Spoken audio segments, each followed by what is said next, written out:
Apollo no Delphi. Exactly, Ben. We're getting it. Oh, I just noticed that. For this is the first time I've noticed it, but your boy noticed it. How'd you like case 3? It was very easy to solve. I don't know if I can say that I'm a fan of it or not.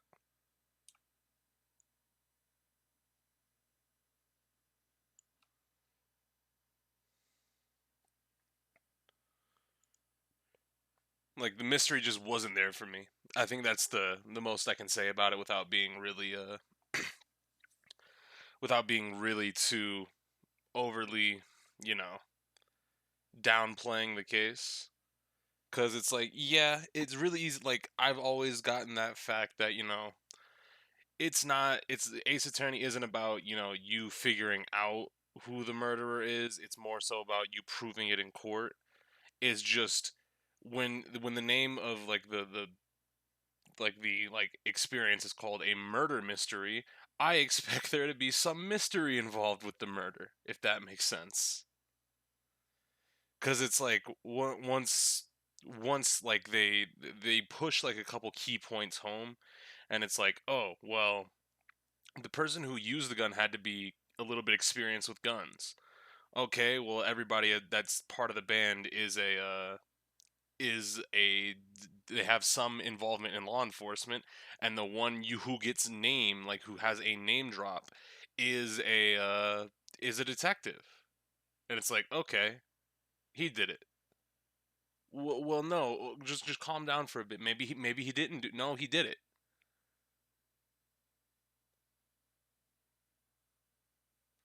Like it was just really easy once they present him and they give you like more than two pieces of evidence, and then after the first trial, they're like, oh. Well, you go back to the stadium. Nobody can find Lamaror. Okay, well, where is she? Oh, well, she got attacked by somebody who went into the stadium and went backstage. All right, sick. So you mean the guy who I thought did it initially, who came back to the scene of the crime and then attacked Lamaror? Okay, sick. It was him. Like that's you've reinforced my suspicion now, and now I know it was him. So good job? Question mark. But yeah, that's I don't really have any strong opinions about case 3 for this game. It's kind of just bad. Also, when you get to the trial and they start playing that fucking video back to back to back to back, they start showing you all sorts of fucking like flashback scenes. I'm just like, all right, thanks, man. I get it. I get the song was important. I get, I get that the magic trick was going on. I get all this shit. Just let me go. I think Apollo Justice is the weakest in the series, but it does have some interesting story beats for the next game. Yeah, like I'm noticing like there's not a real whole lot going on, and I don't know if that's because the four cases are trying to build up to Apollo like taking over for or bringing Phoenix back into the fold, more to speak. But it just feels like it's really loose at this point. But here we go, Turnabout Succession, episode 4. And that is the whole truth of this case. A Mason system? Oh no. Matrix niggas.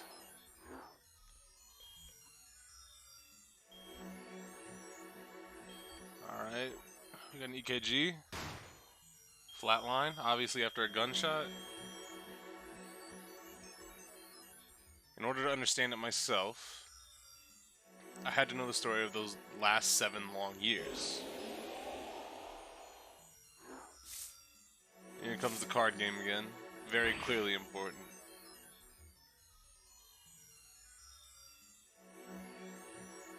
Nothing happens by chance. All is connected. Ooh.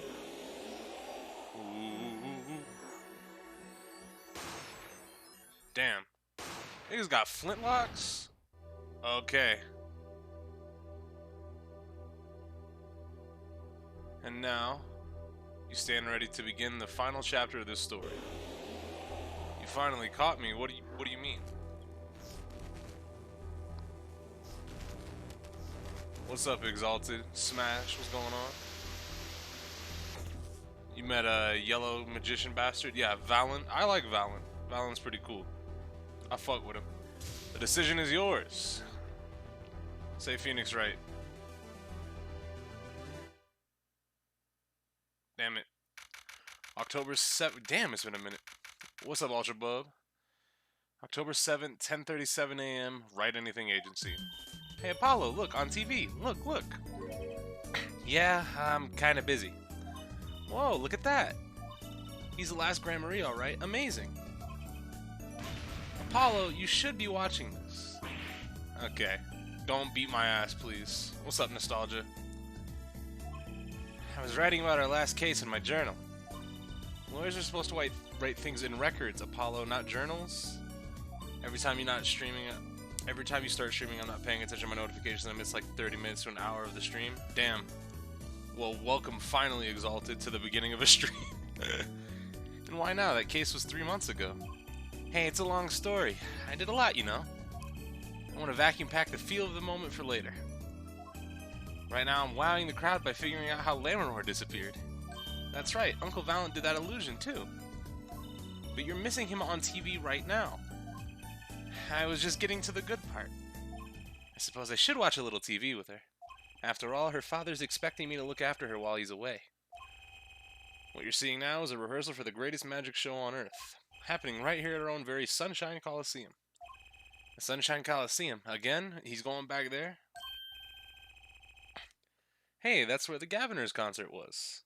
If you want to know exactly when I'm streaming, every single time I start streaming now, there's a post that happens in the Discord in the channel called We Live, baby.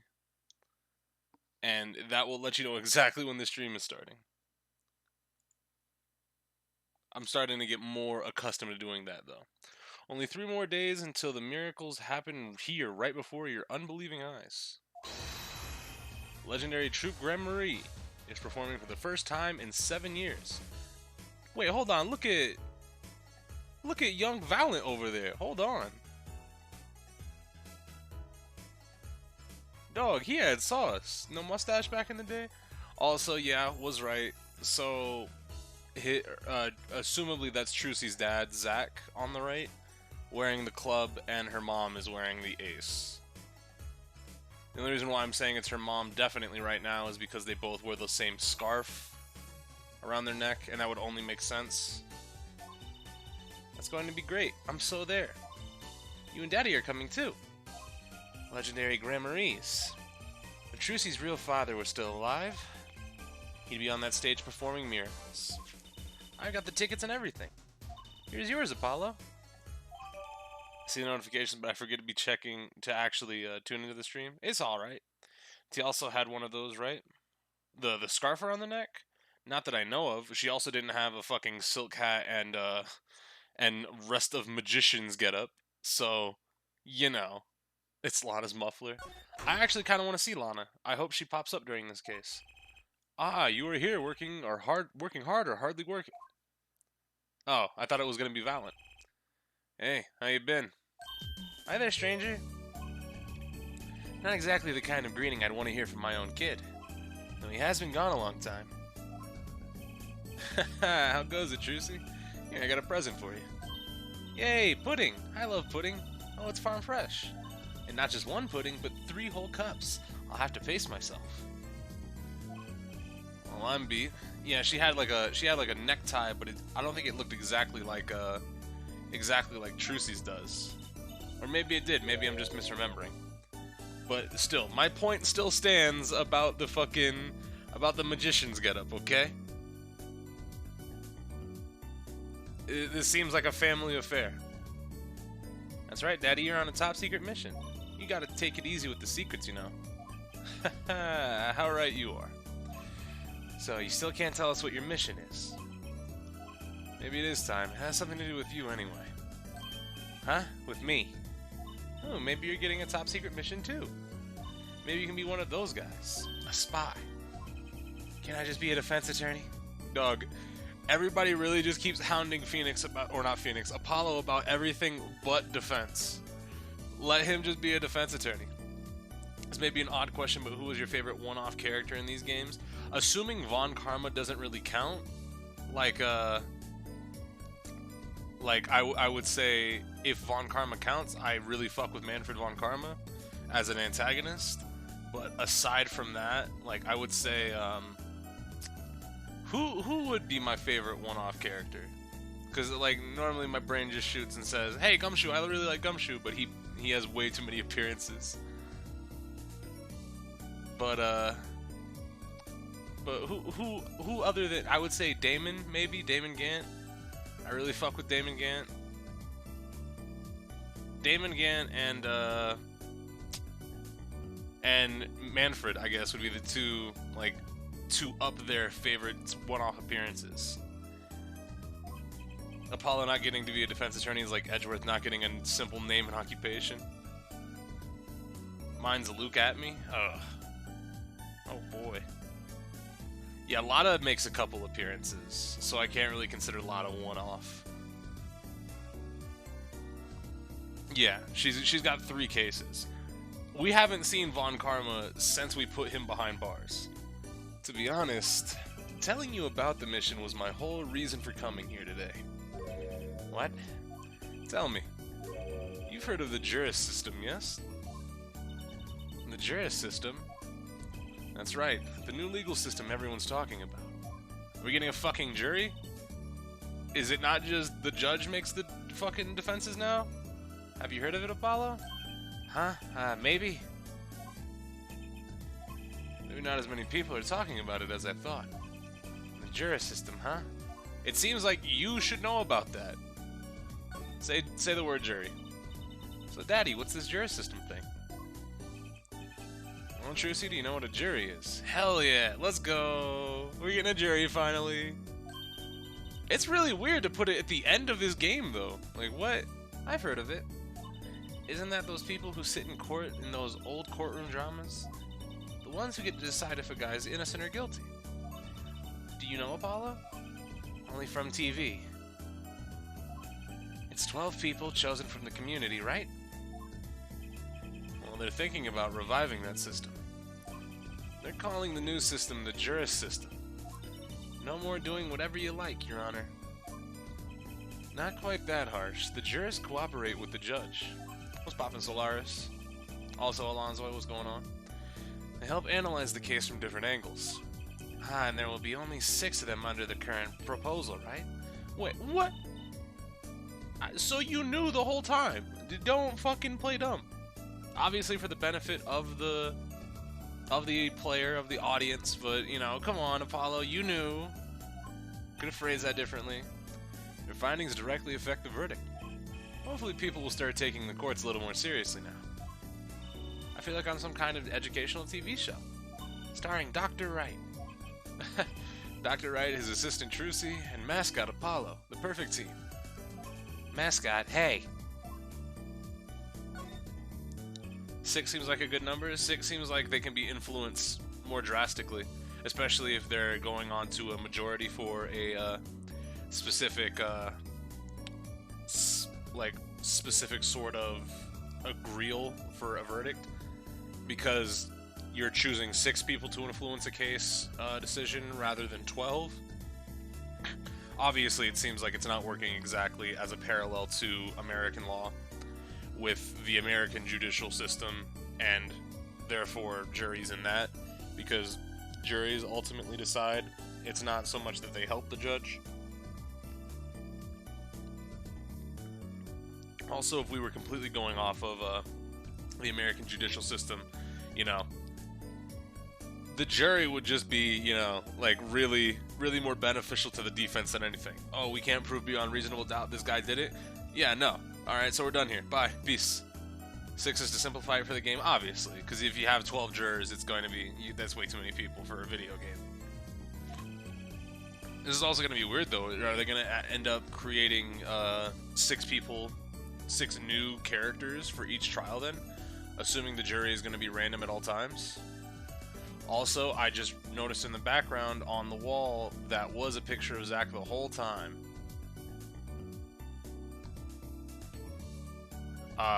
Yeah, just now noticed that, by the way, and he does in fact have the fucking club pin on his chest. I know this is completely off topic, but Case 1-5 would have hit so much harder if it was in a different game. I feel like it would have been a good ender to Trials and Tribulations. Talking about one-off big wins? Oh, dude, yeah, nah. What was his name? It was not Winifred. What was his actual... It was Winfred, right? Winfred, Kawaki? Big wins? Kitaki, not... Yeah, there we go. Anyway, keep in mind that the new ideas in this system are always risky, Apollo. Too true. Everyone's got an opinion, and they just talk and nothing gets decided. Kinda like you, Apollo. Dog, don't disrespect me. Phoenix, you should see me cooking in the courtroom. No, come back. If he wasn't a complete idiot, Furio Tigre would have been cool. I guess. I kind of liked the whole... It seems like a cheap, easy way for me to like a character. Have them have mob ties and have them be, like, at least somewhat quirky. I'm not that bad, am I? In any case... Yo, come back with that. No. The fact that juries have to come to a unanimous decision is so hilarious to me because all it takes is one dickhead to go, you know, maybe he didn't do it for a criminal to get off with a mistrial. Exactly. I mean, the case can probably be retried later with a different jury, but yeah, no. That person gets to go free for a little bit if one person goes, nah, I don't think you did it. That's why juries are just so hilarious to me. That's why if ever I get called for jury duty, I'm just gonna go like, I don't think you did it. Like, there could be a mountain of evidence. I wasn't there, I can't verify you did it. All this could be doctored. You're going to give it a shot. A test, if you will. I don't like tests. I'll take a case as an example, as a sample, and choose 6 jurists. I'll be the one helping with that process, incidentally. Helping how? Well, for one, I'll be the chair of the Juris System Simulated... The fucking what now? The Juris System Simulated Court Committee? My god. Yeah, it's like that Dave Chappelle skit with the R. Kelly and Michael Jackson cases. It's like, I didn't see him. Have you ever seen Michael Jackson's dick? I haven't. The chair constructs the ideal situation, choosing the case, the jurist candidates, even the judge in the courtroom. Wow, it's like you have a real job. Whoa. Yo, I am so tired of Trucy just flaming people. For no reason. What's going on, Stars and Starman? I had that backwards. Star and Starsman. My god. Once a lawyer, always a lawyer, I guess. The trial's tomorrow, by the way. Don't miss it. The trial simulation, that is. Are we gonna be doing a simulation of Phoenix's old fucking 7-year-old case? Anyway, Chris, has been real, but I feel like I've committed some atrocity here, so what have you done? Simulation, huh? Sounds interesting. So, what kind of case is the trial simulation about? No. You shouldn't have done this to yourself. Wait, why can't I... Where are my mod tools? What the fuck? Do I have to... Where... I can't... Okay, there we go. For some reason, I could not right-click Ben's name. There we go. He wanted to kill himself. That's what it seems like to me. Well, since it is the first run-through of a new system, I wanted it something simple. Good thinking. No sense wearing yourself out on something too serious. True. The case is a murder. Okay. We're gonna do something simple. Just something so we don't have to worry about anything too much. It's a murder. That's not simple at all. By simple, did you mean the defendant is... guilty? Yes, most likely. So, good luck, Apollo. With what? With the trial tomorrow. You're defending, of course. Recall that I said it had something to do with you. Go for it, Apollo. It's just a test case anyway. No sweat. Yeah, but there's still a verdict to be decided. And potentially serious sentence. The most serious and worst case scenario. You mean the verdict's for real? It's not a test trial, that's a real trial. All the forms have been filed, there's no turning back now. You signed me up for this without my consent? Isn't that illegal as fuck, Phoenix? Like, couldn't you have warned me beforehand? The fuck going on? Why am I only hearing about this now? What's going on, Lord DC? Yes, there was a change this morning. I picked a new case. Eh? Something that happened last night. Okay. So... Hey, Apollo, I know you're all excited about that secret mission, but what about this? The Troop Gramarye Grand Magic Show. Did he find new people for the troop? Like, how is he just gonna be putting on that magic show by himself? Because it's got his name at the very bottom now. It says Valiant Gramarye. Huh? Alright, the card tricks. They're not card tricks. They're grand illusions, miracles, the apocalypse, heaven and earth will shake. So, that's 3 whole days from now. It's at Sunshine Coliseum. Let's go. Let's go today. We can say hi to Uncle Valen. Have fun. What? I can't go by myself. You know I'm not very outgoing. Right. Why not go with her? How about you go with her, nigga? The fuck you mean? What about the secret mission? Oh, don't worry about that. You'll hear all about it tomorrow, regardless. I don't trust that smile. He knows something that he's not telling me. Yippee! Now you can take me to the Coliseum. I suppose it wouldn't kill me to pop over there. Ah, Gramarye. That reminds me. What's this, Daddy? Isn't that Silk Hat the Gramarye seal? Consider it a birthday present, Trucy. Thanks, it's great. But today isn't my birthday. Phoenix. Damn it. Good point. What day is it today, Apollo? It's the 7th of October. I think it's Recycle Your Plastics Day. Then it's a Recycle Your Plastics present. Yippee, so it's plastic. I've given up trying to understand them. It's much easier that way. So, what is it? Can I open it, Daddy? No. What a good father.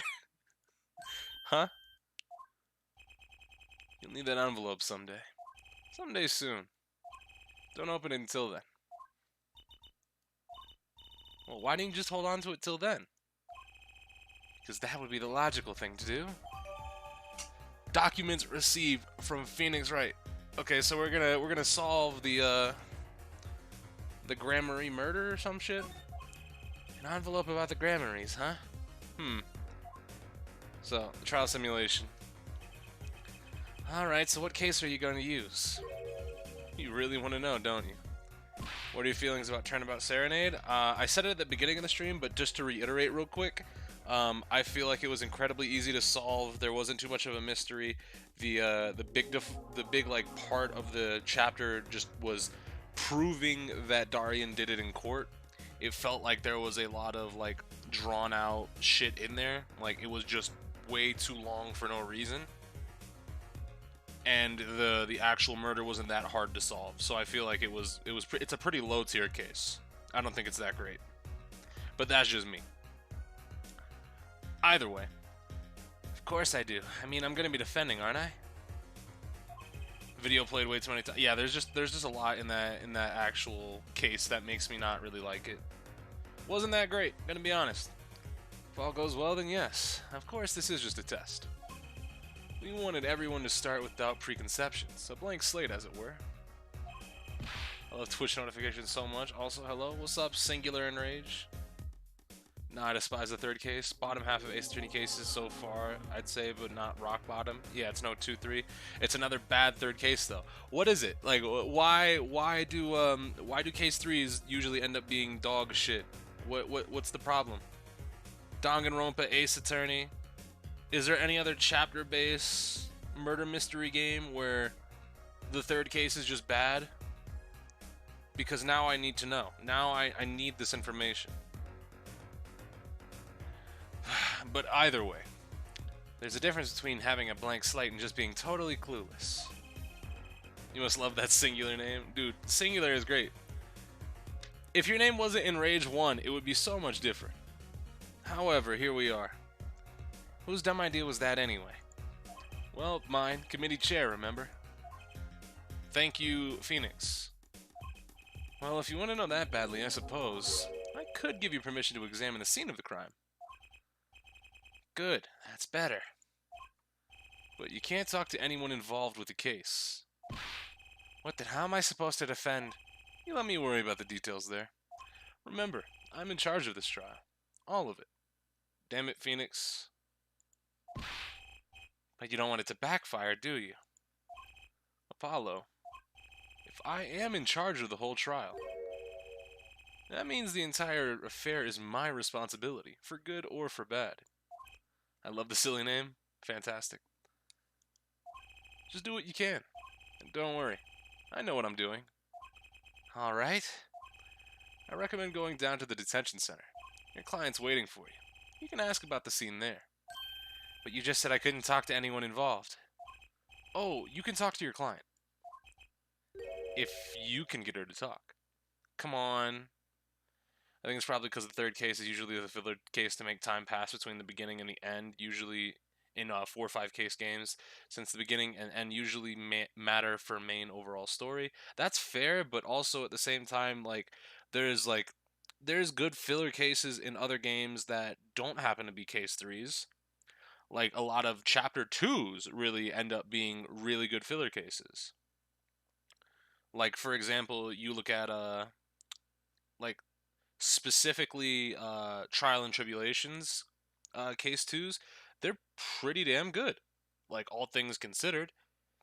But this game's case 2, kind of filler. This game's case 3, kind of filler. It feels like the only real case are the first and the hopefully this case, because this is the closer. So I don't know what it is. The developer said they consider the first and second trials to be the most important. The last trial has to hit, so the third case is literally complete filler. Like, what's the case for Danganronpa? Because it all has to be important, bitch. What was the problem there? You motherfuckers, you. I'll get you, bitches. I think I said it before, but Game 6 has a decent case 3. Nice. Dual Destinies and Spirit of Justice have the best case 3s. Nice. Yeah, Trials and Tribulations has a great filler case. It doesn't feel, and I would say to an extent the first game. First game has a decent case 2. It's filler, but it's decent enough. Yeah, like, it's okay. Like, it's not awful. Like, I don't consider it a bad case. But, Case 3s, what's just going on here? What is it with chapter 3s in these games? Well, time's a wasting.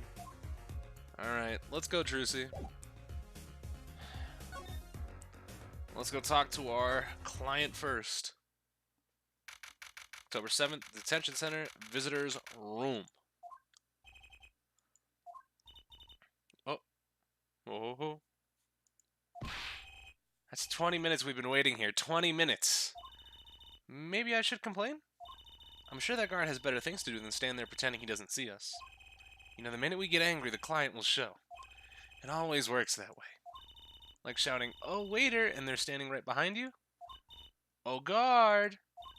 Is our client going to be much longer? What are you talking about? Have you already started the meeting yet? Huh? Oh. Oh. She's shy. Where'd you come from? Well, anyway, please have a seat. So, Phoenix said it was a guilty verdict, right? Is that cap? Like, are we set up to lose this trial?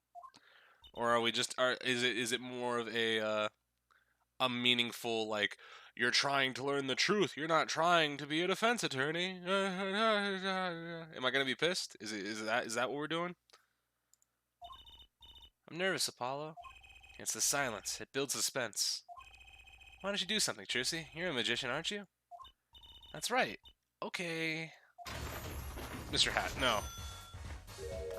I'm the amazing Mr. Hat.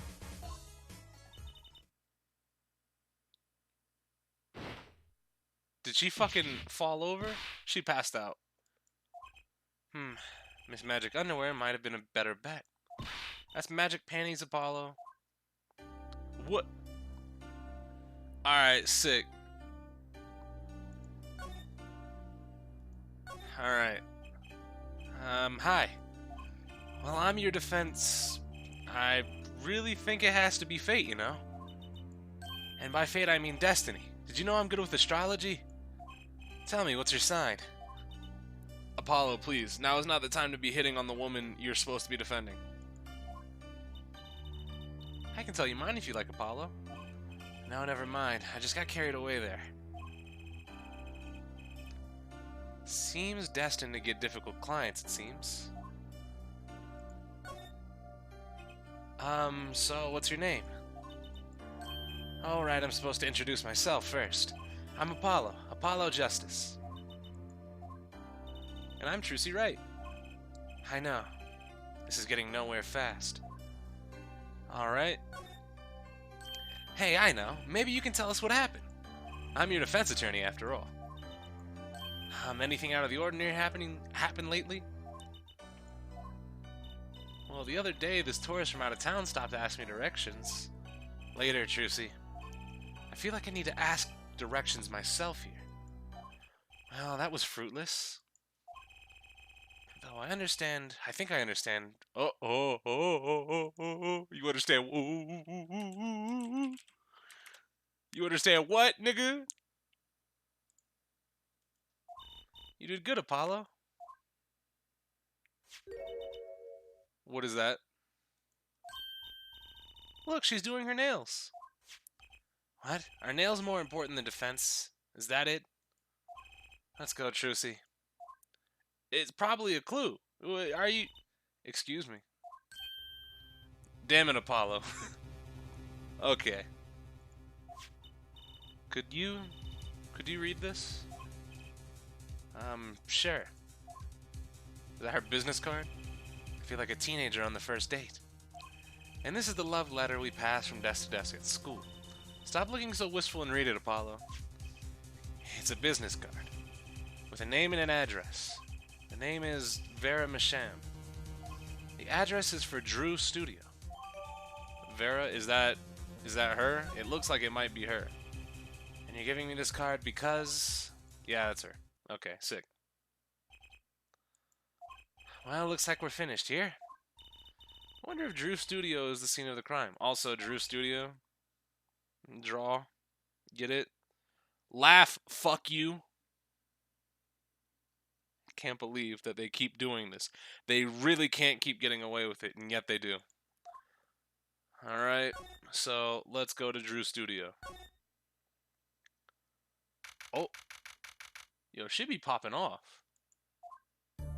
Damn. Okay, this is the scene of the crime. This looks like... It looks like a studio. It's like life imitating art. Or maybe it's the other way around. But the tape on the ground there, it's a bit jarring. Yeah, it looks like we found our crime scene. Apollo, look at all those paintings. Hey, don't touch those. It's okay, I'm just looking. You look with your eyes, not your hands, nigga. So these are gonna be important. Is that a pufferfish? Pog. Huh? Apollo, look at this one. Looks half finished. You can still see the rough sketch underneath. But that's odd. The rough part doesn't look like the rest of the painting at all. Yeah, good point. That is odd.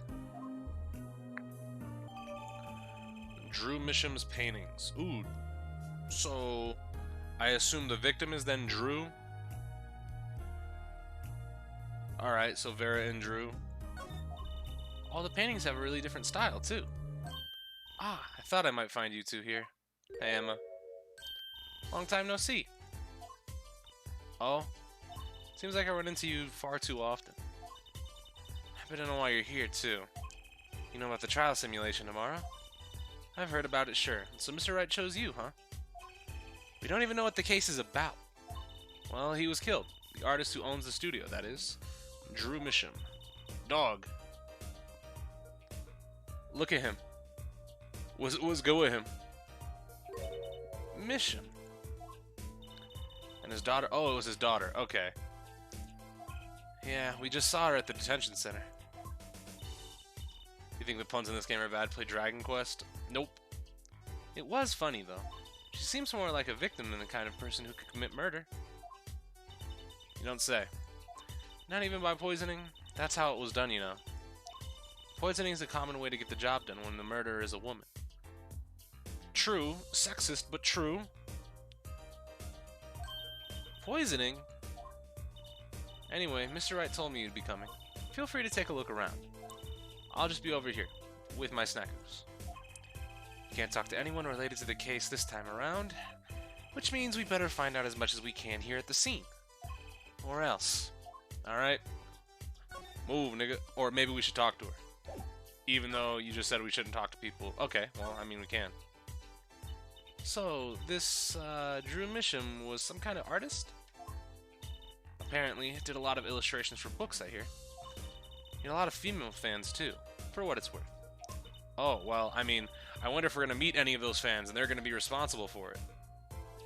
Fucking lose my mind playing these goddamn games. Like that oil painting over there, for instance. Yeah. That wasn't one of his illustrations, actually. So it was a standalone painting or something. Is that what she means? He was an odd bird, Misham. Hadn't shown his face to anyone until the end. What do you mean to anyone? He was always locked up here in the studio, apparently. Imagine if Wendy rolls up. Dog, if I see Wendy Oldbag in this game, I'm turning it off. You know the vibes. His only connection to the outside world was through letters he'd put in that letterbox over there. Letters? Do people still write letters? What do you mean, Apollo? It's not like we didn't see a fucking VHS tape last case, but go on.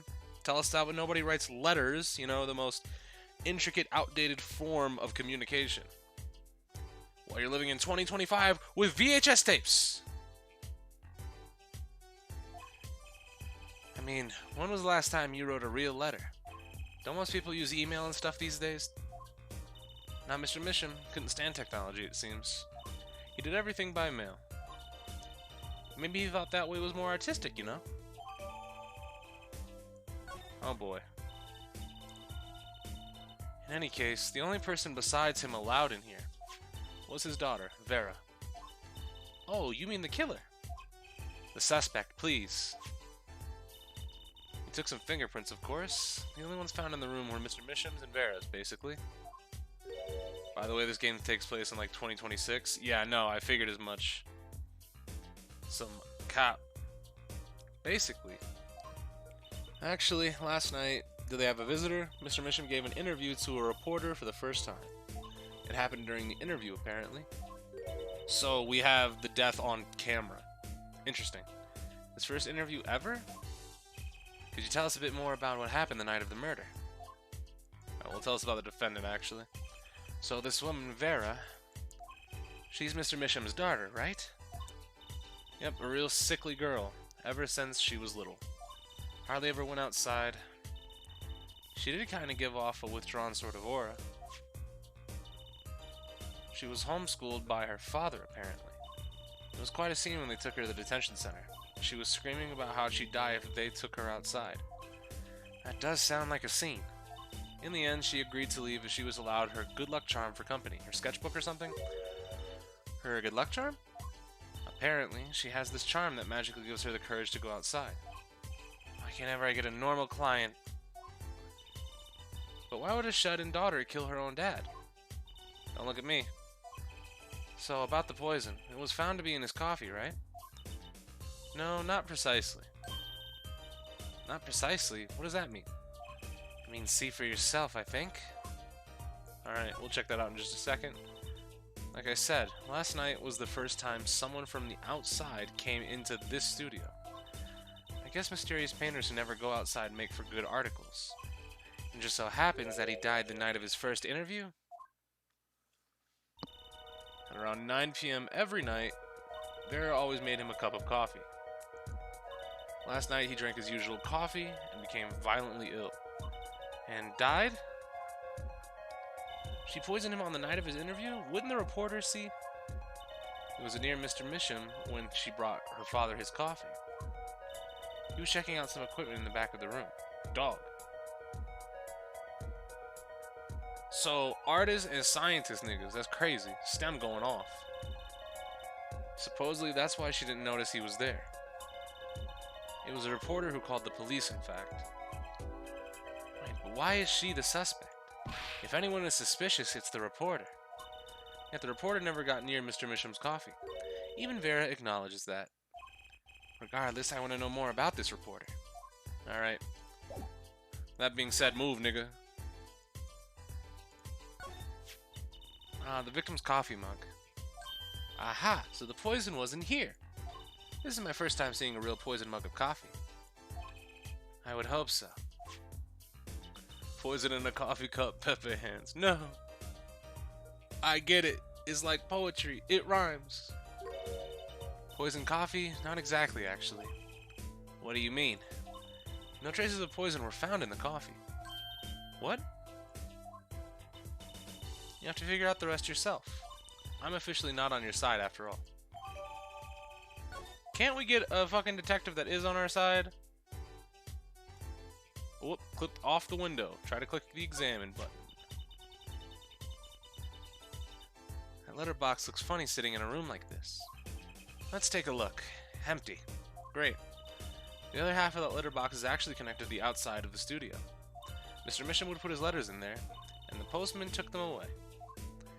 Impressive that someone still writes letters in this day and age. Or wrote, rather. Alright. I assume this isn't going to give me too much. Eek, Apollo! That's where the body was!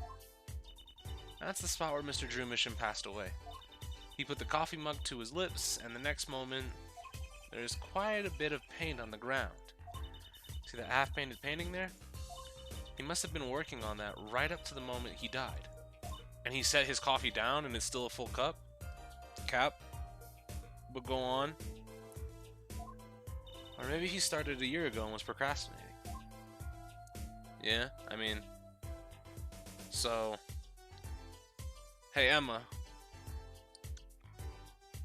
We could... Also, what the fuck? Why is this one hidden? Hey! There's a painting hidden back there. Hey, you're right. What if it's embarrassing somehow? He didn't want anyone to see it. He certainly seemed pleased by the possibility. So what is it? Oh, it's the finished version of that painting that's covering up something. Oh my god, that's crazy. It's hardly something to get mad about. Huh? What is it, Apollo? Well, doesn't this painting look like... Never mind. Apollo, please. I better get a professional opinion on this. We just snatch the painting up. So, all the paint on the floor. Alright, so what the fuck do you mean that there was no traces of, Also, we have all three of these paintings added? That's crazy, I didn't even notice. The skull on the side is Drew Misham's signature. Ah, I thought that was a picture of a mustache. So, Emma, about this coffee mug. I hope you aren't trying to grill me for information. You know I'm not talking. I suppose you are the detective here. Why don't you two take a look yourselves? If you find a clue, I might not be unwilling to lend a hand. I think she's going to help us, Apollo. Let's check out this mug, shall we? Oh, well. I guess I can look at it. Alright. Fuck is that? Hey, look there. Don't you ever address my Emma with such profanities? She's not your Emma, she belonged to the streets. That must be the Blue Mountain stuff we've been hearing about. Oh, that's Trucy. Never mind. Something tells me that even the Blue Mountain coffee isn't this blue. No, this stain is probably... Better ask Emma. What? But she said not to... She said not... I'm gonna fucking lose it.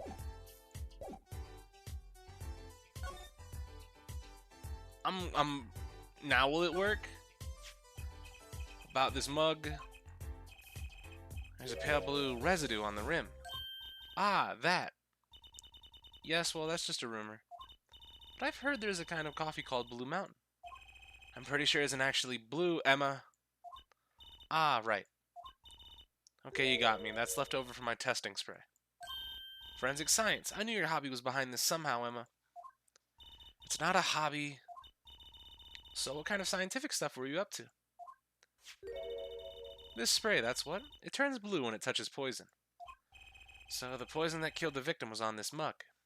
That's right. See? It wasn't in the coffee. The killer applied it to the rim of the mug itself. Wow. Science is amazing. It certainly is helpful. Maybe Emma'd be willing to help us out a bit more. You should try buttering her up, Apollo. They say that flattery will get you everywhere. Certainly worth talking to her a bit more. So do we have anything new? Forensic science. I bet Emma could help us out here. Don't forget, flattery will get you everywhere with her, Apollo. Huh? What are you two whispering about? Well, I was thinking. I mean, what is it we always do when we run into you at a crime scene? What is it we always do, scientifically? Aha, you know me too well. Okay. Okay, meaning we can get scientific now? Oh, I suppose. Just this once. Yeah? You're Emma, by the way? All you gotta do is just whack scientifically a little bit? Yeah, sure. Sure, buddy. Bring me anything you find suspicious and we'll check it out. Yeah. Yeah. Do I hear Emma slander? All I'm saying is, she belongs to Apollo and Apollo only.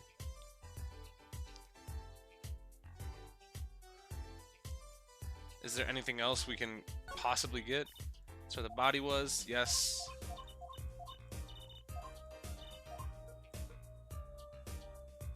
Some snack-oos and a fingerprint kit, and you're in there. What do I... Can I... There's no way. Not this mug? Okay, no. Alright, we're done here. Yeah.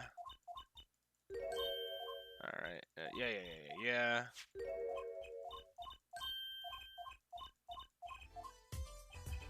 Oh, okay.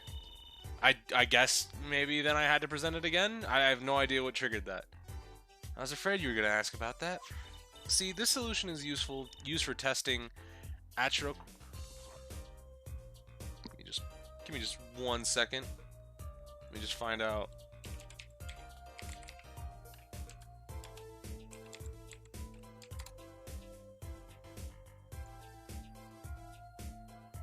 No, that's just quinine.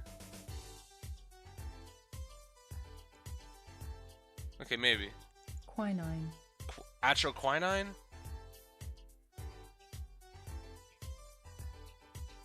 Huh, okay, quinine. That makes sense. I thought it was a short I in the beginning. Atroquinine. Huh? Atroquinine, the deadly poison found in the autopsy. Oh, I know that spark in her eye. She's getting excited. Best tread lightly. It's one of the most virulent poisons, but is absorbed into the body astonishingly slowly. It takes at least 15 minutes from the time of ingestion for adverse effects to show. Oh, and guess what? Recent research has shown that's fine, really. We don't need to know all the gory details. I think I get it. You just spray this stuff onto something you want to test, right? Precisely. You can find even the slightest trace of poison with this. I want to try too, Emma. Pretty please? You don't have to ask twice. I already used it on everything suspicious, of course. Yay, let's give it a whirl, Apollo. Well, what are you doing? I was just seeing if I got a reaction off of you. Here's this for a reaction. Never do that again. I'm not poisonous. So that's those hapless witnesses on the stand. Let's just get down to checking for real poisons, shall we? Bro, come on. Alright, so first order of business. Nope. No. Am I losing my mind? Oh, well, how about you slide to the left? I know it's the right. Shut up.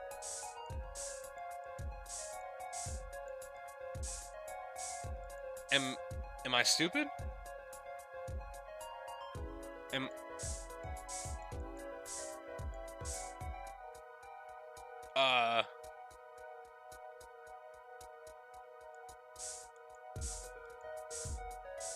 And is this the first time Apollo has gotten mad? Something irritated. He's been irritated before, but I don't think mad is the proper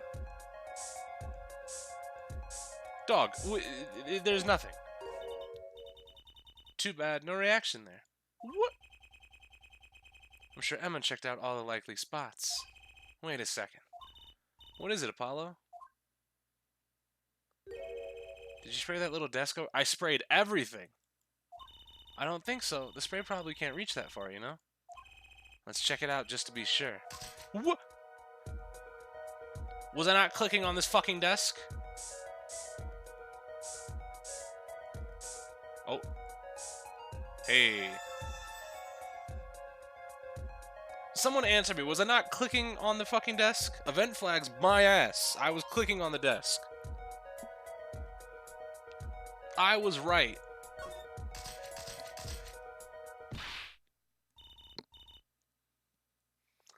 Eek. A reaction, Apollo. Ah, where?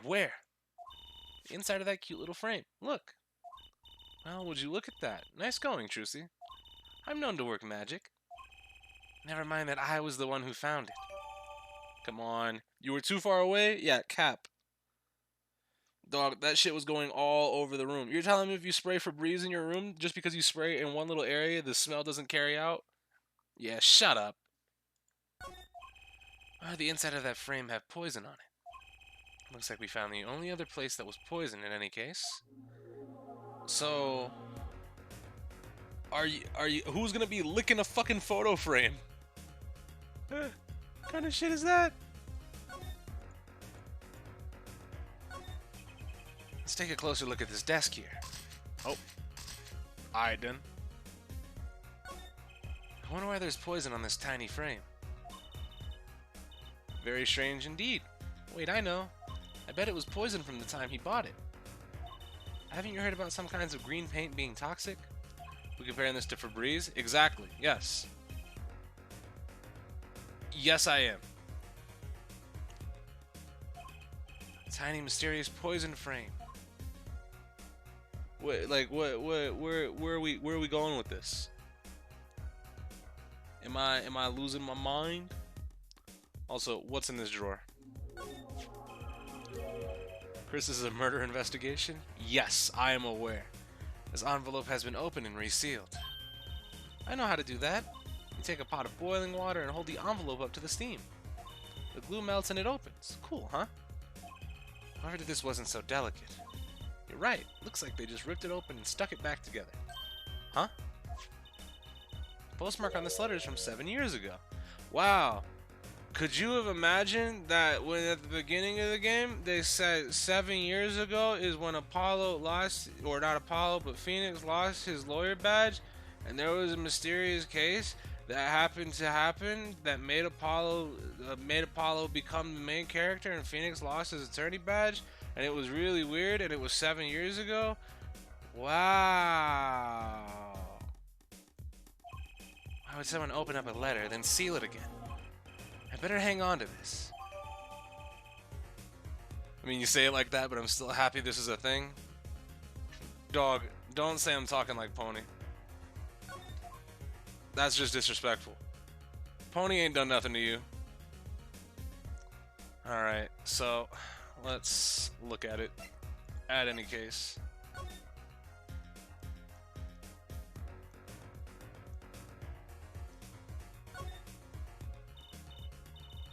Apollo, look, it's been open once here. You're right. I wonder if there's some way we can see what's inside. I don't know, by fucking opening it? Oh, ooh. Should I try to get it open and stick it back shut? Let's not tamper with the evidence, shall we? I've got a better idea. Emma, let's ask her. Yeah, but why? Why couldn't we just fucking open it? Oh no, it was resealed. I thought it was still, for some reason my brain was like, it's still fucking open. Hey, Emma. Did y'all look at this? How about this? Oh, that. Yes, why, that's a bright red envelope. She sure is jumpy. Someone opened this, didn't they? You got me. My lips are sealed. Oh. Emma, please. Your lips are sealed. That's a first. You mean you know what's inside the envelope? Sure, I read it after all. Emma! You mean you were the one who ripped this open? Huh, please, I would have steamed it open. But she did sneak a peek at it, apparently. Know that I have a powerful weapon on my side. Weapon? Yes, the use of tools. Highly specialized tools for information gathering. Tools I wouldn't mind getting my hands on. You should try flattering her, Apollo. They say a little praise can open big doors. Never heard that one, but it is good advice. Let's try talking to her some more. About that envelope we found. I was wondering if you could help us out with that tool you were mentioning. You want to know about my tool, do you? That's just such a good line. That's a great line. It's called an X-ray analyzer. X-ray? Like the X-ray you get done at the dentist? That's right. At least that's what I call it. Huh? I wonder how this works on the mobile version. It was a slightly annoying on the... oh no. It has a real name, but it's much more complicated. The X-ray spectralization... something. How am I supposed to remember all that? So basically, it lets you see inside things. Like envelopes? That's right. You're sharp, Trucy. But it's a bit more complicated than that, in practice, of course. Actually, to tell the truth, I'm not really sure how it works scientifically. What? I mean, that's better than just yada-yadaing up some technobabble bullshit. Oh, I suppose. Of course, I've already checked out everything suspicious myself. Alright, let's give it a spin, Apollo. Whoa. What are you doing? Oh, just seeing if I could see through your hair. But it's like lead. Point that thing at me anymore and it might all fall out. And I wouldn't need an X-ray machine to see through it. Let's just get down to business. Shall we? Alright, let's test it on a sample first. Just so happens that I have a lottery ticket here. Okay, so... you set the sample in the device like so. I don't see anything. Patience, there's no need to get all antsy. Look at the right side of the screen. That's the layer view of the envelope. Layer view. You gotta set it to display the outside of... you gotta set it to display the outside of the envelope now, see? Actually, it's quicker to just have you give it a try. Turn that dial there for me, would you? Oh, I'm doing it. It's me. That's me. I'm doing it. That's right. That's how you choose what depth you want to scan. Hey, I got something. See, that's how you can read the letters on the ticket inside. Cool, huh? Except, I can't read them. Just turn the dial a little more. What you have to understand is that a sheet of paper isn't really flat at all. When you zoom in that much, you see that the paper is like a bunch of hills and valleys. Wow, really? This X-ray device uses a beam with a wavelength of only 0.05 microns. It breaks cards down into thin layers, so it can only show what's written on that layer. I'm not entirely following you, but what good is it if you can't read anything? That's why we go on to step 2. Try rubbing the image a bit, if you would. The image? You mean rub the screen?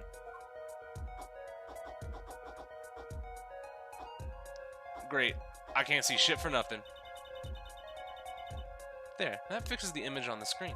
Now, turn the dial again, just a little. Good, now you can rub this image to fix it too. Hey, I get it. We just keep going down this until we got the whole thing. Exactly, not bad. Neat, let's do some more. Oh boy. Lottery 016. I'm going up. So basically I just turn this in order to get all that I can out of this. Lottery 016, try again. Fuck, it's annoying as hell to... I assume if it goes dark, that means I'm not on it. Hey, there we go. What, is there still more? Am I bad at this? Just have the screen go black. Yeah.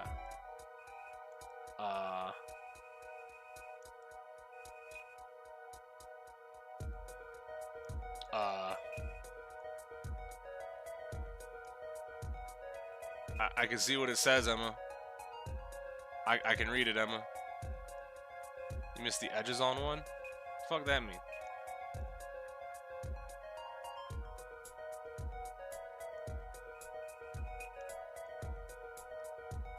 I'm basically gonna keep going until I see new dots appear.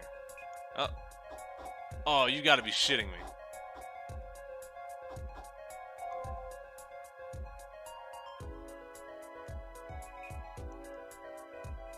Also, I can definitely read it now, Emma.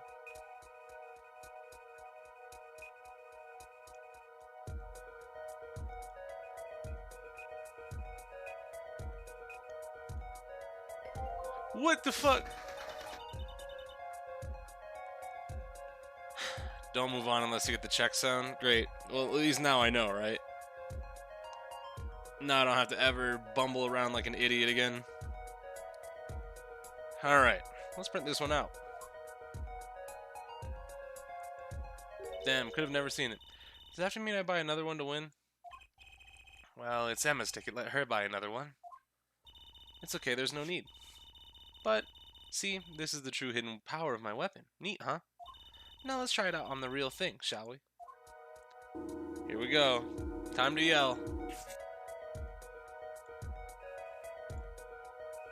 The worst part is trying to turn this dial on this emulator, because I'm moving my mouse too fast and it just doesn't cooperate.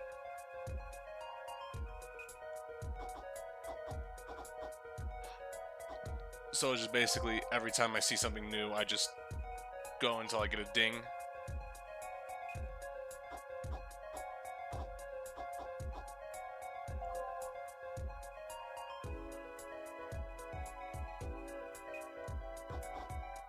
Mr. Drew Mission, I've deposited 100,000. What the fuck?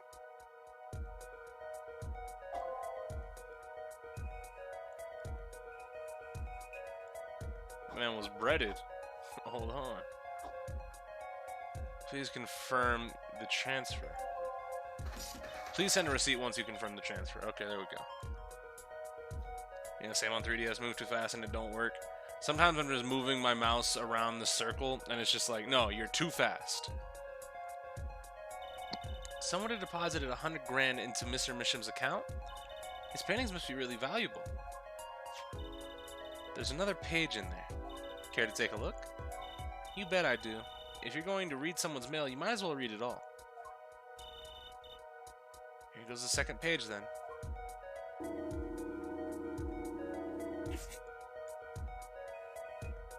Fuck.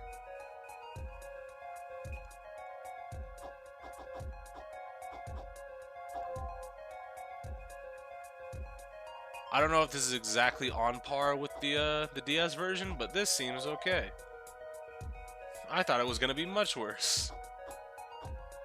Don't get me wrong, it's still tedious and slightly annoying, but it could have been okay, where the fuck? Thanks.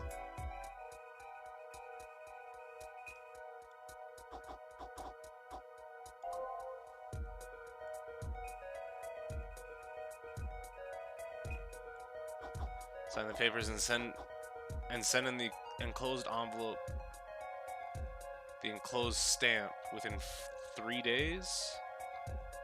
I need not remind you to speak of this to no one. Hello.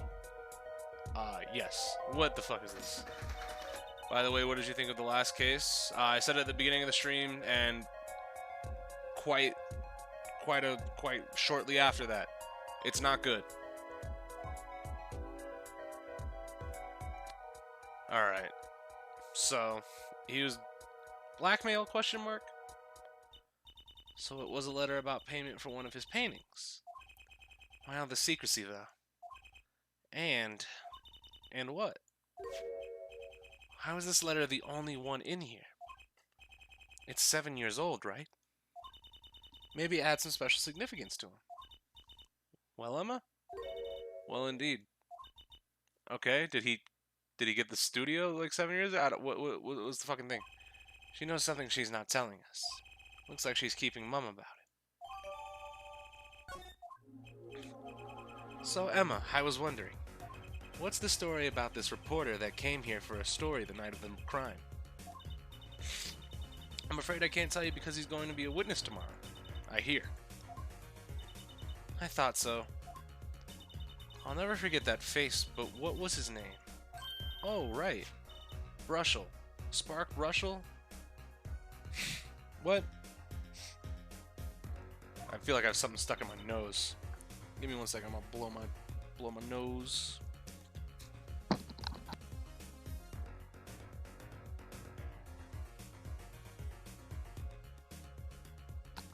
There we go. Alright. Brushel. He's after a scoop to sell to the papers. So a reporter comes for an interview with the painter, his first interview ever, and that night he's killed. Seems strange to you? Really strange. Does raise a few questions. I'd like to speak with this reporter if I could. Well, I hear he's on the beat today, too. He said something about covering a magician. Oh, we're going to the Colosseum. It wasn't Valet Gramarye by any chance, was it? Yeah, something like that. He's got a big show lined up, I hear. So, he's out interviewing Valet Gramarye. Looks like I'll be heading to that Colosseum again sooner than I thought. Here, I'll give you that reporter's card if you want. Yeah, so he's gonna be important. Very much so. To the Colosseum. October 7th, Sunshine Coliseum. Also, I like how they changed, like, a couple assets, and it's still pretty much the same location. Like, the Zeppelin got changed to a hot air balloon. There's another balloon with a word added on it. They changed the text on the banners, and they changed the poster. But other than that, it's the same. Down to the fucking blue badger hanging out near the, like, the flower garden, I guess. I was gonna say fountain. This is it, Apollo. The place where magic and dreams converge. Just a little while ago, it was the place where murder and nightmares converged. Let's say hi to Uncle Valen. What about the case? Uh-oh. Only a performer laughs like that. The young Miss Trucy. How often I'd hoped we'd meet again and tell myself it was an impossible dream. Uncle Valen, how's it going? I'm glad to see you too. Of course you are. Humility is definitely not one of his stronger traits. Well, Miss Trucy, how does the day find you? If you've come to give me flowers, do it after the show, I beg you. Actually, we came to wish you good luck. And congratulations on your big magic show. Oh, but it is I who wish to congratulate you. Not everyone is so lucky as to witness miracles such as I perform. Yeah, you're amazing. We get the picture. The world will watch in wonderment as Magnifie's illusions are reborn. Here on stage, by my hand. I don't know what you're talking about. What do you mean, Exalted? And what specifically? You talking about the reuse of the background? His staff twirl animation is sick. That is correct. The Big Magic Show. Everyone's talking about the Big Magic Show. Is it true that the Gramarye Miracle is back after a 7-year absence? Miss Trucy, I must apologize. This show and this honor should have been his. Daddy. My co-magician in training, Zach Gramarye. If that terrible thing hadn't... It's okay. I skipped most of the last case, so I never saw this locale. Yeah, then you wouldn't know. There's your hint. Your father was a great magician, Trucy.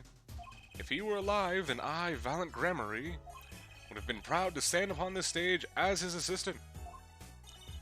Thanks, Uncle Valen. You know, I'm happy you're doing the show. To think we get to see the great Magnifie's illusions again. She really is looking forward to this, isn't she? My mentor, the magnificent Magnifie Gramarye, was a true deity among magicians. A creator god who gave birth to magic and illusions that defied our very imaginations.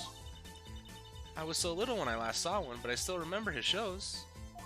He did wheelies on a sports car through the air above the audience, and then sped off to outer space faster than the speed of sound. I'm guessing that memory was a bit embellished. For 7 long years, the world has been waiting for a miracle to match his. As heir to the Gramarye Troop's secrets, it falls to me to provide one. It is my God-given destiny. Yes, you, nameless face who speaks for the nameless masses, how can I help you? If the world was waiting, why did you hold off for 7 long years? It appears the lad is uninformed. Perhaps you have heard of the magic known as law which governs our land. I have, though I'm not sure it qualifies as magic. The performance of Magnifie's miracle was impossible. A certain law prevented it for 7 years, but no more. 7 years? That phrase sure likes to pop up, doesn't it? And why was that? A little matter called performance rights, Miss Trucy. Alright, so what about these performance rights? Can you tell us about these performance rights? Magnifie's magic relied on an incredibly innovative idea. A trick, if you will. That trick was considered his property, and as such was protected by property laws. Intellectual property, maybe? Magnifie knew this and bequeathed it in his will. To one person. You mean him? Yes, Miss Trucy, it was your father. Zach Gramarye was the inheritor of the Gramarye miracle. So, did you kill him? I don't think you'd kill him, but did you kill him? Daddy. Yet, as you well know, he is gone. He disappeared suddenly 7 years... Oh, so is he not dead? I think I see where this story is going. Once a person is classified missing for a certain period of time, they're considered legally deceased, correct? In all absoluteness, those rolled-up sleeves conceal your competence well, young man. That certain period of time, which you speak, is 7 years. Okay. 7 years, once again, stop it. Yes, Miss Trucy, though it pains me to say it. This past spring, April to be precise, was the time. Your father was legally declared deceased. In the absence of a formal will, the secrets of our mighty mentor Magnifie passed to me. This was, in fact, stipulated in the will by Magnifie himself. Is that how it works, Apollo? By the way, did you know it was 7 years? Oh no! Yeah, it's called death in absentia. He's declared missing permanently. Daddy. Alright. So sick. Have you seen this man? Where is his business card? So, a journalist... Oh, so a journalist was here on a story. All in the eyes of the universe are upon my stage. All pens seek to commit its mysteries to paper. His name was Brushel. Brushel. I think he remembers him. He doesn't look too happy about it. Brushel, that cloying smell of mint when he smiles, yes. Could you tell us more about him? What did he want? Alright, sick. So, Mr. Brushel, journalist. A man that called on me just now. Just now? Valen's vision is always towards tomorrow. Valen's feet step forward. That is all. That's all? Very confusing. I am to perform a big magic show, yes? I wanted someone to cover it. Yet he had ears only for that incident. Oh, well, I mean... It's probably a good thing that he was doing that. In any case, I requested that the rapacious reporter remove himself. So a painter has died, what of it? It is but a footnote in the footlights compared to the magic of Gramarye. Uncle Valen, do you know where the reporter went? I recommended that he visit the place popular with penalized perpetrators. The detention center? He was a rude individual. Might I see that card? Don't rip it up, please don't rip it up. You son of a bitch! Why would you do that? Ooh, here it comes, Apollo. Uncle Valen's big magic trick. Is he going to fix the card? Not sure that qualifies as big magic.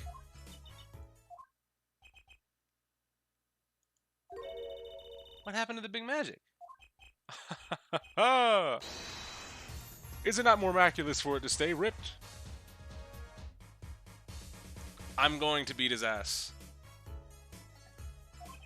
He must have really not liked that journalist. Okay. Also, hey, you know anything about this? I was wondering if you could tell me about this. Aha, why that bears the Gramarye seal. Uncle Valent, is something wrong? Trucy, where did you get this? Daddy gave it to me. Your daddy? My partner's that. No, my other daddy, Phoenix Wright. Damn, that's a statement, by the way. Oh, your lord, daddy. Lord daddy, that's kind of stretching the whole archaic thing a bit. The signature upon the back. Do you recognize it? That belongs to none other than Zack Gramarye. Oh. It really is over. I have no one left to give sub. What's up, Gallus? And yes, I told you this moment would come. Might I be so bold as to open it? I'm sorry, but I can't let you do that. Ah. What's in this envelope, I wonder? Now, the time has come when I must return to make my prestigiation preparations. By your leave, Miss Trucy. Thanks, Uncle Valent. 3 days from now, that make ready for a miracle. What do you think that journalist was after? Why did Valent react like this to that envelope? I think it's time we pay the detention center another visit. Alright, let's go. Same as Apollo told Emma, you'll run out of snackoos eventually. Gallus has run out of people to gift sub. Now he has no way of just throwing money at the screen. Unfortunate. Alright, let's move. We'll see you later, Phoenix. October 7th, Detention Center Visitors Room. I think I hear what you're saying. We're all doing it for the money. End quote. No, not at all.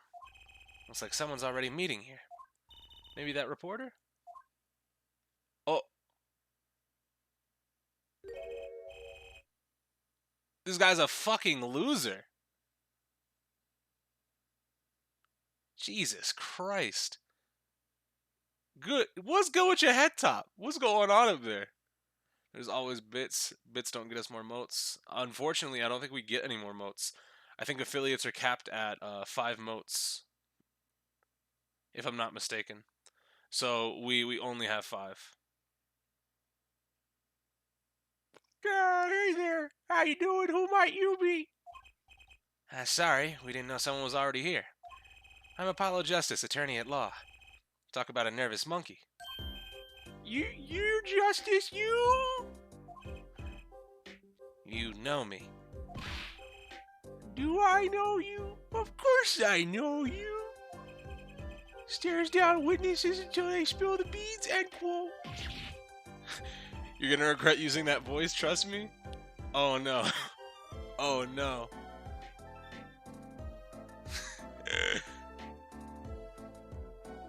You'll be using that voice plenty? Oh no. Should I just make him sound like a loser, not just a fucking idiot then? That's not true. Oh well. But yeah. That's not true. What's he writing? Are you a reporter by chance? Whoa, you're Trucy. Like what voice do I give him? He is a loser. Am I famous? Hell yeah. Trucy Wright hates carrying a bag. Puts everything she owns in her panties, end quote. That's not true. Just hold on to your braces there. I'll wrap up this interview in a jiffy. It sounds like Apollo, but more stupid. Yeah, no. I don't know. It has to be the fucking first voice. So, Gary, I think I know what's going on here. Guarding rooms is my life. What else could I possibly need? End quote. No, how many times do I have to tell you this? Look, I've got work to do. You deal with it. Did you come here to interview the guard? Ooh-wee, what a pickle! Jews wouldn't talk, had to interview someone or go plumb crazy, end quote. Yo, I should have guessed. Where are my manners? Name's Brushel, Spark Brushel. I'm not picky, journalist just closes eyes, writes, end quote. It's that nauseatingly strong mint smell every time he grins.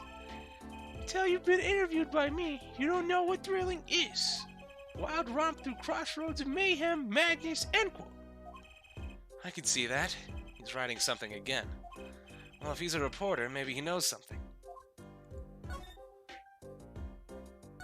I don't want to talk to this guy. So, Mr. Brushel, you're a journalist? Me? Look, let me state one thing for the record here.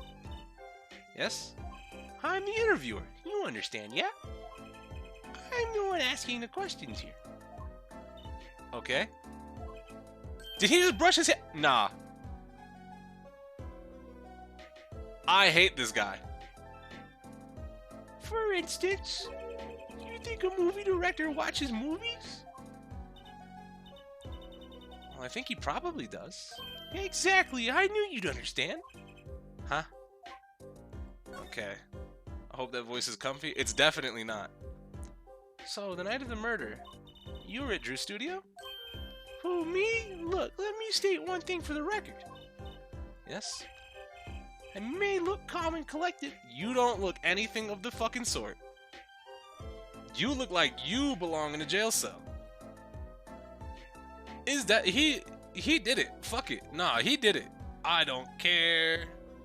We're done. You're definitely responsible. You killed the artist. Fuck it.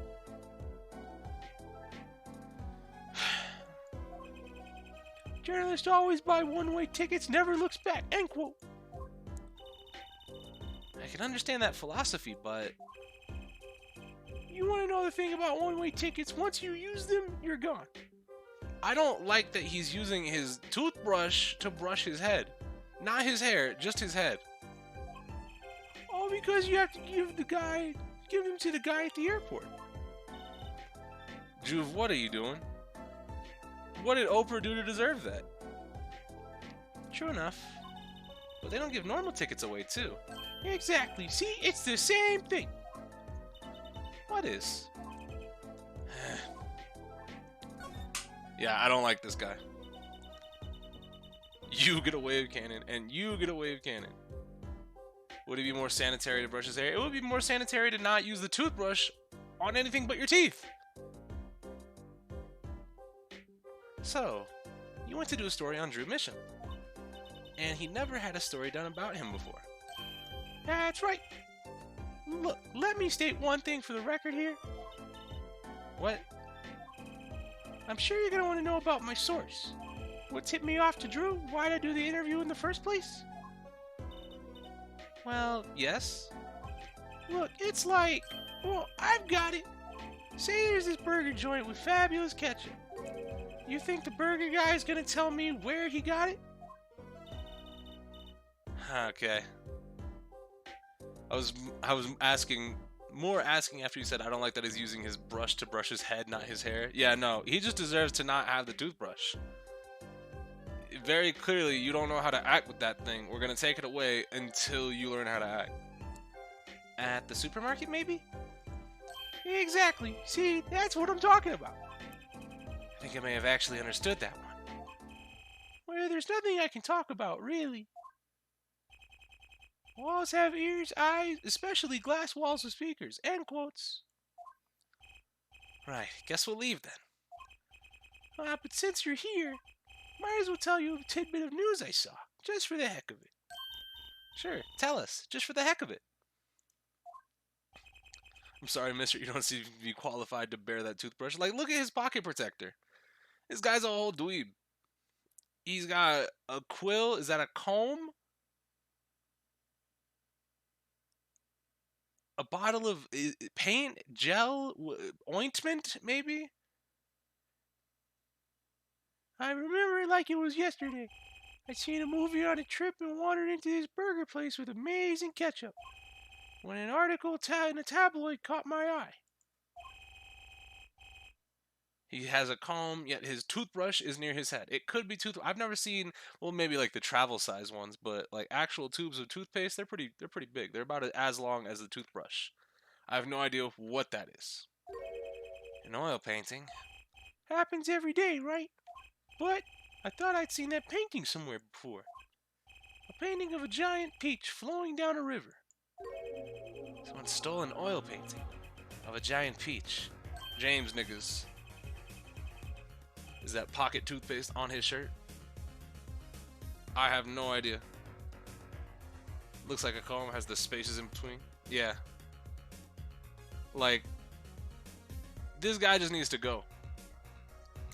Journalists can smell school better than burgers, end quote. Do we have to talk to him again? Can I just not talk to him ever again? Because I would like to just never talk to him ever again. I know I'm going to talk to him again, though. Just look at him. Look at this. I just want to fucking grab him by his elongated neck and squeeze. Like, that's all I want to do looking at that sprite. Alright. Let's go back to the studio. Alright, October 7th, Drew Studio. Well, how'd it go? Find out anything? Actually, there was one thing I wanted to check with you. What's with that scary face you're making? And what's with the I know something, but I'm not telling you face you've got going, Emma? Hey, real quick, oil paintings. Is this stolen? This painting came from behind that dresser. Yes, so? It was stolen, no? I was hoping you wouldn't figure that out. Emma! Come on. Not giving me enough credit. Apollo Justice. My last name is Justice. I'm always gonna get to it. Come on. Come on, Emma. Come on. You think you could tell us a bit about this? I suppose. It's what you think.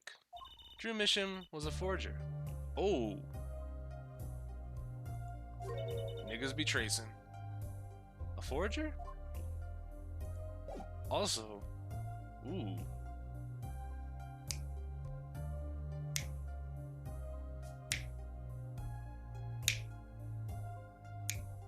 It's nice. So, what exactly is a forger? Well, basically, it's someone who makes forgeries. Fakes, in other words. Fakes? Copies of an original.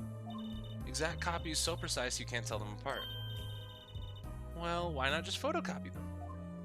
The big problem with forgeries is that people try to sell them in the real as the real article. It's a crime, of course. So Drew Misham was a criminal? I'm afraid so. He received money to create elaborate forgeries. Can I see your inventory real quick? Like, in-game?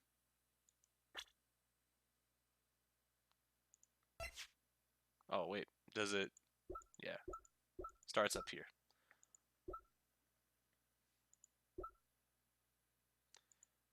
I don't know what the fuck he's talking about. It has something different than the inventory.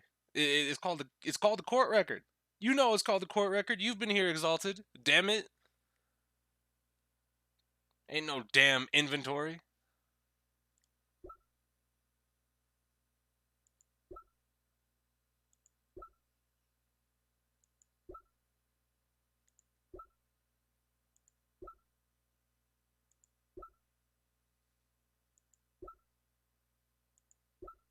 But this is all we got. That's all we got. That's enough? You said you wanted to see it.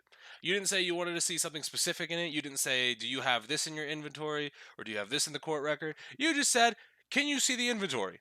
I'm going to show you the whole fucking thing. Don't that's enough thank you at me. Supplement his work in illustration, I guess. I see. Actually, that's why I brought this in here in the first place. What do you mean? When you're trying to determine if a painting is a forgery, the rough sketch underneath can be a valuable clue. So the rough sketch is like a practice for the real thing. Like doing a magic trick in front of a mirror before you go on stage. But not in the case of a forgery. Not necessarily, anyway. If I said what I wanted to see, that might have been a major spoiler. Yeah, but you could have just said one specific... Because everything in the fucking court record is obviously important. It's going to be important in some way. You could have asked, hey, do you have this item in the court record? And it wouldn't have been a spoiler, just because it's in there. Because, like, if you would have said, hey, Chris, do you have the letterbox in your court record? Yeah, there it is right there. There's the letterbox.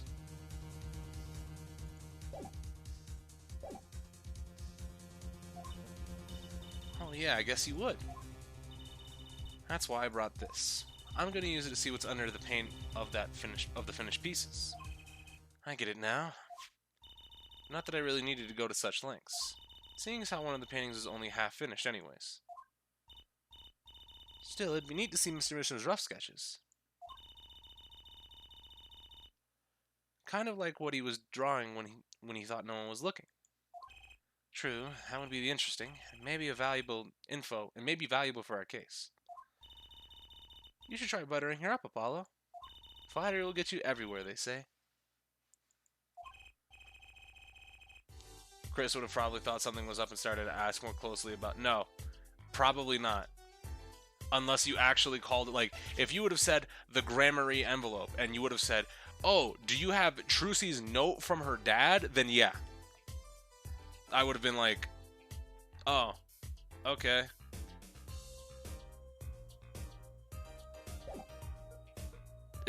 Then there would have been something up, right? Like, obviously, at the time, don't know shit about it. Oh.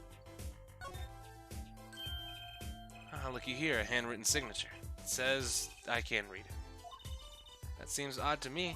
I mean, isn't a signature intended to show ownership? What's the use if no one can read it?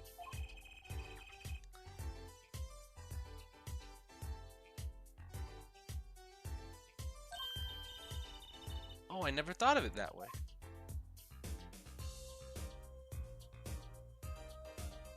Okay, no, it doesn't look like it's the same.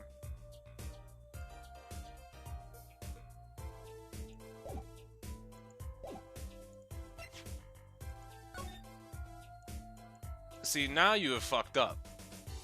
Because now comes the bullshit.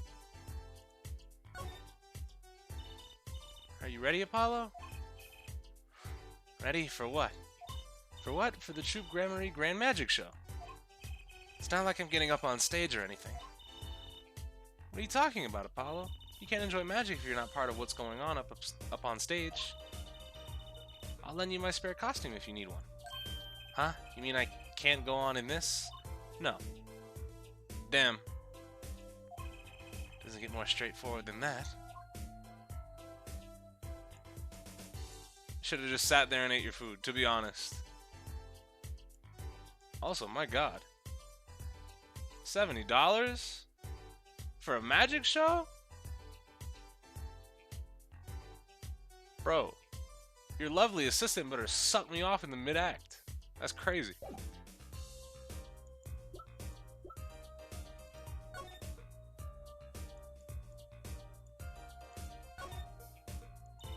Alright, and on the back, just her name. Seems odd to me. What does? I'll write your name on the front and the back of the card. Why not use the space on the back for a self-portrait? Or a caricature? Then people will remember what you look like, too. It's not a bad idea, actually. Here, give me one of your cards, Apollo. She's drawing something. Hey, my hair's not that spiky. Okay. Can we even do anything with these? Won't flip them over. Nope.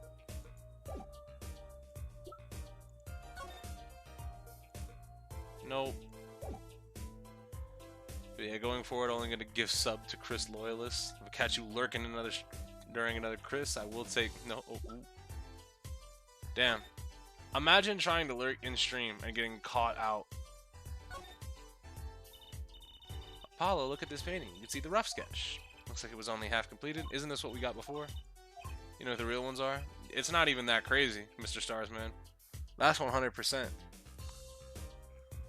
We know who the fucking 10 people who be chatting in here are. The loyalists. Let us lurk. No, Dennis. You actively watch. You have fun with us here. Alright. So. Do you have anything to say about this particular picture? I kind of want to see the rough sketch under this painting. I was wondering if your tool there might do the trick. Oh, fine, fine. Just this time, though. Let's check it out. Oh. Oh, I get to pick each one I do? That's pretty neat.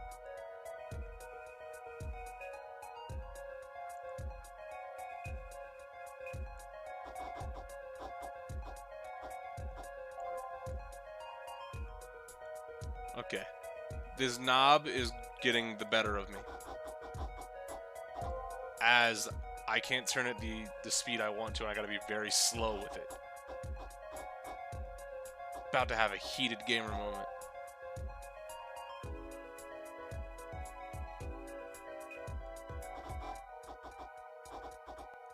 Looks like a bouquet. Or a vased flower. Or, ooh. Never mind. Forget what I was saying, that's a hand of poker. Damn. Depending what's on the flop, you could have a straight flush. Unless that's 3 diamonds. No, it's 4 of hearts. That's not the 4 of diamonds. I lied. You could have a straight though. What the heck? Wow, he really blows. The finished painting isn't anything like the rough. Devices like mine didn't exist until recently. He probably thought he could draw any sort of thing he wanted to for the rough. What do you mean? Well, in the past, you could only analyze the composition of a rough sketch. Composition? In other words, the traces of charcoal between the paint and the canvas. So you could tell if there had been a rough sketch, but not what it looked like. I think I follow you.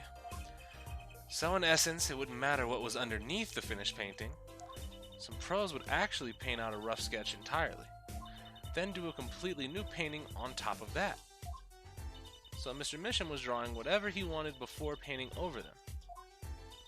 Possibly. Is there a problem with that?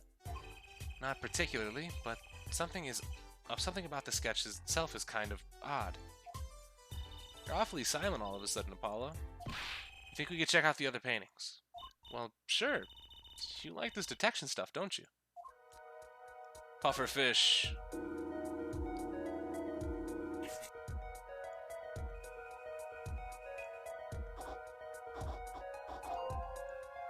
I'm just gonna shut up what I think it looks like because I definitely was hyper proven wrong. Can't tell, like, letters it was pretty easy to do, right?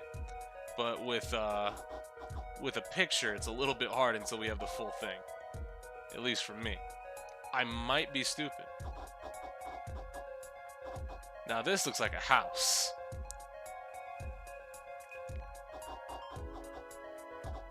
Fuck, or a cart. God damn it. Okay, let's print this one out. Juve, what is with you and Oprah? This one too. What's wrong, Apollo? You look so serious all of a sudden. You think I could just look at the last of these? Fine by me. Knock yourself out.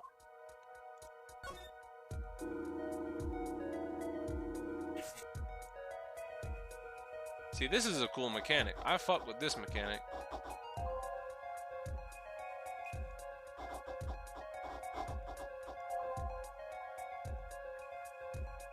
Do I count as a Chris loyalist? Nah, man, you be saying I cheat and shit. Kappa. It's like some sort of tower on fire. I do not know. I cannot see it. Oh!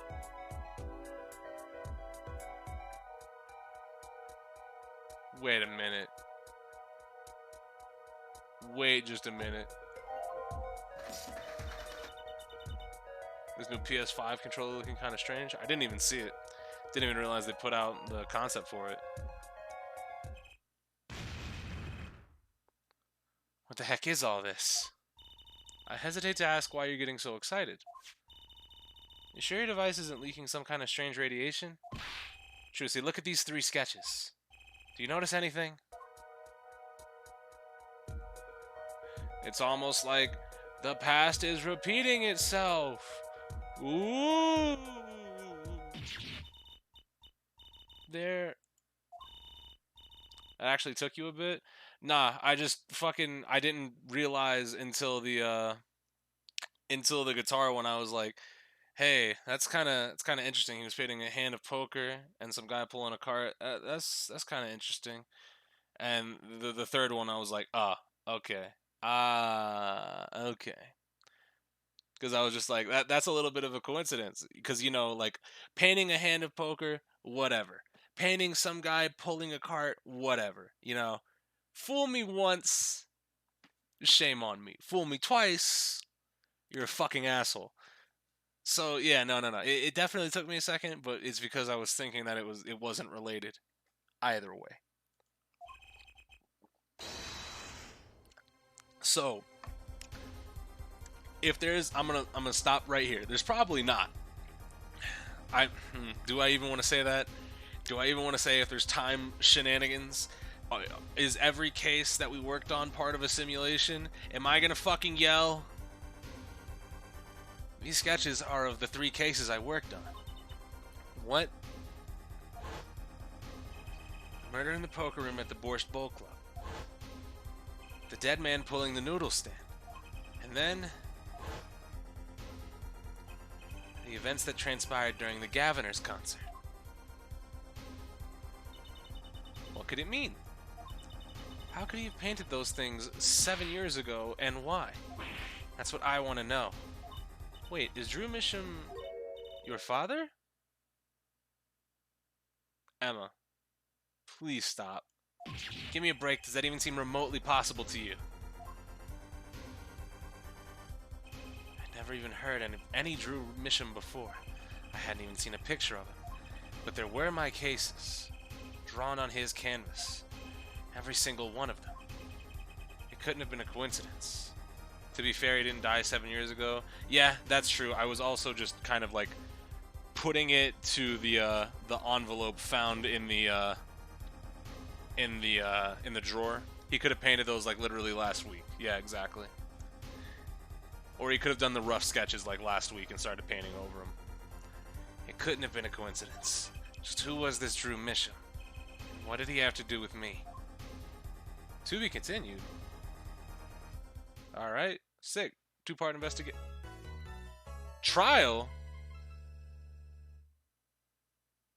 Hey, what the fuck? I can't... Do I have anything to prove? I don't think I do. October 8th, 9:48 a.m., District Court, Defendant Lobby number 6. Good morning. So, you're Vera, right? I'm Trucy. Trucy Wright. That's right with a W, but not right, right? We're on your side. You can tell us anything, please. Damn it. Morning. She speaks. Not bad, not bad. But I think you do better with a little smile, you know? Damn. You're so pretty. You need to sell it. I don't know about that choice of words there, Trucy, but go off, I guess. Question mark? Go off to jail, maybe? Can you send a 15-year-old to jail? I don't know. Very look like she could be Marianne's sister, a little bit. Trucy, let's take it easy for starters.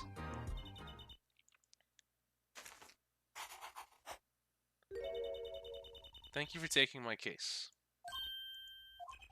Okay, well that's a start, I guess. There she goes with the nail polish again. Okay, it's not nail polish, Apollo, clearly. They're trying to send a 14-year-old last case? Yeah, that's fair. That's great, really. It's so cultured.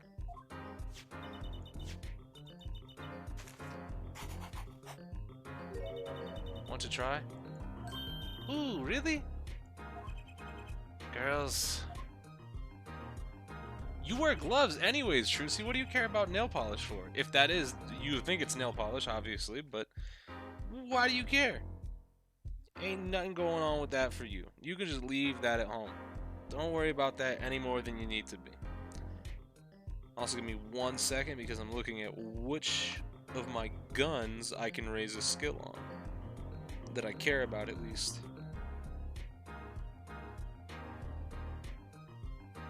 Fuck it, I'll give another level to Type 95. The victim, Drew Mission, was a forger. And a stolen painting was found in his studio. A life of crime, really? And maybe one that led to his death. October 8th, 10 a.m., District Court, Courtroom number 3. Wait, isn't this the simulation?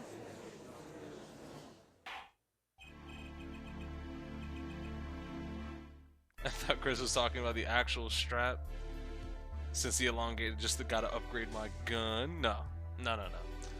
I want to do some, I want to put some stuff on it, but I don't think I need to, especially if I'm just going to be carrying it.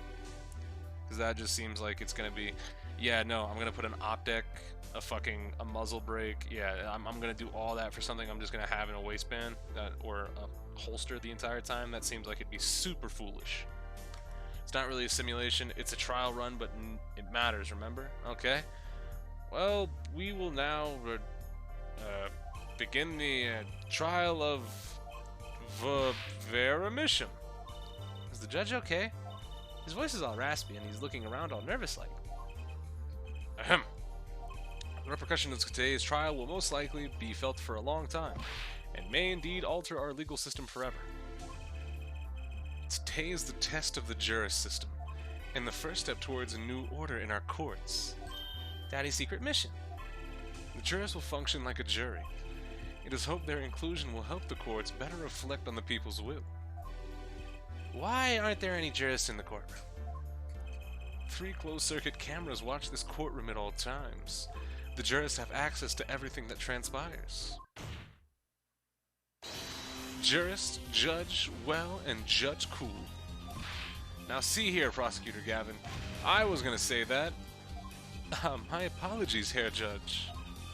Jurist today, judge today's trial coolly, if you would be so kind. The jurists are unbound by the letter of the law. They don't affect the trial with evidence, but by their feelings. And we're about to find out just what effect they're going to have. Very well, Prosecutor Gavin, the tales of the case, if you would. The victim is the painter Drew Mission. He was killed in his own studio. His coffee was poisoned. By whom, you ask? By none other than the defendant, Vera Mission.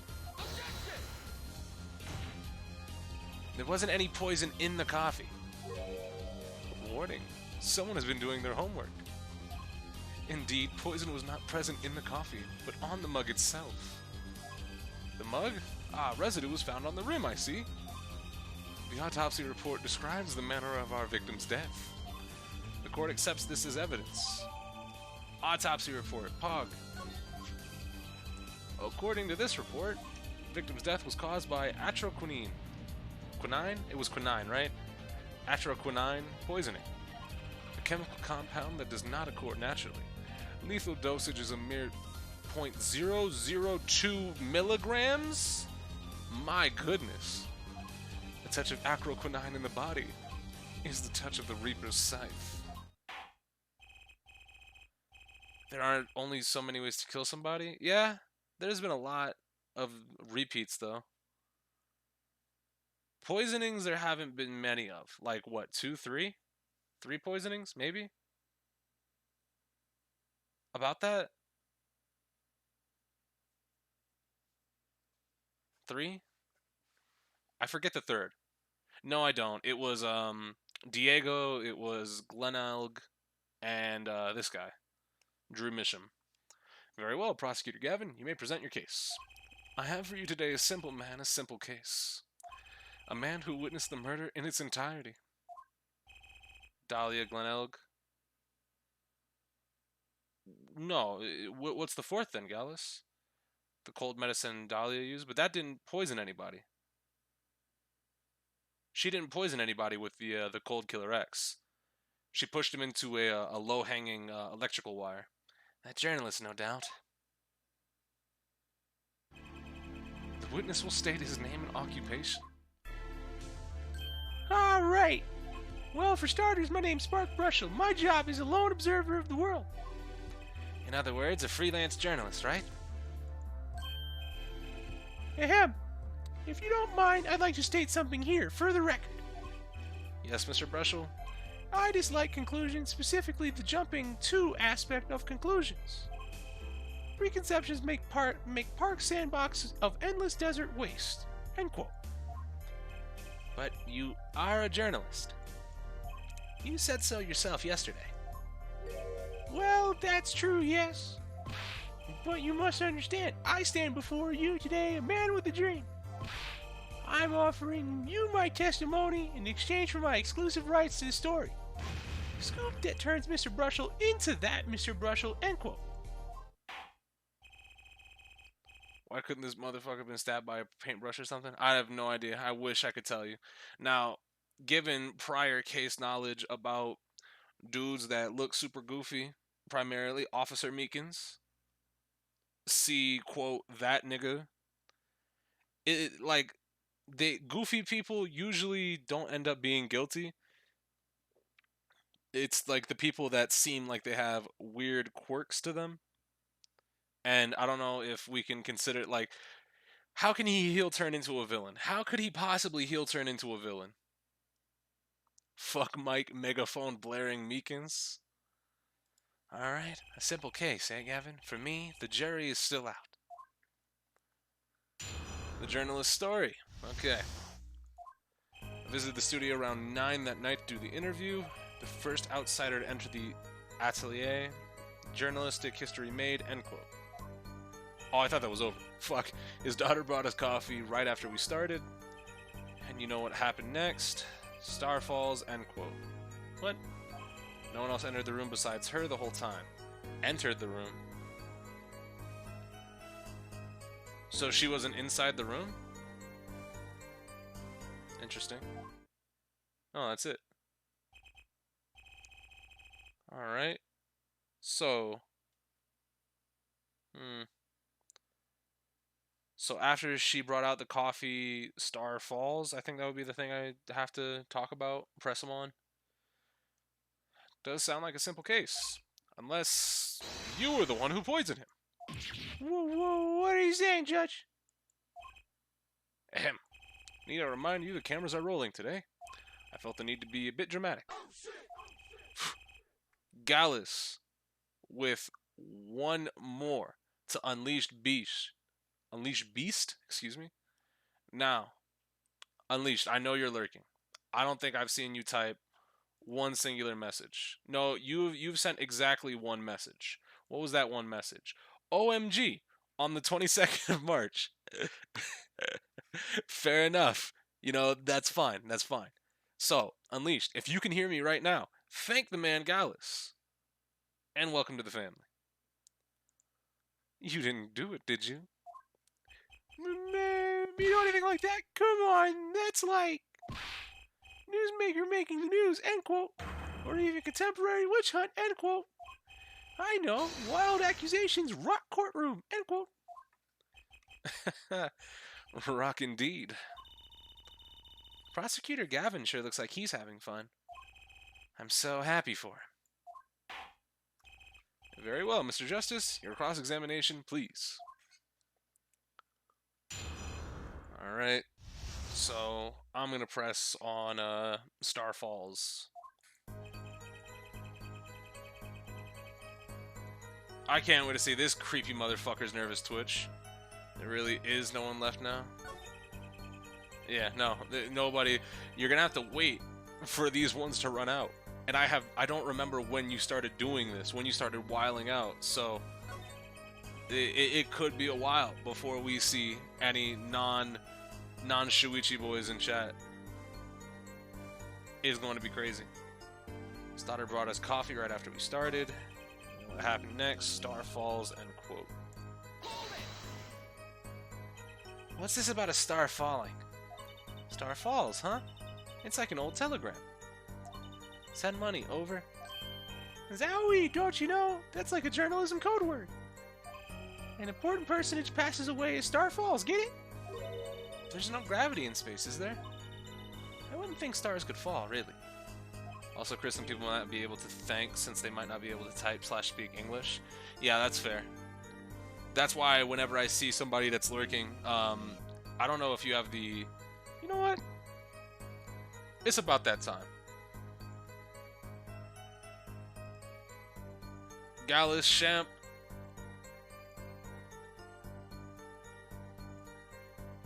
Take this sword, use it well.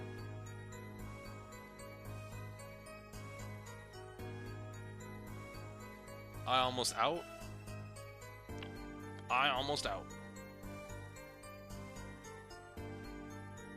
But yeah, no.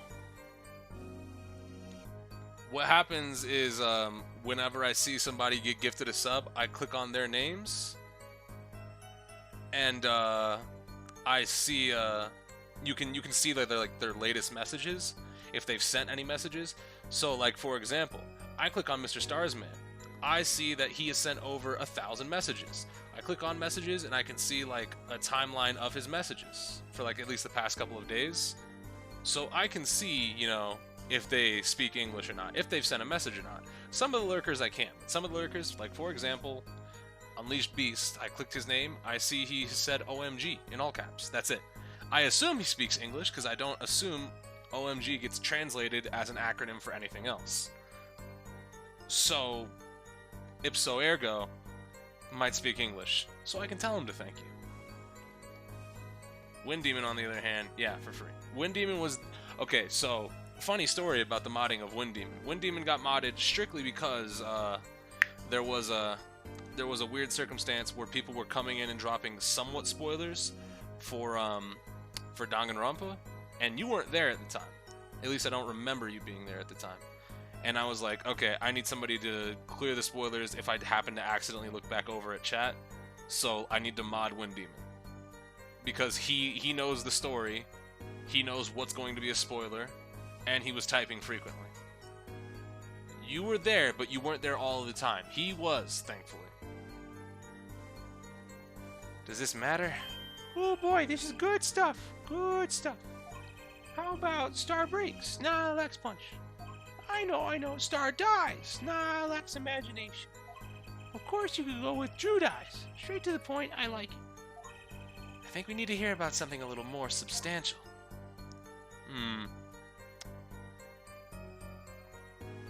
We could... Tell me about the Star's coffee. You say Mr. Mission had the coffee too. But did you actually see him drink the coffee? Of course. He who sees it wins, but he who says it wins bigger. End quote. I live in a man sees dog eat dog and writes about it world. Yet? What is this? What is this, Prince Skrameen? Damn. You were out here gifting tier 3 subs for Token Black. My god. What a monster. I guess I can't say I saw him drink it, really. He had one so-called sip, if that. Man puts lips to mug, drinks, end quote. The poison is quite virulent, I hear. My stomach did a so-called somersault. Since I gulped down that much coffee without so much as a second glance at it. Wait, maybe there's something there. Some kind of so-called trick. Anyone want to venture a guess for the record? Does this guy have a pause button? Well, Mr. Justice, did you find that testimony valuable? Yes. He died He died after taking his first sip. The victim drank his coffee, then immediately fell over? Oh, yes, yes. You can go to the press with that one. Are you sure? Because the poison takes 15 minutes to fucking work. Your Honor, this is a vital piece of information. Please add it to the testimony. Very well. The witness will add this to his testimony. Vital, right. He had one sip. Okay, it's testimony. He had one sip, if that. The next moment, he was on the floor. Yeah. Are you sure about that? Ding dong, motherfucker. You know what I have a problem with? A particular property of the poison used. Atroquinine. Oh, Prosecutor Gavin was quite clear about the poison. A lethal dosage of 0.002 milligrams paralyzes the central nervous system. If you drank that, even you, Mr. Justice, would be reduced to a quivering pile. Why are you using me as an example? Unfortunately, we weren't told everything. There was a vital omission in Prosecutor Gavin's information. Thank you. Thank you, Prosecutor Gavin. An omission? Atroquinine is as virulent as he says, but death doesn't come upon ingestion, not immediately. That's because atroquinine is slow-acting. Slow-acting? According to one forensic scientist, it's one of the most virulent poisons, but is absorbed into the body astonishingly slowly. It takes at least 15 minutes from the time of ingestion for adverse effects to show. He did say, even you, Mr. Justice, though, which implies Apollo being stronger than normal. Apollo's got some resilience on him. If we suppose that the moment Mr. Mitchum sipped the coffee was the moment he sealed his fate, then he would still have had time left to enjoy his last cup of joe. Also, Christy's giving my gift subbing a huge power creep. Poggers. I've done something. I can see when people were gifted by other people than me. Oh. Damn. That's crazy. Apollo's feats aren't as numerous as Phoenix? Of course.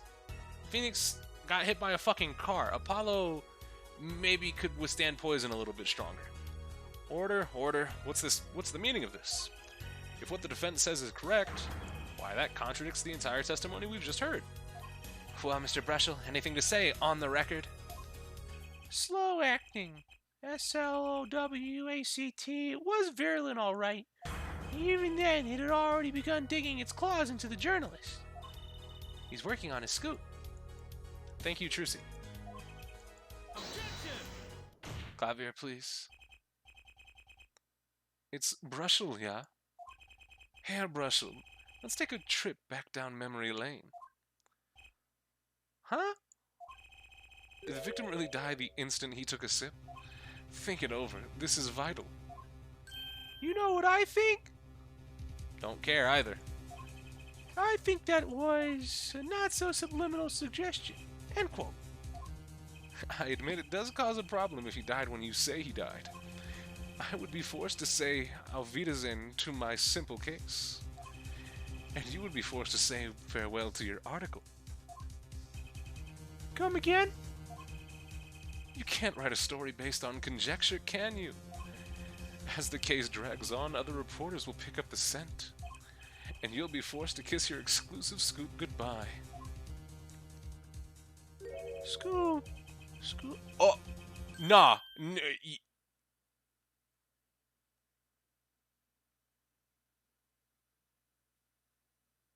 Yeah, nah.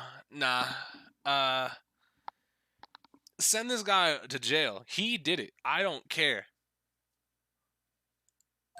Look, just wait a second. Just 1 second. We're waiting. Out with it. I think I just recall this so-called important detail. A revival of recollection, end quote. A story survival, end quote. Attorney utterly confused, end quote. Actually, I did notice something when I visited the studio. I heard the poison takes its sweet time, see? But not what I've been saying for the last few minutes, apparently. Mr. Breschel, are you saying you noticed something that explains what happened? You bet I am. The antidote for a poisonous contradiction, end quote, you might say. Or I still have no idea what you're talking about, end quote, I might say. I figured it out, but only after an in-depth interview. See, thanks to my journalism skills, I know who poisoned the coffee. Order, order. As far as I can tell, the witness is standing by his testimony. That Mr. Misham died the instant after he drank. Of course I'm standing by my testimony and my dream of exclusive rights to this story. Apollo seems a bit more snarky than Phoenix. Yeah, Apollo he put more points into the banter skill tree. Like he's got a couple more points of banter. Phoenix put those points, like Phoenix's resilience and luck are up there. Apollo's got kind of just banter, and he's got slightly more intelligence. It feels like Apollo is slightly stronger than Phoenix. I don't know if anybody else gets that feeling, but I get that feeling. Because what I'm doing is I'm comparing Game 1 Phoenix to Game 1 Apollo.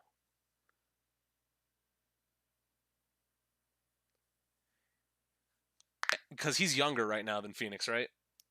Given time, I feel like he's a better lawyer than Phoenix. Apollo is definitely the better lawyer. Phoenix is the better fighter. We're building a good class tree, though. I suppose it was too much to hope for. What was? Of course he wouldn't choose a simple case, not him. Him? Phoenix, right? Who else? Oh. Warning, Hairbrush. Report for us, if you would. What is it that you noticed? Excuses not on sale today. Yeah, no. Apollo got some great banter. Am I high? I feel like Apollo is super trash right now. Why do you think he's trash? State your reasoning in 2 sentences or less. Apollo is sick. This court is a critical trial of the juris system. I'm afraid no room for doubt is permissible. You will testify to the court about what you noticed. That was Phoenix. Yeah, no. Like, Phoenix has some banter, but I feel like Apollo's like Apollo can play off of people better. Like, look at the end of the last case. Like the end trial where Darian was up on the stand and he was giving his testimony, and Apollo literally grabbed it and he just threw it back and he was like, "Yeah, sure, okay, buddy. That's what I was trying to make sure of." He's not as infectious, I'll give you that. Yeah. Also, Phoenix knows his ladders from step ladders. That's correct. And apparently, he said it enough times for Trucy to pick up on it and realize as well. The man has a sickness. What Brushel noticed. When I arrived at the studio, Mr. Misham was at his desk. He seemed to be writing a letter, but he quickly sealed the envelope.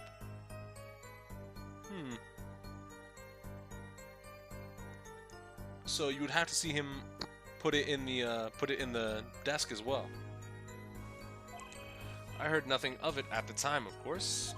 Now that I think about it, what if he was writing a suicide note? He was not writing a suicide note. A suicide note. Yes, he had this look on his face. Man's face inscrutable as a quadratic equation, end quote. Suicide? Poor Mr. Misham. But that means Vera's innocent. Would someone commit suicide in the middle of an interview? Oh. Very well, you may begin your cross-examination. What Brushel noticed.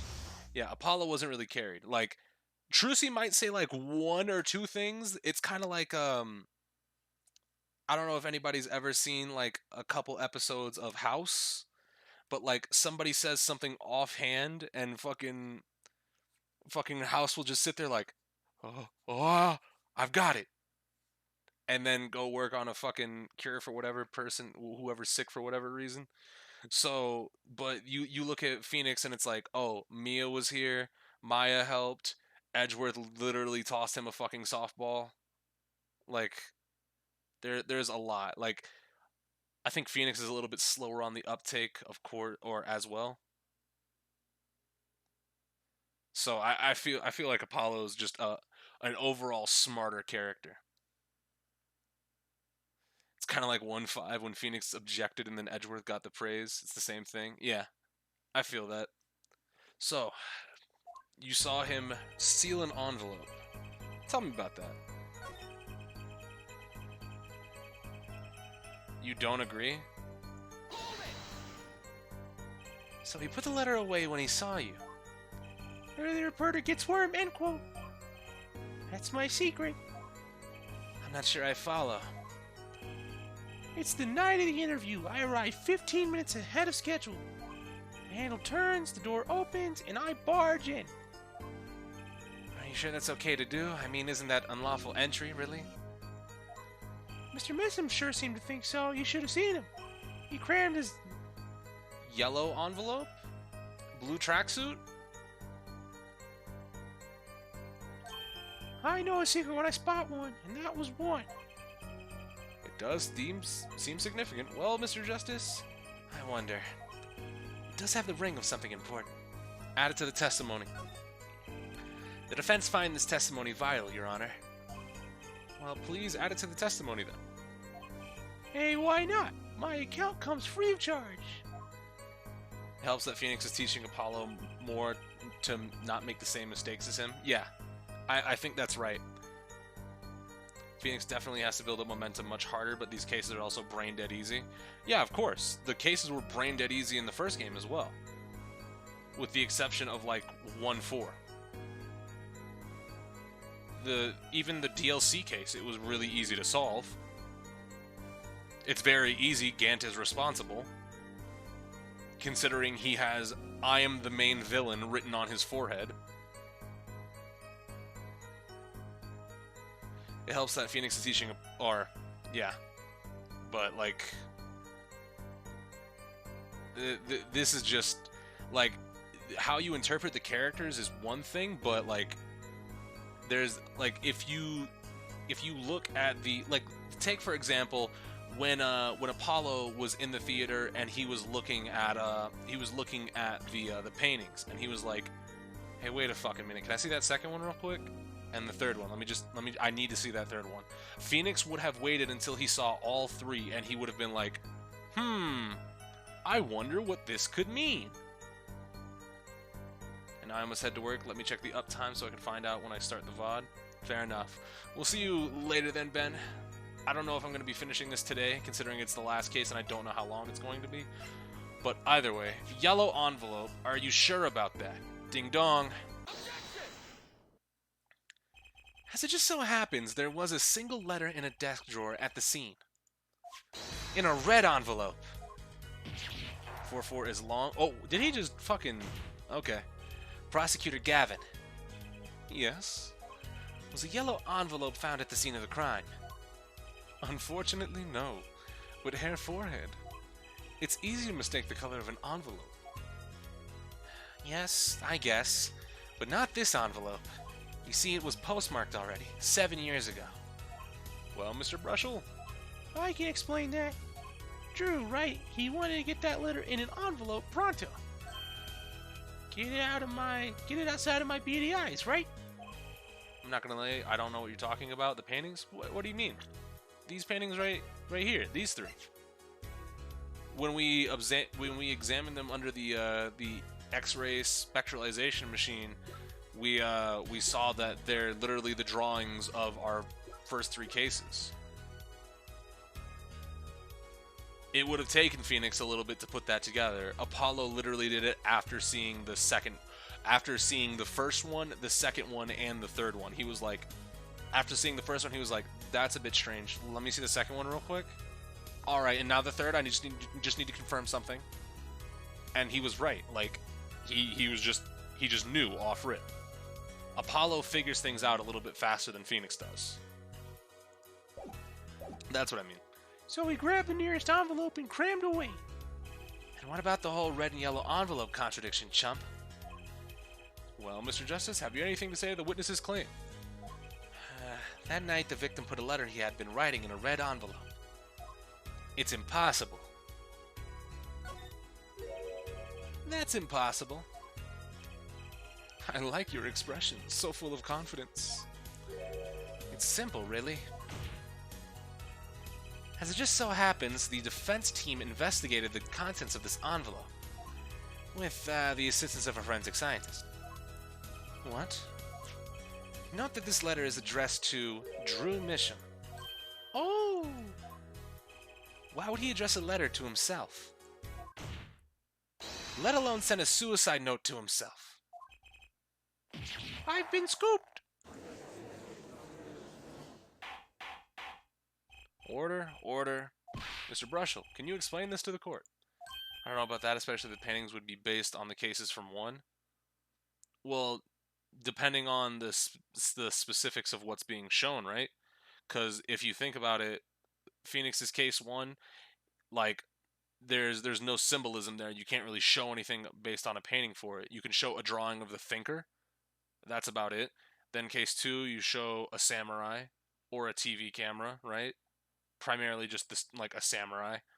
And then you show what was case 3 in game 1? Am I going crazy? Am I losing it? No, it was Mia was case 2. Steel Samurai was case 3. That's right. Never mind. Brain kind of shut off there. Caught back on track. Yeah. Mia's death was case 2. That's right.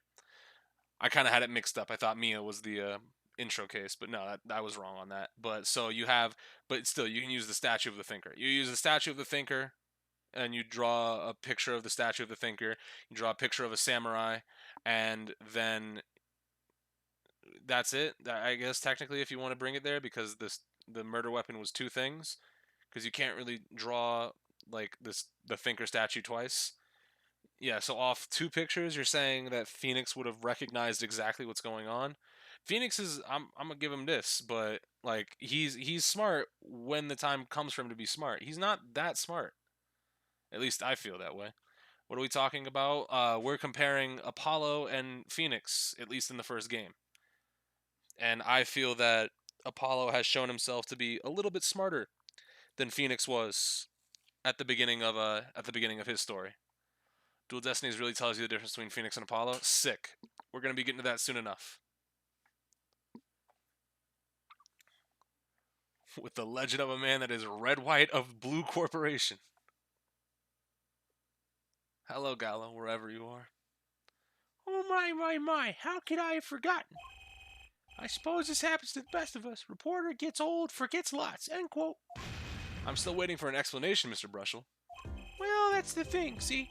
After he put his letter in that envelope, Mr. Misham sat there searching his desk drawer for something. His desk drawer? Yes, a stamp. A so-called postage stamp, end quote. A stamp? Whatever for? Well, to mail his letter, what else? And then, why, yes, I think I saw him put the letter in the box. Yes, it was a yellow envelope, and he put it in that box. Well, apparently this Nope. Alright then. Yeah, Dr. Hickfield. Yeah, you gotta switch it up instantly. That's no longer Director Hottie. That's that man. Dr. Hickfield. Oh, how I wish it did. Just think if that were a suicide note. What a story. Star writes suicide note in front of reporter falls, end quote. As I was saying, this has nothing to do with his case. That said, yes, Your Honor, it makes me wonder about the contents of that red envelope.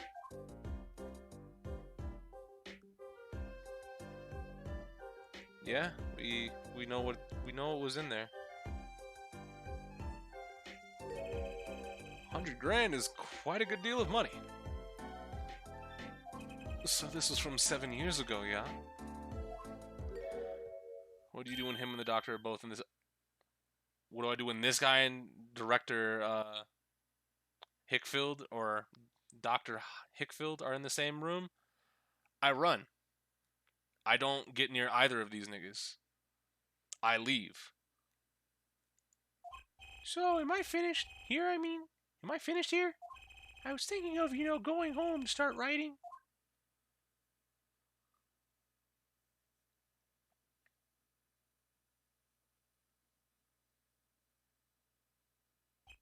I hate to state what should be pretty obvious to anyone, but when you catch the scent of a story, you make that rather unique face. Yeah, come on. Attorney is active imagination, little else, end quote. Nigga, I'll knock you out. Like, stop. Don't try to flame me. Even I noticed something, and my eyes aren't what they used to be. You know, I'm starting to understand what all this perceiving stuff is all about. Judge's active imagination, end quote. Please, continue with your testimony. Tell us about the scent of a story. Hey, I'm the one asking the questions here, usually. This guy's a fucking loser and I hate him. Scent of a story. Actually, it took a bit of work to get the thumbs up on the interview. Reporter leverages story, gets his interview. The story concerned a certain case from 7 years ago. The red envelope probably had something to do with it. Say what you will, but Drew's talent was without compare. No, you had to have known that he was forging pictures. You were in the apartment. You had to have seen the thing behind the fucking desk. Or the drawer. So you threatened to go to the press with this story. That's how you got your interview. Blackmail? Well, yes. I mean, no. I wasn't exactly black. And he's racist too? My God, I hate this guy. Something wrong, Mr. Brushel? Oh, look. This is my story, my tidbit. Journalist info is livelihood, end quote. I see. While you have me chatting away in here, what's going on out there? What if some Wally Wordsworth or Sally Scooper gets wind of my story? They could be going to press while I'm going to waste. The court feels your pain, Mr. Brushel. Mr. Justice, let's pick up the pace. A certain case 7 years ago. Wait, 7 years ago. Scent of a story. So we can press him on say what you will, but his talent was unmatched. Or we can use the bracelet on the statement because the bracelet is highlighted. Hold on. First, let's see what the actual red envelope probably had something to do with it. Say what you will, but Drew's talent was without compare. So, does he use the toothbrush? Oh, he does it right here.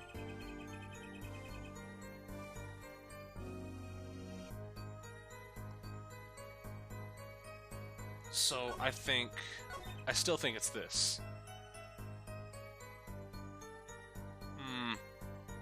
But what? We'll find out.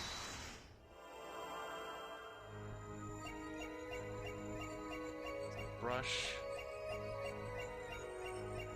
Say what you will, but Drew's talent was out compare.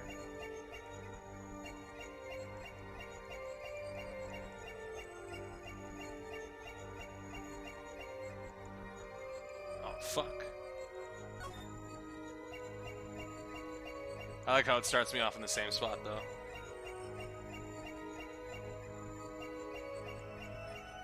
What's this? Sharingan? We use it to... Oh. Gotcha! I thought you found it right away. I would have flipped. Yeah, no, this guy gets sweaty. Sweat much, Mr. Brushel? Yeah, well, a man can't help his glands, you know. It's more than that. When Mr. Misham's talent was mentioned, you suddenly began to sweat buckets. You're hiding something about his talent. What? This one stumps a lot of people. To be honest, I didn't know what it could be, but since I was looking at his, because I thought it was going to be with the toothbrush, and I was kind of like looking to see, oh, where is anything different? Because if I'm going to miss one, it kind of feels like I'm playing a game of spot the difference. So once I go over the areas, like it's pretty much see what changes during each statement. If I could move the cursor faster, then I'd probably be able to get it in one go, right? Maybe two. Like, I think 2-3 goes through the statement is probably all you need to figure out any given perceive. What? That's ridiculous. Evidence time. Let's show where Mr. Misham's true talent lay. It just so happens I have evidence showing the talent mentioned in that letter. It's the fucking hidden painting, right? Yeah, because it's the forgery. So it is a Sharingan, kind of. It's a bracelet power. This painting was found in Mr. Misham's studio. Yeah? There are two problems with this painting. The first is it wasn't painted by Mr. Misham. The second is that there was another painting in the studio, which looked exactly like this one. I think the zoom might be bigger in this port. Really? I wonder if that's to give it some, like, varying difficulty for it being on mobile. Don't know what the reason might be. Unless the zoom is the same and we just might be a little bit, it might be a little bit different because it's not on a 3DS screen.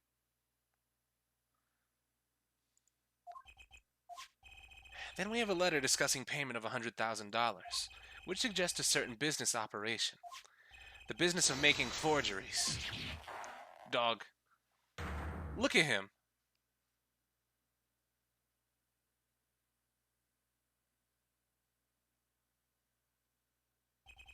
That is all, Your Honor. Everyone, please, everyone. Can we keep this private, please? Nobody's gonna steal your story. They just know. This is my story, my scoop. Forgery? That's a serious crime.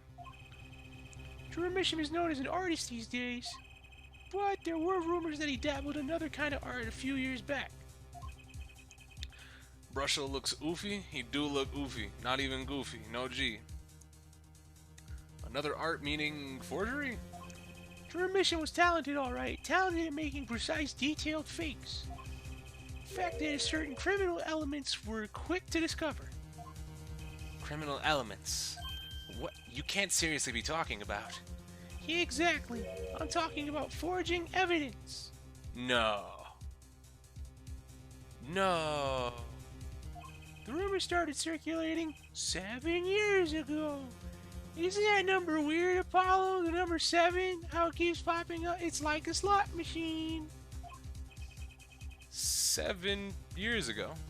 So are we to understand that this letter here, this payment of $100,000 was for... Yeah, exactly.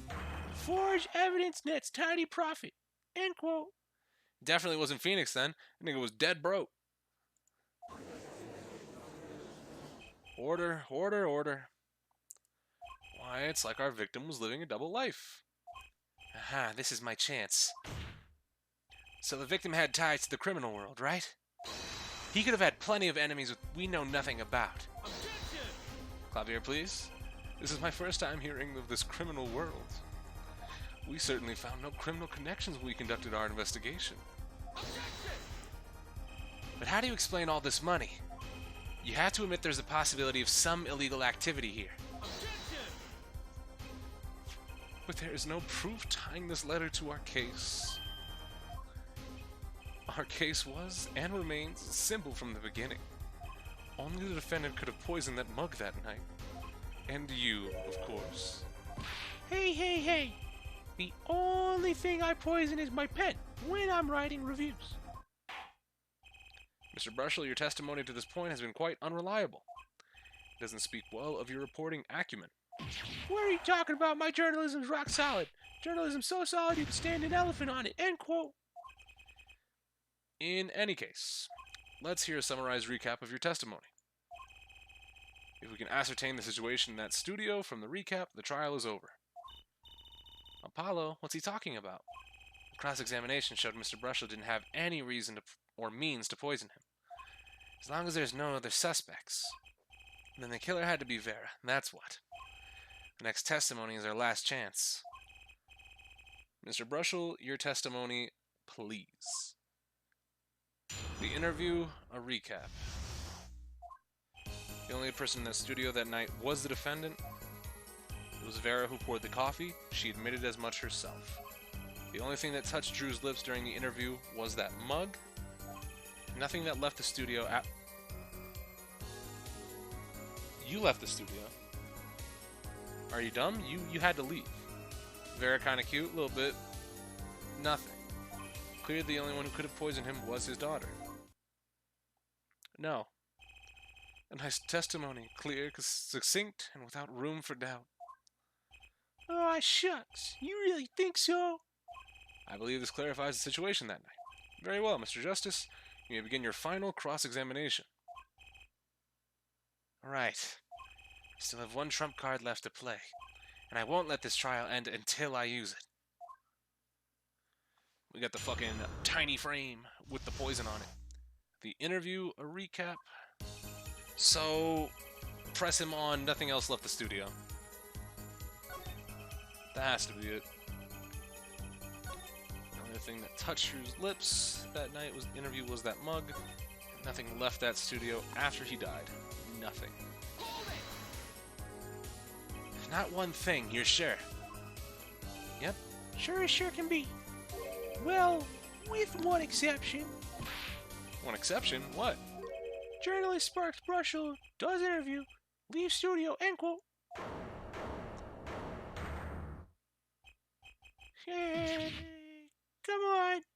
It's a joke, get it? Not funny, I know, but still. Something leave the studio that night? Why does that sound familiar? Where have I heard something like that before? Because he said he puts a letter in to the mailbox. Now that we've proven our witness is a comedian of sorts, I'd like to turn to our defense attorney before returning to the testimony. Do you have any idea what, if anything, might have left the studio that night? Just one thing. I think one thing might have very well have left the studio that night, actually. A certain something that has vanished from the crime scene. By which you mean something other than our witness. Of course. Don't tell me. Vera Misham. Believe me, any comic relief I may provide is entirely unintentional. I posted a Damon in the cord. Let me see this. Also, what the fuck is this PS5 controller? There's no way that's the actual, like, the default colors for it, right? Default's gotta be all black. Also, I can't say I'm a fan of them taking away the round button for the PlayStation button in the middle.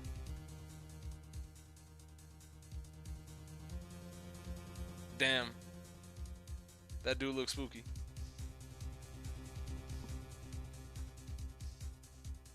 You know, I don't know about this design.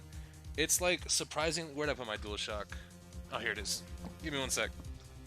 I'm doing controller analysis. Like, the DualShock 4 was pretty okay. It seems like everything is still in pretty much the same place. You don't got to worry about the rounded sides where the D-pad and the PlayStation buttons are. So I guess that's cool. Like I said, I still don't like the big rectangular clitoris in the middle of the controller, but it's whatever. They clearly want that touchpad there. Like I said, the PS button, I would still rather that be a circular button than a weird jagged looking controller like that. I can feel my thumb is going to catch the side of that PlayStation logo and it's not going to feel too great sometimes. But other than that, it is what it is. They very clearly... Is that a mute microphone button that they have down there though? Or is that the PS button? Is the PlayStation logo just a logo, and is the button underneath it the home button?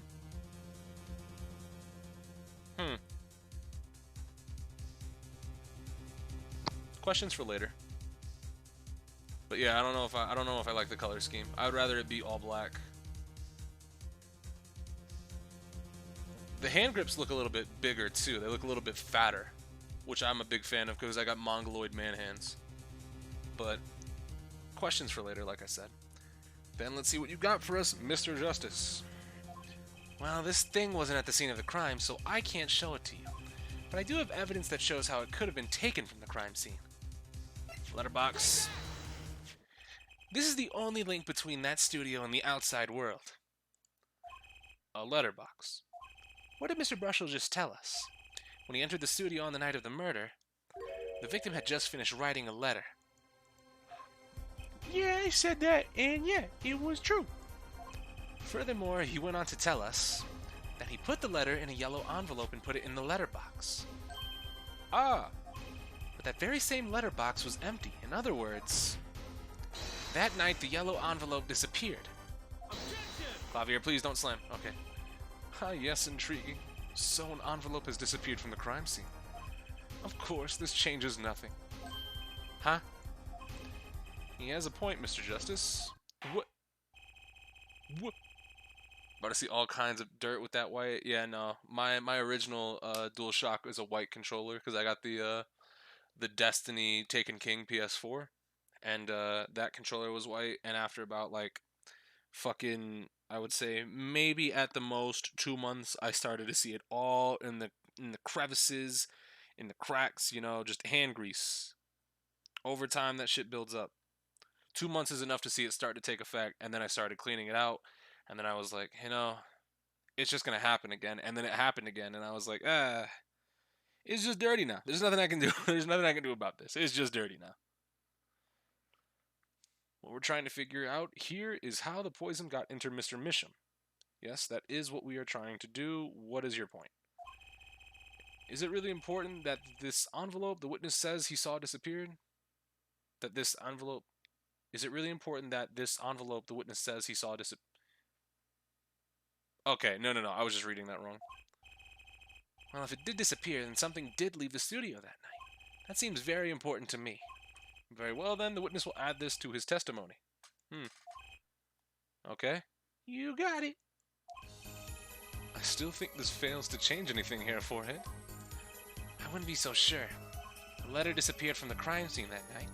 This is exactly the opening I've been looking for. The letter was put in the post from the studio, but I hardly think that matters. Yeah. Clearly, the one who could have poisoned him was his daughter. No. Oh, wait, hold on. If he was writing a letter, didn't he have to fucking seal the envelope? You're sure about that? Well, to be really, really precise, I was busy gobbling mint candies the whole time. One of those candies might have been poisoned. Yet, at the time of the autopsy, no fresh fragrance of mint filled the room, and no mint residue was found. It was a long shot anyway. Don't tell me you're still trying to prove this. You think the victim ate, drank, or otherwise ingested something other than coffee? Well, Mr. Justice, if you have some proof, the possibility is there, I can feel it. Just maybe not prove it. Not yet. The possibility isn't going to cut it, not now. Mr. Misham ingested that poison via a route other than that coffee. Oh, can we prove it? Yeah? Technically?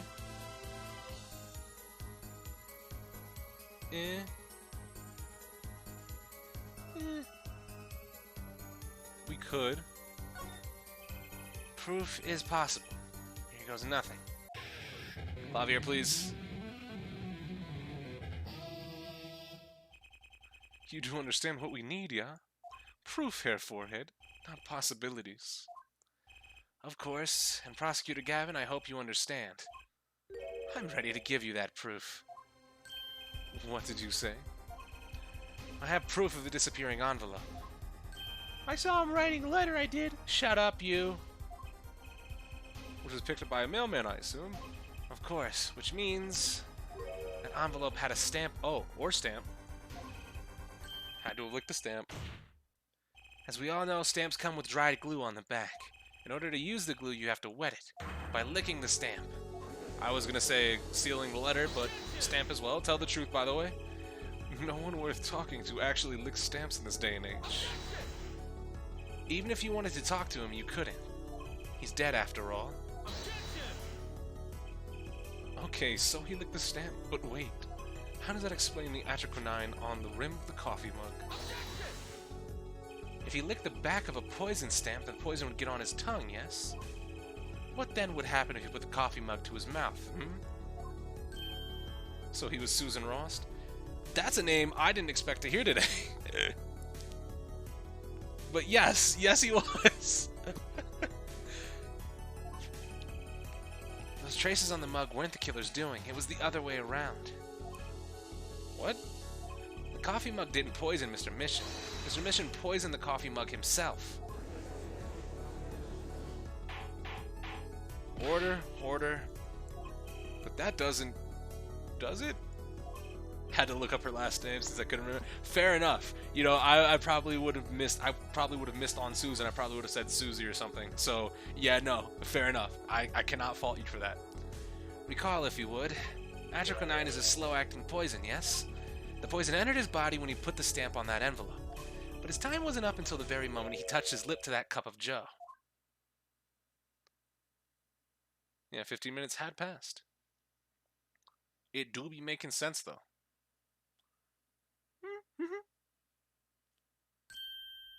Oh. You have something to add, Mr. Brushel? I know, his nose is picking up on another scent. As I believe I mentioned earlier. Yep. So was he... Is this a suicide? Is it actually a suicide, though? Unless somebody put the poison on the stamp without his knowledge. Because it seems like this could be a suicide. Interesting. Questions for later. But you know, I don't seem to remember him ever finding one. Maybe he just ran out. Incidentally, we searched the desk drawer at the scene of the crime. There were no stamps, not a single one. That does pose a problem. How will you prove that the stamp was coated with poison? Actually, I'm glad no other stamps were found. It makes proving the stamp he used was poison possible.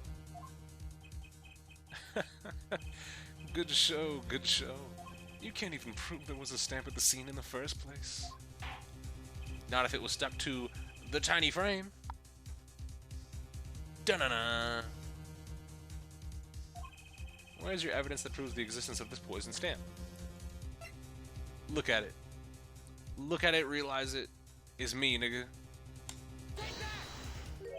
Well, that certainly is a cute little frame. And by little, I mean really little. Judge, please. Please. It was on the victim's desk, Your Honor. Quite empty, as you can see for yourself. I noticed that too during my inspection. So what? Apparently you weren't as observant as you should have been. You see, when you saw this frame, it was missing something quite important. Missing something? Yes, a pale bluish stain on the inside of the frame. Atroquinine residue. What? Why wasn't I told about this? The frame is only 2 inches square. The face of the frame is even smaller. Maybe an inch wide at the most. You aren't saying. I am. Oh, but I am. Tell me, what fits in such a small frame? A commemorative stamp, perhaps? Order, order. The poison stamp was in this frame? Clavier. Impossible. Prosecutor Gavin? Why would he put something like that on his desk? Don't tell me he had it there so he could commit suicide if the mood struck. You know, can I say something? I had a thought, see? What, Mr. Brushel? And please stop jittering around like that. The victim was a forger, right? There's a lot of money in that line of work. Forger forges friends and makes enemies too. End quote. So the poison stamp might have been a murder weapon aimed at him. Objection! Damn it. He was ready for it. Okay. Oh, that's rich. That's rich. Leave the ridiculous flights of fancy to the Gavineer's song lyrics, please. Finally, something we agree on. The stamp was a murder weapon? Nonsense. Murder is a simple business. Who would go to such lengths? No one. Oh, I disagree.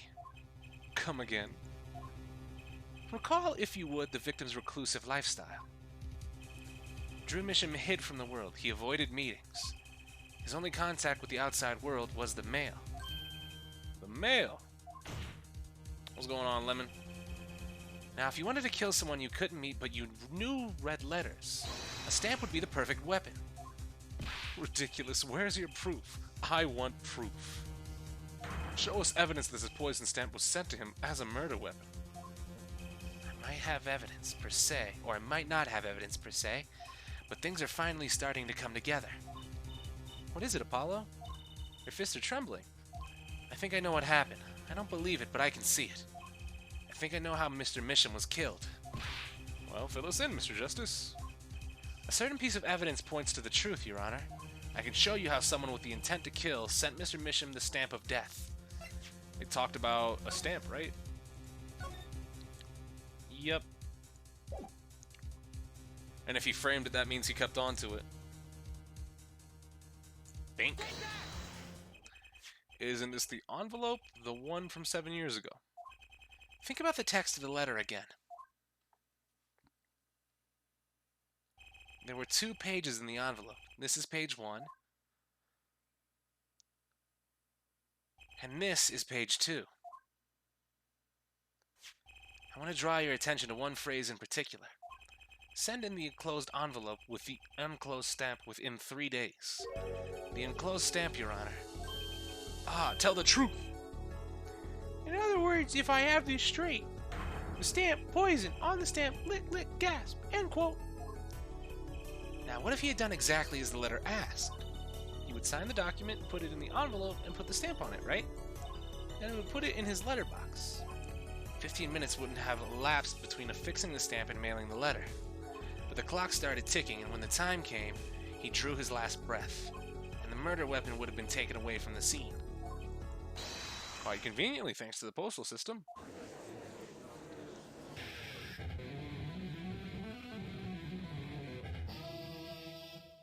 Such a splendid imagination you have here, Forehead. Let me confirm one thing with you, if I might. So this poison stamp was inside this envelope from 7 years ago. Yeah? Is that what you have us believe? Really? Well, it is a little bit of a stretch, but there's a possibility. Yes, a very small possibility. How small, I wonder? Poison stamp in this envelope? In this economy? A stamp that then became the murder weapon. How do you intend to prove this seeming coincidence? Well, it was 7 years ago, and we don't even know who sent that letter. And your answer is silence. I see. Very well. I move to... It's not nice to pick on the Fraulein, Clavier. Oh, is he back? Oh! Wait, what? Wait, what? Come on. Don't debate me like that. When's he coming back? Emma. Oh, like my Christoph Gavin impression? Did it sound like him? Don't quit your day job. Don't say that. You saw him. What kind of shit is that? Don't you have a crime scene to be looking after, Fraulein Detective? Someone had to come dig you out of all the mess you're making in this case. Mess? You know, none of this would happen if you just trusted in science a little more. You can find out if that stamp was in the envelope easy. Care to explain yourself, Fraulein Detective? Glare at me all you want, but science is on my side. It's all in the residue, right? That's right, the poison detection spray. Peruse the red envelope at once. You can open it on the authority of the court.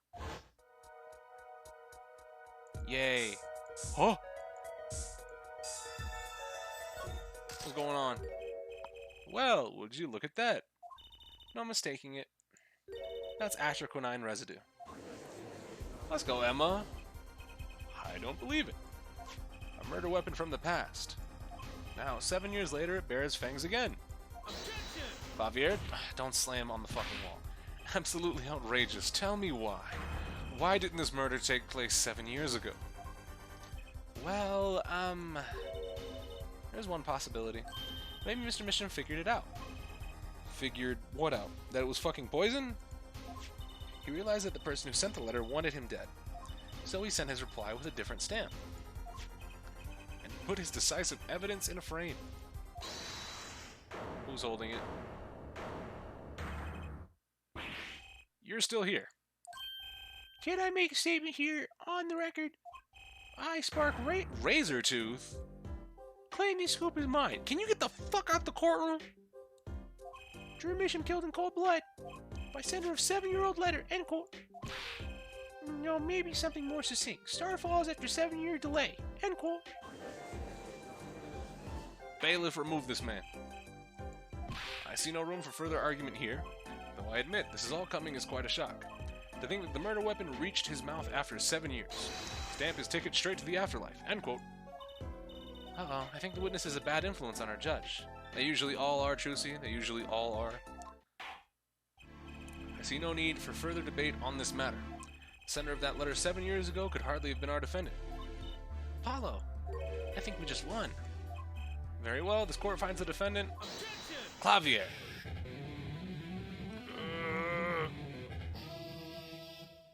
Brusha looks like SpongeBob. Yeah, I get the vibe. Unfortunately, I cannot do a good SpongeBob impression. Is this the bright future of our legal system? Prosecutor Gavin. A ticket to the afterlife from 7 years ago? Tickets for the Gavinier shows aren't valid after 2 weeks. You don't kill people. But it doesn't make sense any other way. It boggles my mind that so many people haven't noticed this. There's a fatal contradiction in Hair Forehead's claim. A contradiction. A poison stamp was placed in this envelope 7 years ago, whereupon it was framed until now. If that's the case, then why would Drew Misham have done what he did? What the fuck do you mean? I'm gonna explain that. He must have realized it was poison. Therein lies the rub. 7 years ago, the forger Drew Misham sensed a trap and put the stamp in a frame. I do not debate this, but this begs the question. Why 7 years later did he use that stamp on the night of the murder? Well, it could be a suicide. Are you...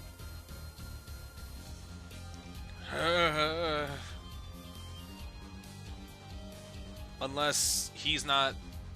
Unless he wants people to think he's dead, and the actual forger isn't him, but instead it's Vera. Ooh, that could be possible.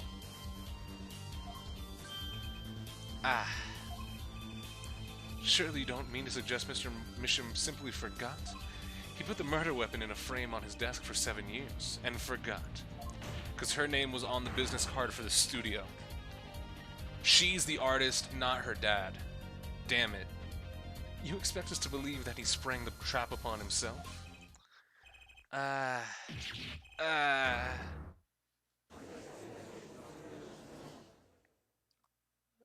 it.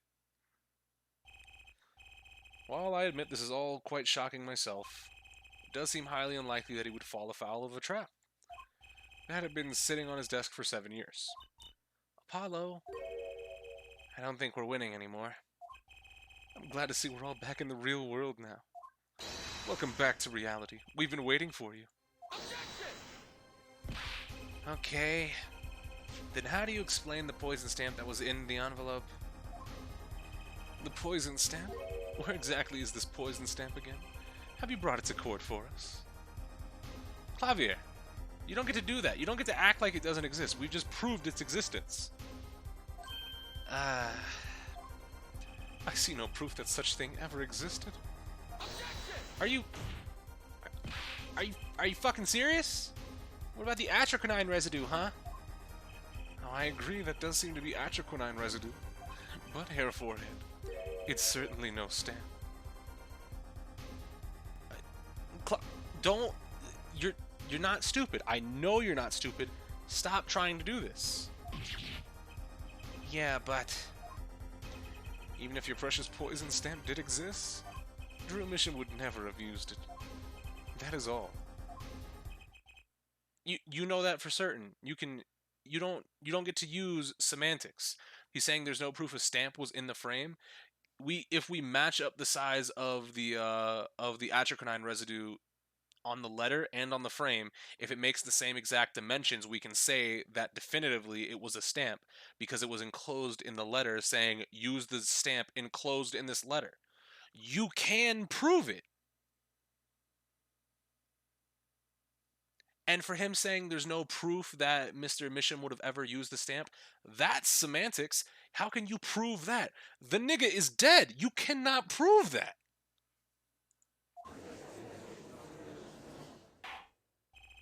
I believe we've come to a conclusion. Again, Apollo, were we wrong the whole time?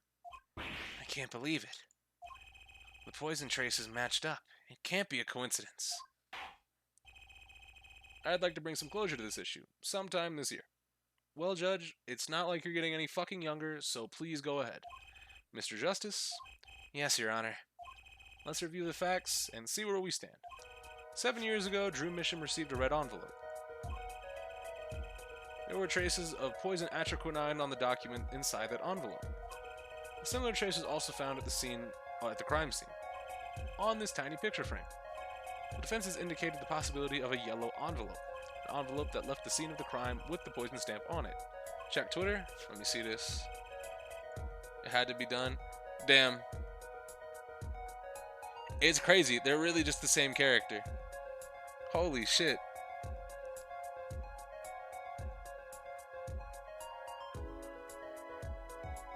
Like, eye color and everything. Intelligent Systems ain't slick.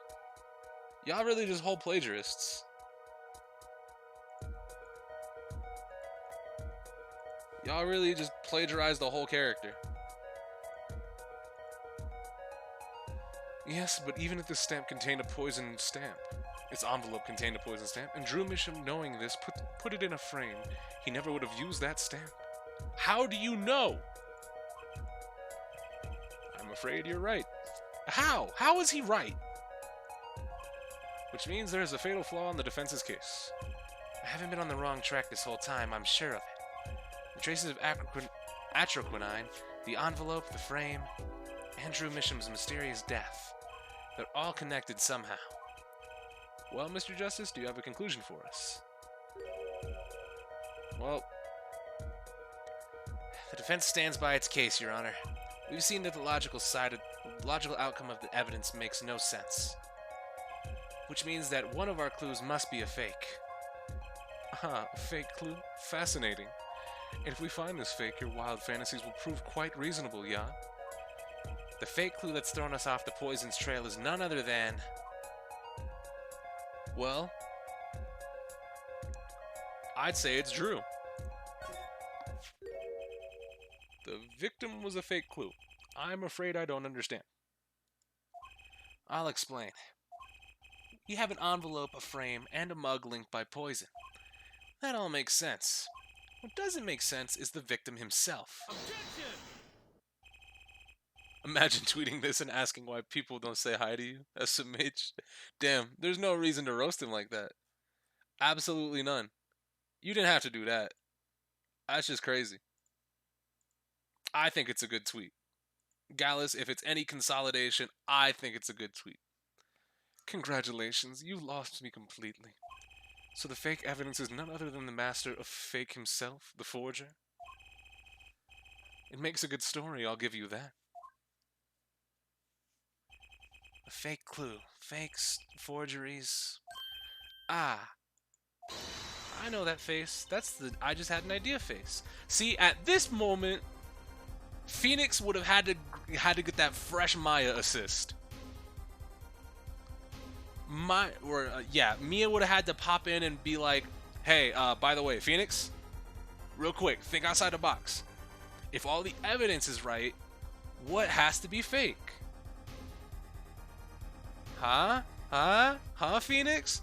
What could possibly be fake in this scenario? If all the evidence is real, if you have 2 apples, Phoenix. Alright. I don't know if I'm right, but I'm going with it anyway. What if our forger is the fake? Come again. 7 years ago, our forger sniffed a trap and stepped aside. 7 years passed. Now the forger stumbles into that very same trap and dies. Why? That's what I want to know. Because the forger who was killed was a fake. Here we are again. The victim was a fake. Yes. One forger smelled the trap. One forger fell into the trap. That's two forgers. And one of them was a fake. Here we go. Here we go. Order. So you were telling us that Drew Misham, the victim, was a fake. Well, if he was the fake, then who was the real forger? You better not be claiming there was some kind of switcheroo. I'm afraid you're going to have to back up your story. Mr. Justice, show us who the real Drew Misham was. If Drew Misham wasn't the real forger, there's only one other person who it could have been. Understood, Your Honor. Forger Drew Misham himself was a forgery. Oh, Frames, no! Frames! The real forger was... Damn, she was forging since fucking 12? Or maybe slightly after? But I assume that Vera was the forger the entire time. Frames look okay for me. I think they took a little bit of a dive, but they're back up. The real Drew Misham was... There can only be one explanation, really. The real identity of the forger known as Drew Misham is none other than his only daughter, Vera Misham.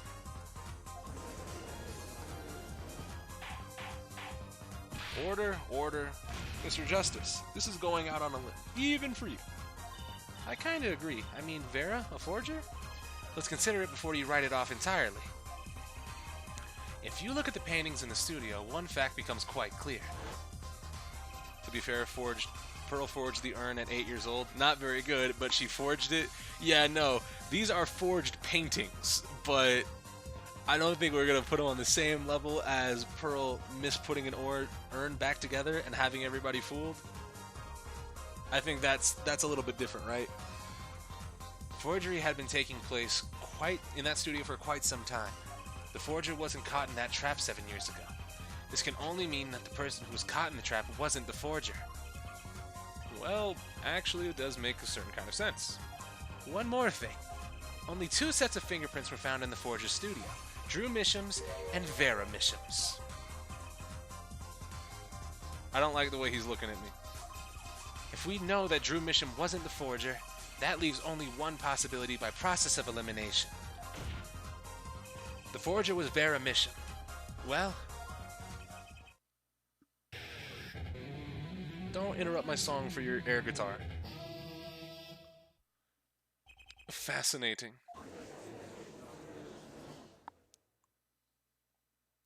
Vera, please confirm. Vera Misham? You've been paying attention to the trial so far. Let's just ask her and be done with it, shall we? Who are you? Who is the forger, Drew Misham?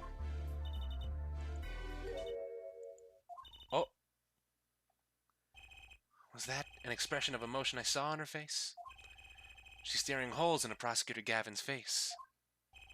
I'm used to being stared at by Fraulines, believe me. Though they usually talk to me too. Tell us, were you the one who forged those works of art?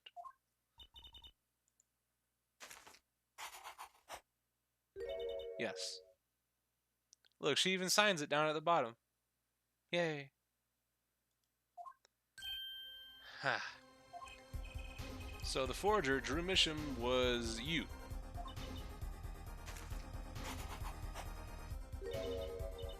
Oh.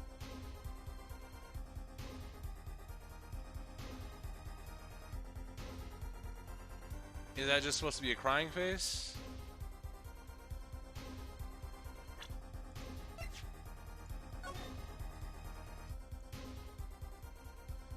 I guess. Never mind. Ignore me. What?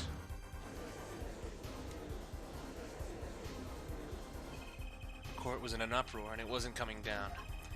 We had a break for 10-minute recess. To be continued. Damn. White rice.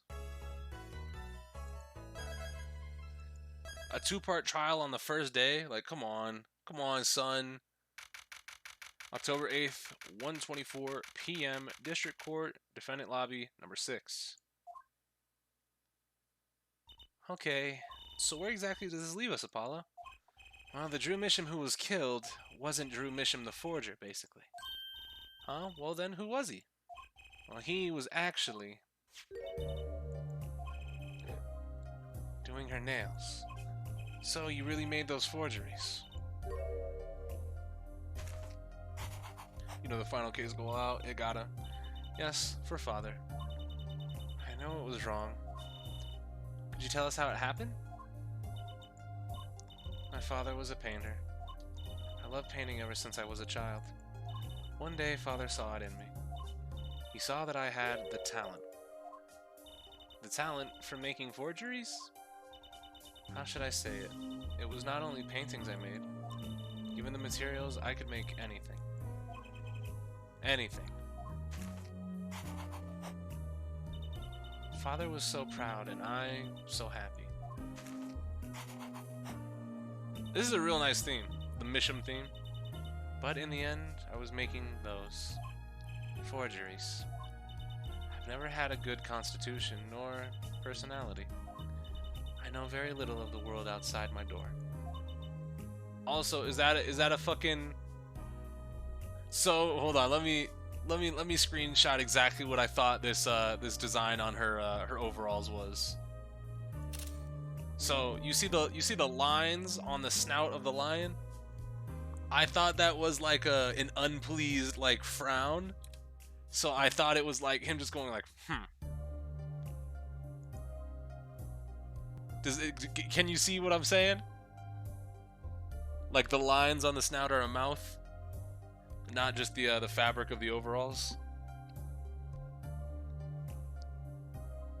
Like he's just displeased. I really hope that they don't try to show me that, because it just looks funnier to me that way. That's really good. Now I can't unsee it. Yeah, no, that was happening to me because I was like, fuck. I see it. Because I know those lines are literally just supposed to be like, you know, the fabric having creases, but nah, that's lion now. He is displeased. Now, because of me, father is... Do you know about this red envelope? I remember that envelope. It was some time ago. So you're already creating your works back then. I started when I was only 12 years old. Damn. Brown rice. So the one who figured out the stamp was poison, that was... Mr. Justice, it's time. To the courtroom, please. Right, out of time. Wait, Vera, just one more thing, please. Those 3 paintings in the studio. I painted those as part of my work. Right, see, we checked them out and we saw what was underneath. We saw the rough sketches underneath the 3 finished paintings. Yeah, and this is obviously going to get cut off when we go back into the court. I see. Mr. Justice? Yes. Father, he knew of you. Of both of you. Your late father. He was watching, gathering information, all about the Wright & Co. law offices. But lately, we're not doing just law. Yes, you do tricks, gags to amuse, and play piano. Well, they're not really gags. Yet when Father heard you had resumed the legal business, how pleased he was. Who was Mr. Misham? How am I supposed to know? What if he was dead? Yo, calm down. Phrasing? Trucy? Well, play in air quotes piano? Yeah. Phoenix just said he was doing that. In reality, he was just running the poker gambit. What if he was Daddy's daddy? Judging from the relative ages involved, I'd say it's highly unlikely. Things are already confusing enough with all the daddies running around. We know that the victim's daughter, Vera, was the forger. What does this mean for the case? Guess we're about to find out. Let's go! October 8th, 1:36 p.m., District Court, Courtroom number 3. I'm not sure even Phoenix would say he actually played piano. He said he was doing it. I assume, for a cover. Court is now back in session.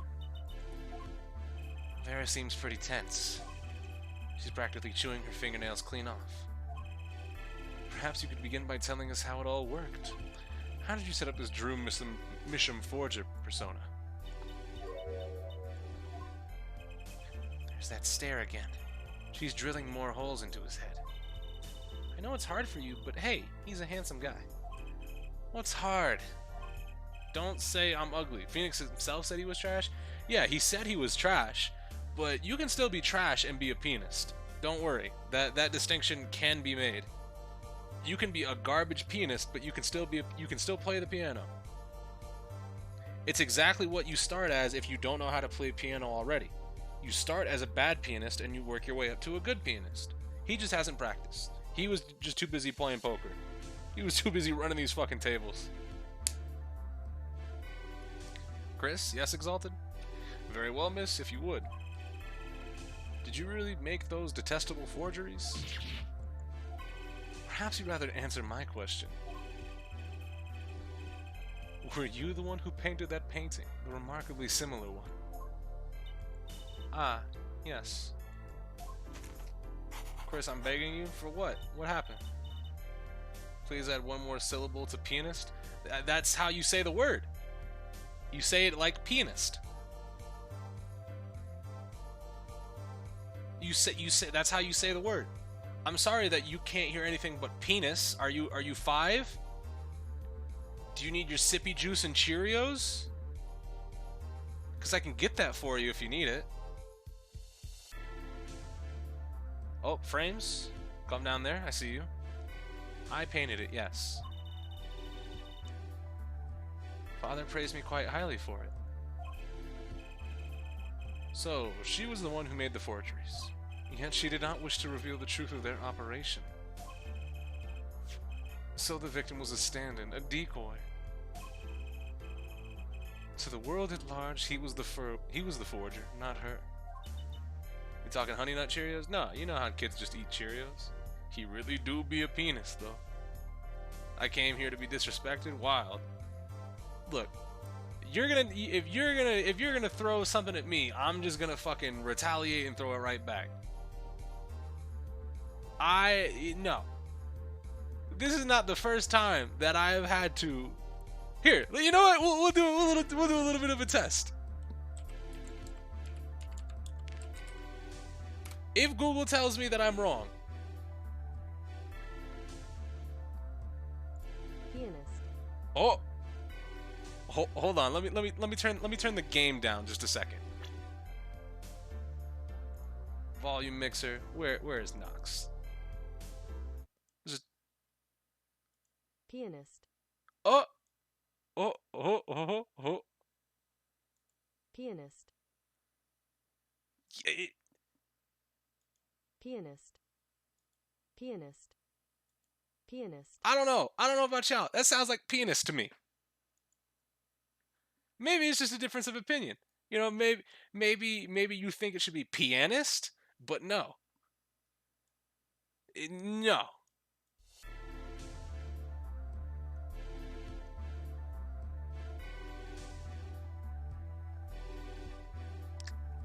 I'm gonna keep saying it like that. Shut up. I've done a bad thing. I have, haven't I? That sounds like penis to you, Chris? Look. I'm gonna screenshot the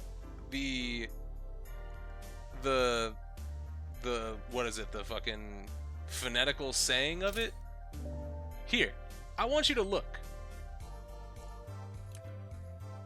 This is what you're seeing, and this is what people are hearing, and they're like, damn, why are you saying that word?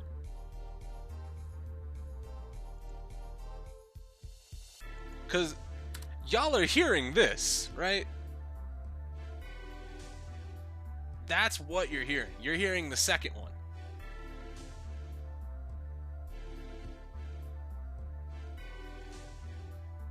That's all I'm saying. I'm saying that I'm not wrong.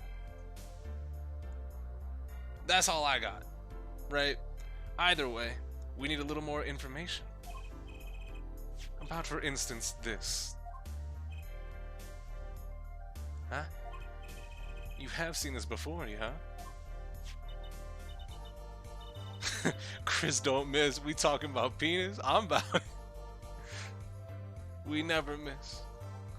Yes, it was in the desk drawer. Very very well. You may proceed with your testimony. Tell us everything you know about this envelope. The red envelope. Interesting. Alright, so, what you got for us? I created things and father sold them. This envelope came after my first work. That was other than a painting. Okay. You want to do this to me? I've already done it. We did it with Brooch. We're going to do it with Pianist. We're going to do it with anything you want. You're going to get me back? I hope you come correct. Father handled the deal, all of it. I received the stamp that was in that envelope. It was after that job that we moved to the current studio.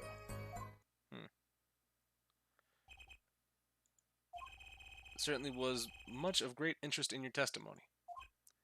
Not that the witness realizes it. Very well, please begin the cross-examination. I'll hit you where it hurts. Don't miss. Right, okay. I need more information about this forger.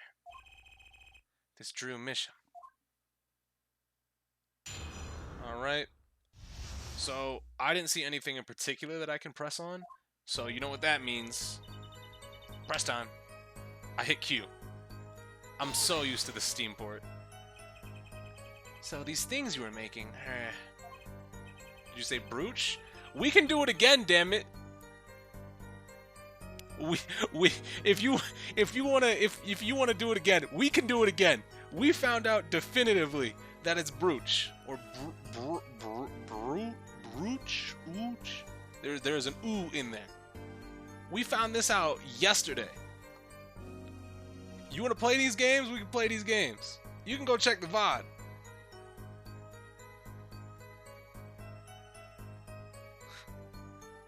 I'll hit you where it hurts, Chris, right in the Grand Marie. See, now that's a good point.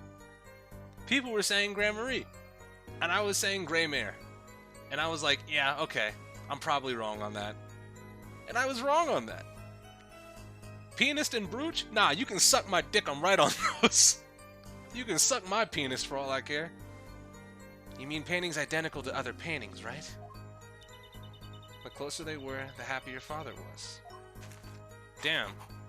He was just using you as a workhorse? It's the fucking flying. I was happy too. Still, you're quite young now. When did you begin this work? My first painting sold when I was 12. Your Honor, she had no idea what she was doing illegal. Or what she was doing was illegal. Easy there, little attorney. You're not here to defend her for the crime of forgery. True. Please tell us more about this envelope. This envelope that may very well have killed your father. The first one I'm okay with, but no. Brooch? It's no. Okay, so here. We're gonna pull up the definitions again. Cause I'm tired of it. I'm really fucking tired of it.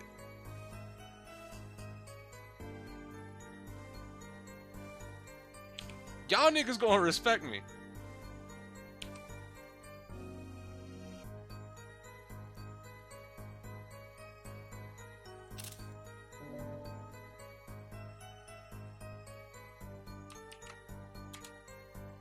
Look, just read. Just read for a second. As a verb, broach means to pierce, break into, or open. The verb broach also means to introduce a topic for discussion or make something known for the first time. As a noun, broach refers to a tapered cutting tool or a hole made by such a tool.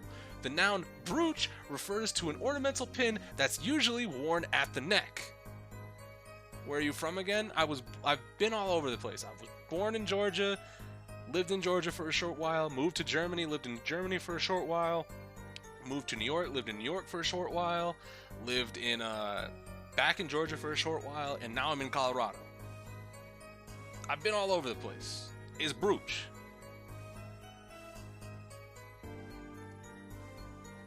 So USA, yes.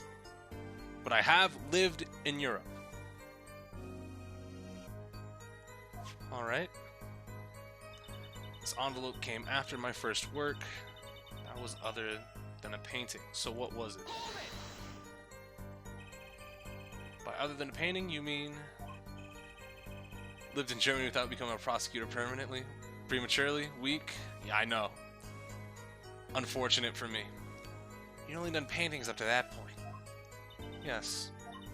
When Father had a realization, he noticed my talent extended to making things other than paintings. For instance, a letter someone had written. Chris lived in Germany. Yes, I lived in Kaderbach, Germany. It is a military base that is located right next to the city of Ansbach, Germany. Or a fingerprint left upon a cup. Or a signature on a document. A seal upon a letter. None of this makes you sound very innocent at all. And the $100,000 promised in this letter was the start. The beginning of a new industry for Drew Mission. A new industry. The creation of items used to be used in criminal proceedings. Not gonna lie, those names might as well be made up. Look them up. Those are real places. Forging evidence, in other words. Uh-oh. Father handled the deal, all of it. Okay. So, what... I assume that he did handle all of the deals, right? He'd probably keep you in the dark, and he met with the shady people, because letting a 12-year-old meet potential fucking scary people is going to be bad. I received a stamp that was in that envelope. They do sound German, so I'll give you the benefit of the doubt. Hey, if you want to, you could just look them up. Press. What do you mean you received it? Did I do something wrong? You didn't use that stamp because it was dangerous, correct? Deadly poison on the back, atroquinine. A moment here, Forehead. You can't force an answer upon the witness. Now then, perhaps you would tell me, Fraulein Vera. Why did you receive this stamp? What? I'm helping her. Shut up, Clavier. Is something wrong? She doesn't like him. It was beautiful. It was one of those commemorative stamps. Oh, does she not like Clavier because he looks like his brother? Damn. White rice. Fuck it. So you didn't know about the poison?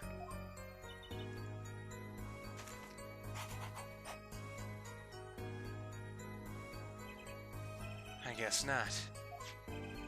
So the trap failed by chance, by mistake. Thanks to this commemorative stamp. I hate to admit it, but Clavier is lame as hell. The only thing he really has going for him is Rockstar. That's it. That is his character. He is Rockstar. And I guess you can make the distinction that one of his character traits is he cares more about the truth than anything, but that's about it. Everyone get down on Locked and Loaded. Gallus. Look at everybody else in the chat. Look at all those Shuichis. Damn, there's some 2s in there. Exalted has a 2. Gallus has a 2. There are some 2s. Hold on, Ben had a 2, but he's off to work now. So many people using pink though. Oh fuck. Well, I've been proven wrong. Gallus with a gift to Kid Specs. Welcome to the family. Thank you very much, Gallus. Kid Specs, thank the man. Yeah, but like you were saying earlier, Gallus, I actually don't get any more. I don't get any more emotes. So the 5 we have, we are going to have to cycle if we want to have to use new things. So that means Archer is probably going to have to leave us. Don't make me respond. Yeah, we've got you're on your 2nd month, Exalted. But either way, quite the close call. She really just dodged death, or her father dodged death 7 years ago, because she liked the stamp. Alright, so it was after that job that we moved to the current studio. So did somebody pull up on you? I almost hit Q again on my keyboard. You mean you moved to where the current Drew studio is? Yes, we saw very few people there. I began drawing picture books. The single job had tied them to the criminal underworld. I think Mr. Mission wished to reduce their visibility in the world at large. We had to meet someone for some reason. Father posed as the creator of the work. So that was the real essence of the artist Drew mission. Exalted is the only one I've given two to. Chic niggas. Everyone else either left or I haven't gotten to repeat one. Yeah. No problem, Kid Specs. Thanks for the long time viewing and support from Chris. Been here for a long ass time, Kid Specs has. I wouldn't say necessarily hyper crazy, but been here for a minute. If I remember, Specs was here for the Fate streams, right?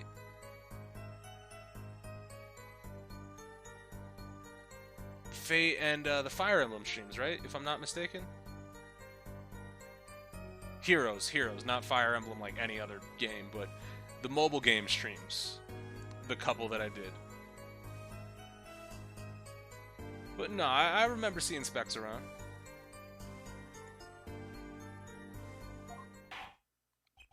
So, you really didn't know anything, did you? You had no idea how much danger you were in.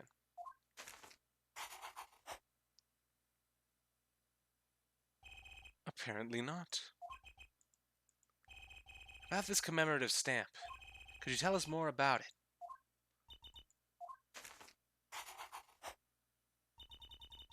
It was very pretty, and more than that. Yes? It was a picture of people I liked at the time. This is something new? Clavier, please. Apparently we've gotten some cross-examination yet ahead of us. If you'd be so kind as to continue your testimony, Fraulein. That's a good-ass memory.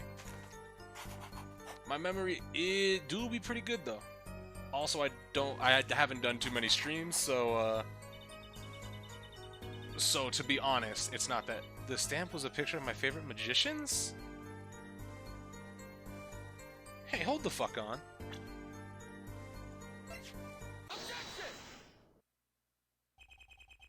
Those magicians you liked, was it this bunch? Yeah. Tell the truth. Apollo, they're not a bunch. I see. Still, I have to wonder. But yeah, I haven't done so many streams, so the ones that I have done, I remember a little bit pretty fondly. Now, I could not tell you... The only reason I remember your name, Kid Specs, is because you were typing. I remember somebody hosted me, but I don't remember who it was. I remember it was somebody else streaming Fate at the time, and they had just dropped a host. Because they went to another Fate streaming, or another Fate stream, and just dropped the host.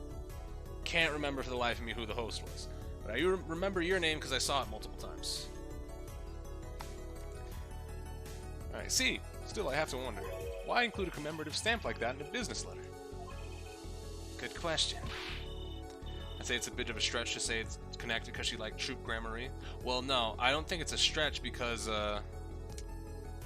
now you have because 7 years ago Zach died, and 7 years ago they started doing faked evidence, right? And she got a stamp, and after her first time faking evidence, she got a stamp of her favorite magicians. So there's way too many coincidences. Like, I think there's a famous saying that says, a coincidence that's repeated more than twice is more than likely the truth, or some shit like that. Not verbatim, but something to that effect, right? There's way too many coincidences in this for it to be too much of not a stretch, right? God, this track is awesome. Well, pretty stamps are always better, and you can't beat Troop Gramarye. But the whole murder plan was a failure because of it. Ironic, don't you think, Prosecutor Gavin? Prosecutor Gavin. Gramarye. What's with Gavin? Might I ask just one question of this witness? In your testimony just now, you stated this was your first work other than that of a painting. Please tell me, what exactly did you make? Can I ask why? No, answer the question, now.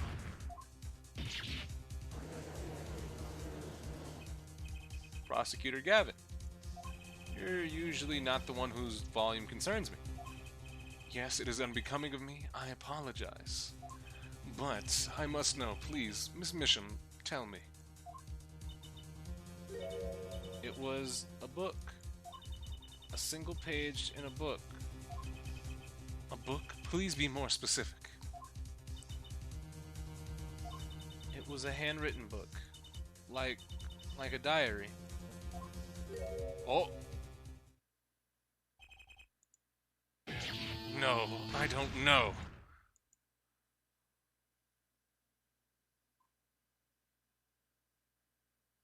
He's losing it. No. What's wrong with Prosecutor Gavin? He looks like he just saw a ghost. Miss Misham, this book... Slam. Was there a picture of a silk hat on the back cover? Yes or no? How did you know? Prosecutor Gavin, the defendant is answering all of your questions. Stop badgering her. He's told you nothing, has he? Your soiled Sully mentor, nothing? Sully, who? Phoenix Wright. Who else? Daddy? He never told you about the trial 7 years ago? About how he came to lose his attorney's badge? It was a certain piece of evidence that decided his fate, you know. A certain diary. On the back it bore the mark of a silk hat. What? Phoenix Wright tossed out by the profession of false evidence. And the forger who made that evidence... Is this girl standing right in front of me? Sure would be ashamed to throw the game here. I mean... making me throw is only a slight thing that happens, right? I just guess wrong on the next thing. As long as it's not the last fucking bit of my health or a one-hit kill, I'll be fine. Vera, you must tell us. The evidence you made was used in a trial 7 years ago. Who asked Drew Misham, you, to forge that evidence? For all our sakes, who was it?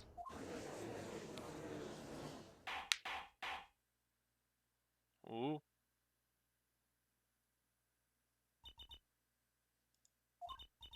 We only met once. You met the client. Well, who was it? It was... Don't faint. Don't faint. What's going on with Vera? She's staring at Prosecutor Gavin's face again. Yes, what? Is there something about me? I remember clearly.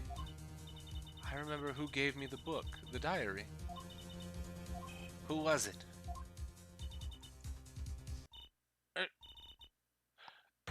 Vera? No. She's not gonna faint. And again, maybe you should have taken that bottle of nail polish from her Apollo.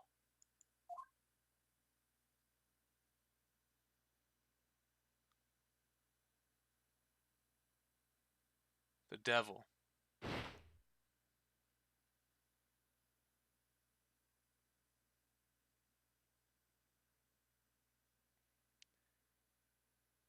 Defendant Vera Misham Condition unconscious. Examiner's diagnosis, acute atroquinine poisoning. Yep. This ends the recording of the trial for the murder of Drew.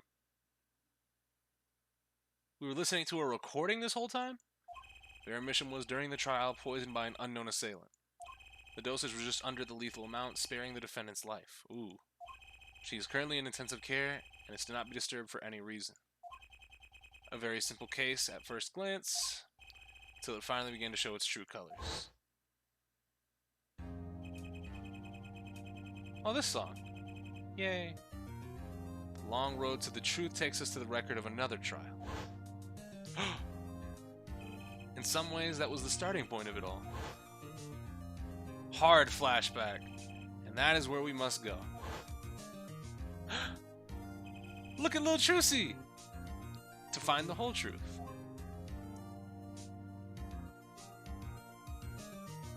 Look at Lil Trucy! Look at her go! Yeah! Alright. Well, 7 years ago, Trial Part 1. It's time to get back to it. Turnabout Succession.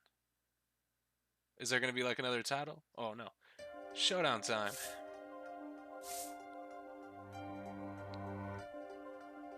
I lost. It's only a game of poker. A game I've played for a long time. And only lost twice. Who's the first? The man I killed, of course.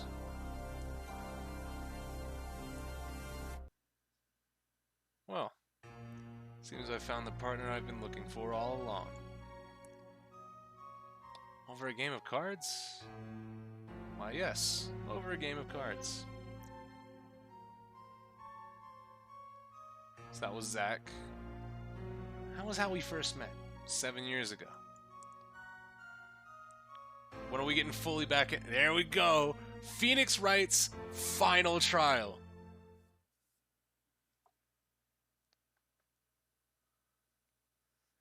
April 19th, 9:27 a.m. District Court, Defendant Lobby number 2. Also, the painting in the Defendant Lobby has changed now. Okay, it's been a long time since I felt like such a rookie. Gotta try and relax. Good morning, Mr. Enigmar. I'm sorry to have sprung this on you so suddenly. I received the files from your previous attorney only yesterday. Honestly, I'm not entirely sure I'm prepared.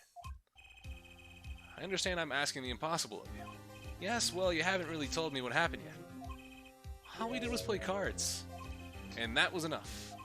Actually, it wasn't. Trust me. Trucy! Morning, Daddy. I'm glad you came. You okay, Daddy? Is that Trucy's dad? That's actually her dad. They picking on you? This is the fake magician paddled Yugi with a dark-skinned dark magician? Yo, come on. I'm fine as always. This old boy here is gonna help me after all. It's a young man to you. Good morning. It's a cute outfit you have on. Thanks, my first show's today after all. Aww. Oh, I'm sure it is. What the heck is she talking about? Oh, old boy. Huh? Me? Look what he started. Here. Seems fate clock will... Oh. No. No, no, no. What's this? Seems fate clock will make me wait a little longer. At least only less than 10 swift minutes remain. To all those who have supported me in my life's work, I give thanks. Farewell. Woo. This is gonna be awful. Also, let's go ahead and get it out the way. Oh, we have a fucking picture of the death. It's my all-important badge. It shows that I am a defense attorney. Crime photo. Ooh. Body found in the hospital room, shot in the forehead? Damn. There's that fucking flintlock pistol. Oh, and this is Magnifique Gremory. Okay. So what's this kit next to him? Why is his IV out? Is the does it say shot in forehead? Yeah, it doesn't say cause of death is a gunshot to the forehead. Oh, well, fuck me. Never mind. Estimated time of death 11 to 11:30. I don't know, I just got it over there in the hall. They told me to give it to the old boy in the blue suit with the spiky hair. They said it was really important. What's this? A memo for you or some such? Not from the looks of it. What is this? Looks like a page from someone's diary. I'll give it a read later. Nope, page added to the court record. Well, how do you feel about the trial today? We'll get through it. Incidentally, the prosecutor today is a new guy, I hear. An easy win then, yes? I'm calling him a true thoroughbred in the history of prosecutor's office. Of course, there's one of those every year. The switching of attorneys just before the trial. I know it's a difficult situation I put you in, but allow me to say one thing, Mr. Wright. Yes? They will not be able to pronounce me guilty today. So do your best, but do not worry. First time a defendant's ever given me a pep speech. I'll do what I can. Big laugh. I see you do not understand. You see, it will be impossible for them to declare a verdict. Impossible. Yes, isn't that right, Trucy? Yep, you bet, Daddy. My first look at the case was only yesterday. And the information I was given was a tad bit lacking, so be honest. Still, I'll do what I can, for their sake. I believe the curtains will be lifting any time now. I'm in your capable hands, Mr. Wright. My client is Shady Enigmar. Shady Smith? But, no, Zach. Zach Gramarye, right? Gramarye? Excuse me? No, the world is Zach. Okay, so that's just his alias. Never mind. Wildly popular magician, star of troupe Gramarye. His mentor, Magnifi Gramarye, was a rare breed of magician. He single-handedly ushered in the golden age of stage magic, until he was shot dead. And Zach Gramarye is the suspect.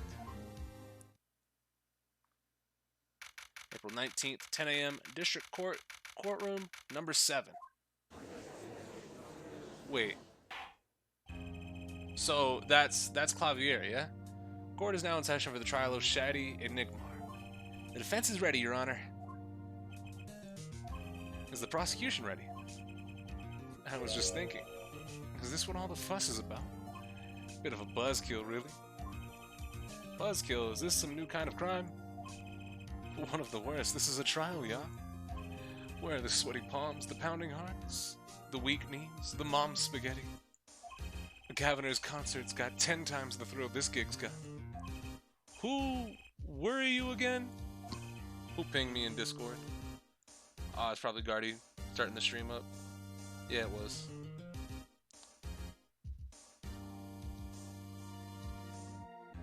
Alright. Clavier Gavin. I came to get the party started. Legally, huh? Gavin? Defense attorney Christoph Gavin's, figures my bro's more famous in this part of town. Clavier Gavin. Lead singer for the mega hit band The Gavineers. You're out of your league, rock boy. I know what you're thinking. You're out of your league, rock boy. Impressive.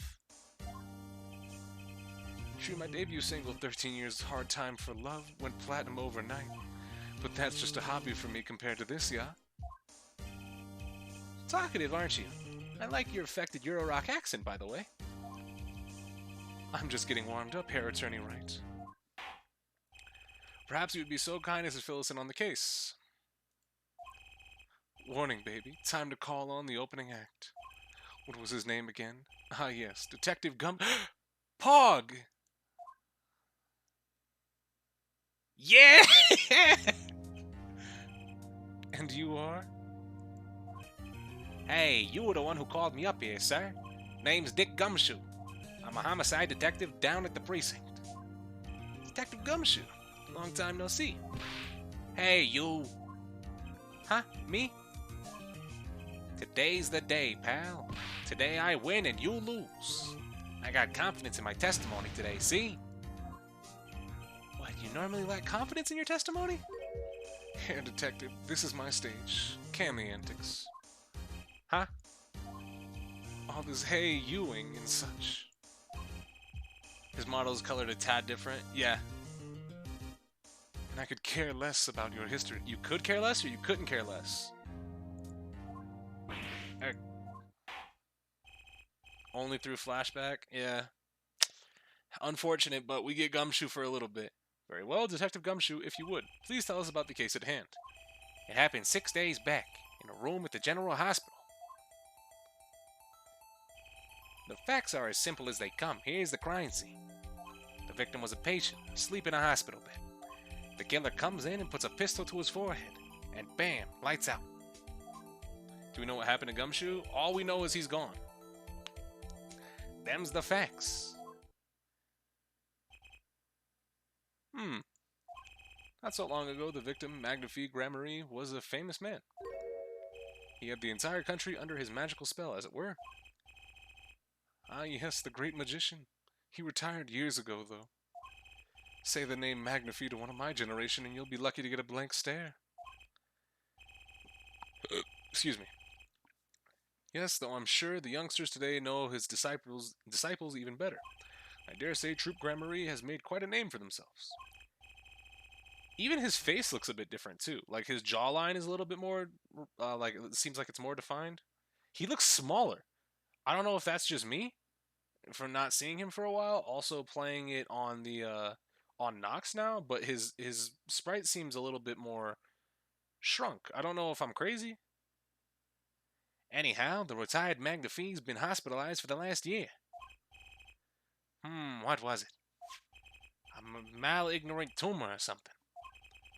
Doing something to his liver, I think. Yeah.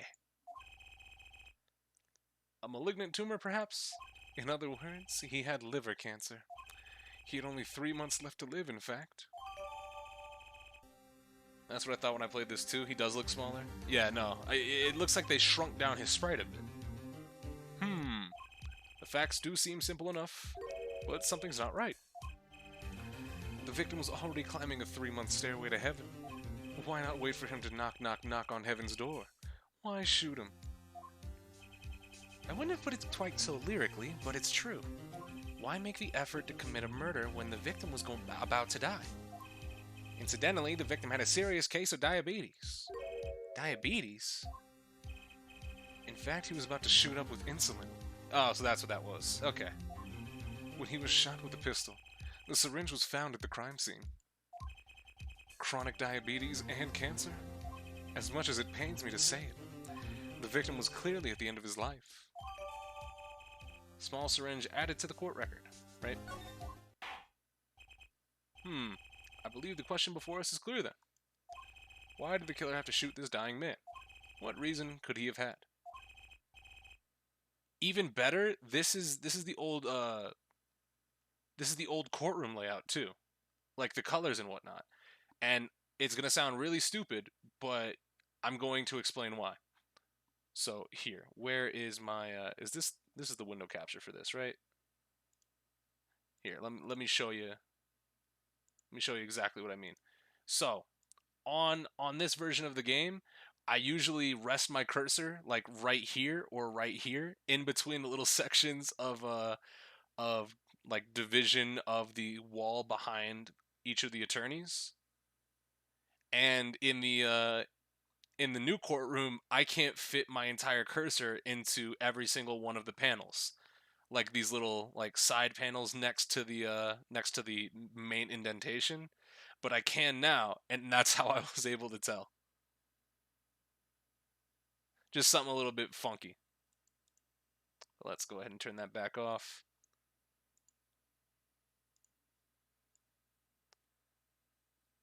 But is it pretty neat? Such a small observation. Yeah, but it's one I made. Very well, detective. Perhaps you can enlighten us as to the circumstances of the shooting. You're right, Chris. That does sound stupid. Yes, sir.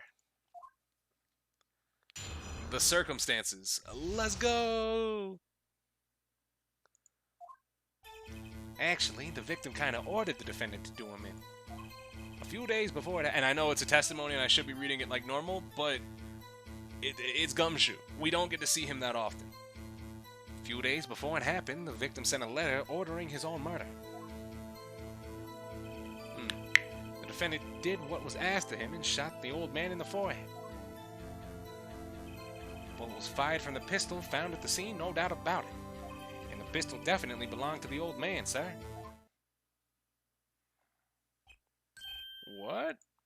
You're saying the victim ordered his own shooting? Those are the facts. I have here the letter in question. To my beloved student Zach, to you I entrust the task of lowering... Oh. Fuck me then, I guess I'll be... Yeah, I can read it now. Very unusual indeed. Give me just 1 second.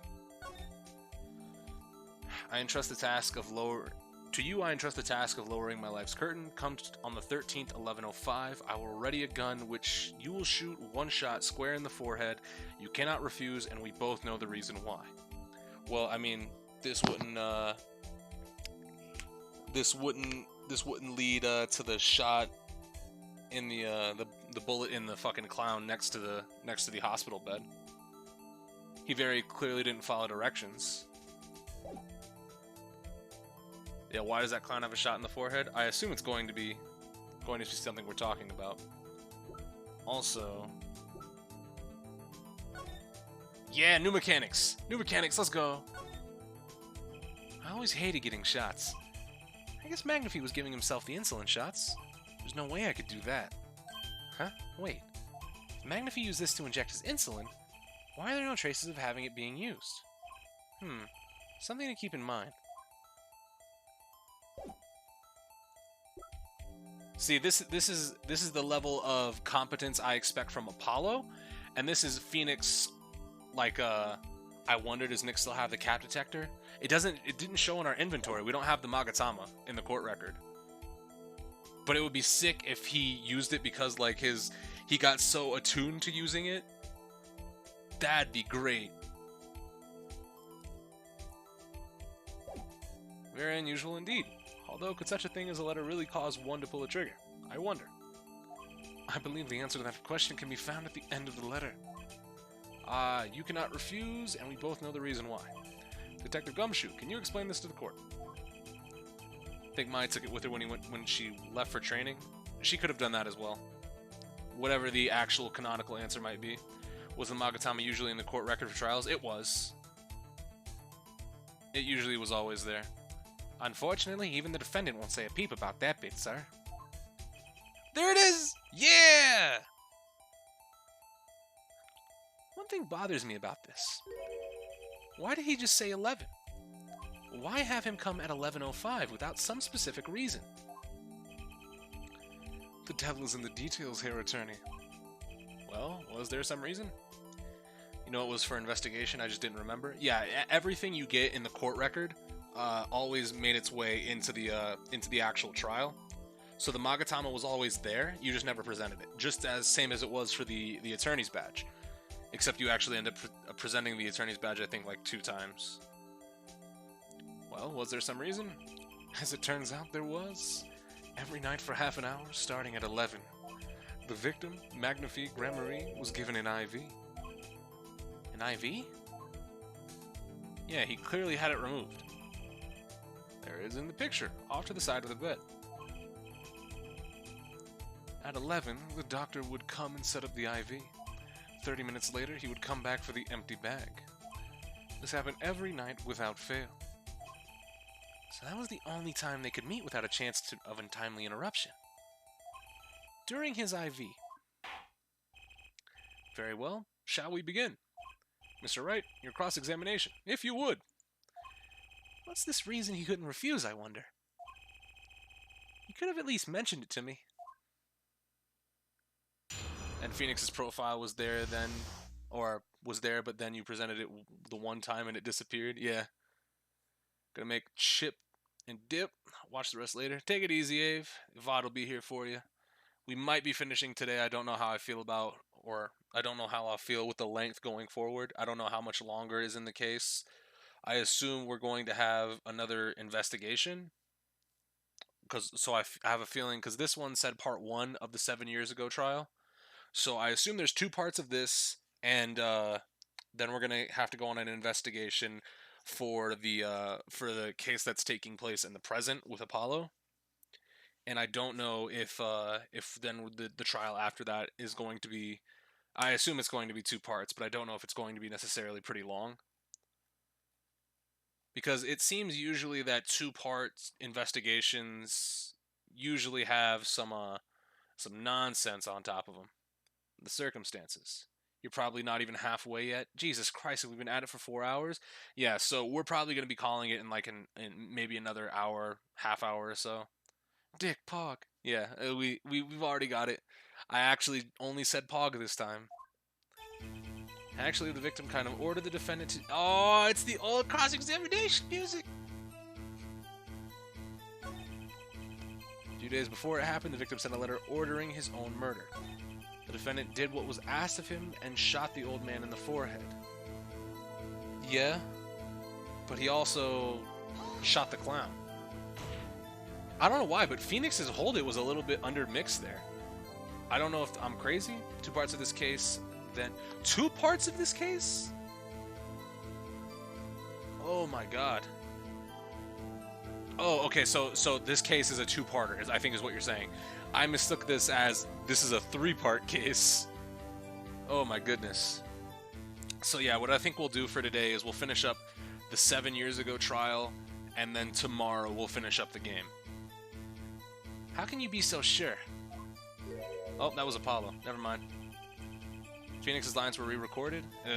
I'm for it. Hey, you gotta learn to stop relying on people to do your thinking for you, pal. Learn to think for yourself. Get that noggin cranking. You fail to grasp the concept of questioning, detective. First, we got this letter. It says, shoot in the forehead, loud and clear. I can see that, but I still wouldn't do it. Well, maybe you need to grow yourself a backbone, pal. Come shoot. For what purpose? You fail to grasp the concept of shooting people as bad, detective. We also found the defendant's pistol at the scene. Traces of gunpowder residue shows that it had been fired recently. Well, Mr. Wright? As far as I can tell from looking at this photo, there seems to be no issue with the prosecution's claim. Well, we don't know how many times the pistol was shot. Photo? Maybe there's something I can use in there. So they're saying the defendant shot the victim in the forehead. I think there's a hole in the prosecution's argument. Clearly Mr. Enigmar shot something else. Yep. Looking at this photo, another possibility occurs to me. Yes? What does the letter tell us? That the defendant had a reason he couldn't refuse his teacher's wishes? Bingo, pal. That's why the defendant popped him one in the forehead. No. Oh? The defense disagrees. You see, the defendant had another choice he could make. Objection! He's doing it all the way back then? Nah. Get out the courtroom. This is why they had to renovate. Because you were breaking the fucking walls in here. What? And you could prove that with this photo. I can prove he had a choice, yes. The defendant might have fired like he was ordered, but he didn't shoot the victim's forehead. Well, let's hear what you're thinking, Mr. Wright. He didn't shoot the victim's forehead. What did the defendant shoot? I don't know, maybe this other thing with a fucking bullet hole in it? Take that! Yeah, it seems like Phoenix's voice lines are a little bit undermixed. I don't even know about re-recorded, but they just seem like they're mixed a little bit lower than like Apollo and Clavier's like interjection lines. Like they just seem like they're lower in volume. Just bought this Decidueye Rowlet mouse pad for my sister since her birth date is in 4 days. Is it the one with the Rowlet in the like the wrist rests? Because I've seen that one before and it's really cute. The clown doll. Take a closer look. See? It's been shot in the forehead too. Ah, there's a hole in its forehead. Yes, and a hole in the prosecution's claim. Objection! And I suppose you have a reason as to why he'd shoot the clown doll? He didn't just shoot the doll, he shot the doll's forehead. His forehead. Ah. Let's read the orders once more, shall we? you will shoot one shot square in the forehead, which is exactly what he did. He shot the clown doll square in the forehead. The defense has raised an intriguing possibility. That hole in the clown's forehead, it definitely looks like it was shot. Bailiff, send someone to investigate this matter. Clavier. I admit I'm impressed. But I expected nothing less. Still, this doesn't mean he didn't shoot the victim. Like, notice, like, compare those two objections to each other. Phoenix's is just way lower. Perhaps he did have to shoot at a forehead as ordered, but the letter says nothing about whose forehead. This was the only way he had to follow orders without taking a life. The bullet hole in the clown doll's forehead demands an explanation. Very well might be a clue. Yet Prosecutor Gavin is right. That alone does not prove the defendant's innocence. You cannot say for sure the defendant didn't shoot the victim. So sorry, Mr. Wright. How sad it is to see the mighty fall. How sad it is to see the novice's overconfidence. He doesn't realize just how big this hole is going to get. Detective Gumshoe, please take this newfound fact into account as you can continue your testimony. Oh, so what if he shot the clown? He still shot the victim, pal. I think I didn't have time to gather all the details before coming in here. This testimony might be my only source of information. Better pay attention. Read this letter carefully.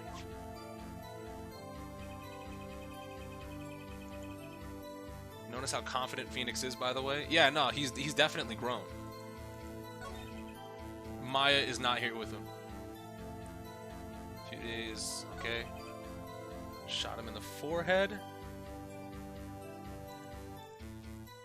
Bullet was fired from the pistol found at the scene. No doubt about it. So can you tell us about that?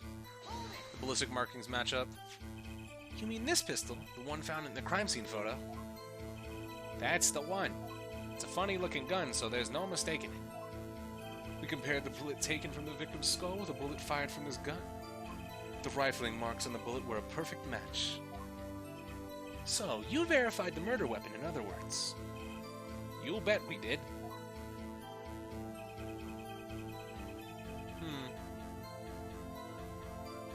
And the pistol definitely belonged to the old man? Well, if it belonged to the old man, was it a magic trick pistol, or... I hit Q again, damn it. Gumshoe being there really threw me off. Why are you so certain? What pile of sand has your head been stuck in all this time, pal? You never heard of Zack and Valent's quick draw shoot 'em? Huh? What's that? One of the defendant's specialties. Zack and Valent stand on either side of a girl. Then they shoot. But the bullets don't hit her. Instead, they hit everything else on the stage. This was one of the pistols they used in their show. Got a great design, huh? The kids love it. Many boys and girls join the police because of that pistol, I hear. You know, that would explain a lot about the police force. Troop Grandmarie stopped doing that act a while ago. The old man held onto that pistol ever since. So, it's a stage pistol. It doesn't fire correctly. So he couldn't shoot him directly in the forehead. That probably explains the bullet hole in the clown. All right, but then what does that mean? If he tried to shoot the victim, he would end up shooting the clown. There we go. So he still shot the victim. Yeah, we can present the pistol now. You got it, sir. Here she is. Well, this truly is a blast from the past. It's a stage pistol for magic shows, see? But it can fire real bullets. Looks so much bigger in real life than on TV. Yeah, but it can only hold one round. By the way, the pistol's firing chamber is empty. And it shows traces of having been fired recently. So, were any fingerprints found on the gun? Unfortunately, no. Of course, the defendant is known for wearing gloves. We might say that a lack of fingerprints is in fact a fingerprint on its own. Intriguing point, well made. Whoa, not well made, not intriguing. In any case, the court accepts this evidence. Stage pistol added to the court record. Our grandchild will get a kick out of seeing this, but now it's time to return to our testimony. So what if he shot the clown? He still shot the victim. Are you sure about that?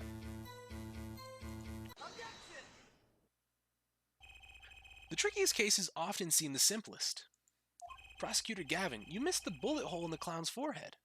If you hadn't missed that, you might have come to a very different conclusion. Understand? Yeah, but like I just said, pal, after he shot the clown in the forehead, he went and did nothing of the sort to the victim. The pistol proves he could not. The murder weapon? How? It's quite simple, Your Honor. The pistol only holds one bullet at a time. Ah. If he had shot the clown in the forehead, he couldn't have shot the victim too. Oh, all the old music. Yarr. That's not a contradiction, not even close. All he had to do was reload the pistol after the first shot. Oh, where did he get the extra bullet? They're not so easy to come by, you know. If you claim the defendant had one ready, then prove to us how he got it. I had a feeling this wasn't over yet. No, this party's just getting started.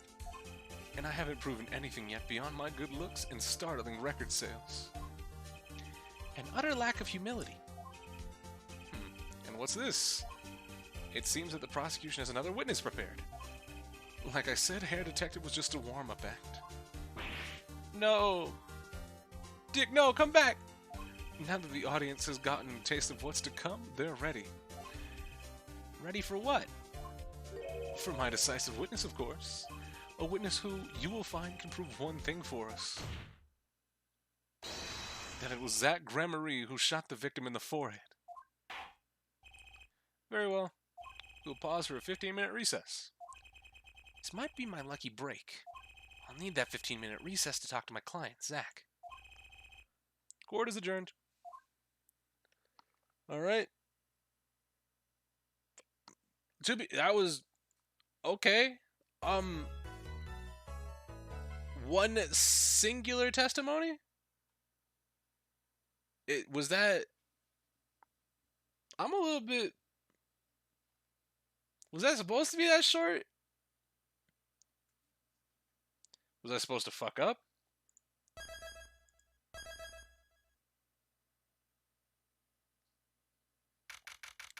April 19th, 11:21 a.m. District Court, Defendant Lobby, number 2. The flashback doesn't last too long? Well, damn. I expected it too. So maybe we... No, because people said I was about halfway through before the flashback even started. So yeah, I think we might finish this up today. By this, I mean this flashback trial. Very impressive, Mr. Wright. I have to say I expected nothing less. We've only just begun. I was hoping you could tell me a bit more about what happened, actually. I did not think you would believe me if I told you. Better if you discovered the truth for yourself. I was thinking of you, you know? We would finish around 10 p.m. Central my time. Or my estimate, rather. 10 p.m. Central, that would be 9 for me. Yeah, no, we're definitely going to be saving the rest of the game for tomorrow. So, this is probably going to be a shorter stream, but I don't want to end up going pretty long. And that way, we can at least do the intro case for Dual Destinies tomorrow as well.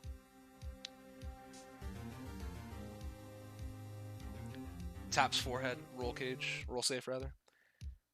Chris, no, it's not no balls. It's tactical. It's tactical, okay. I'm doing it so we can space out the actual cases. You calm down over there. So yeah, probably finish up the flashback today. Then we'll finish up the game tomorrow and then start up Dual Destinies. I think we need less thinking and more talking. Like that night in the hospital. What really happened there? The way your eyes gleam, Mr. Wright.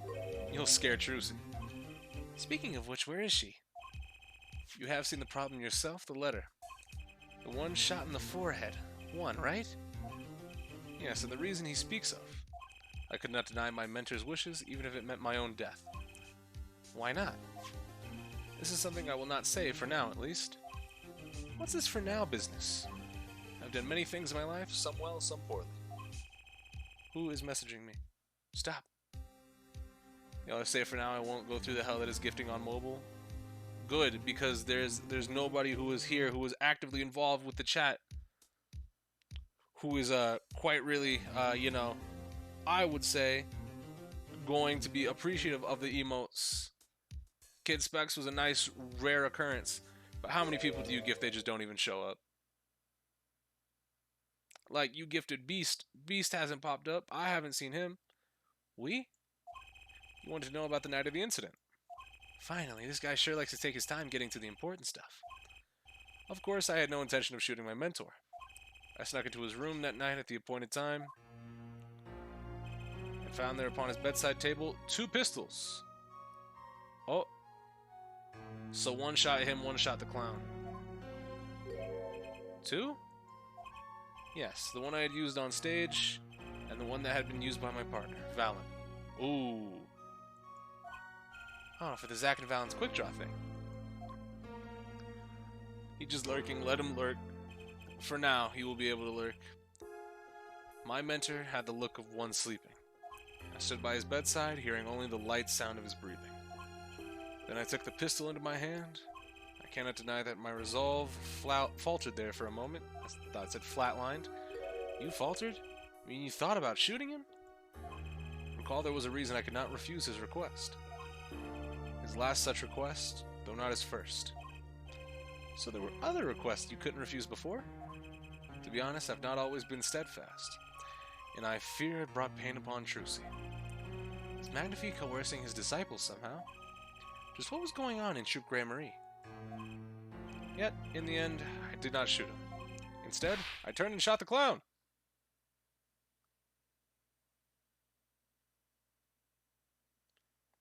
With the trick pistol? So you put a bullet in his head? I took the pistol I had fired and placed it in my pocket. In your pocket. I believe if you examine the bullet in the clown's head, you will find it to be different than the one in my mentor. What were those called? Rifling marks? Yes, well, that is all I have to tell you. Concerning the case. Concerning the case? Yeah, sure, it's spacing. Yeah, it is. It's proper stream spacing. You tell me there's something else you can tell me.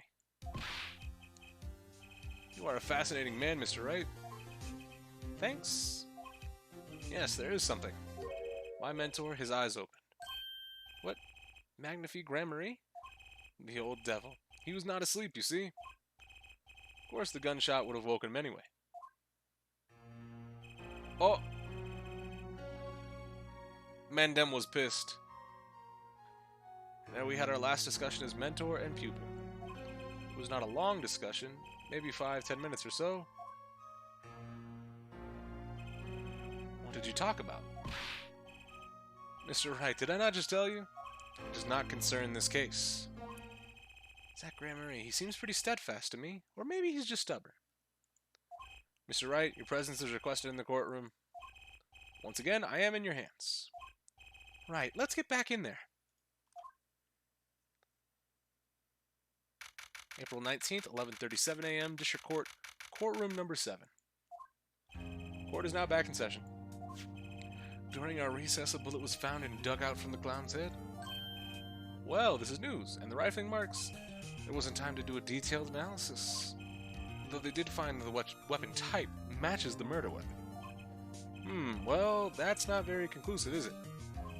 Which is why I'm about to call my very decisive witness. Your decisive witness? How many times have I heard those words? No, they often turn out to be far less decisive than you think. Oh, don't worry on my account. I'm quite confident this witness will do the job. After all, he is intimately acquainted with the players in our little production. Is it going to be Valen? Being the other half, Troop Grand Marie's famous Zack... Yeah, okay. Valen Grand Marie. So, we get to meet the great McNafee's other disciple.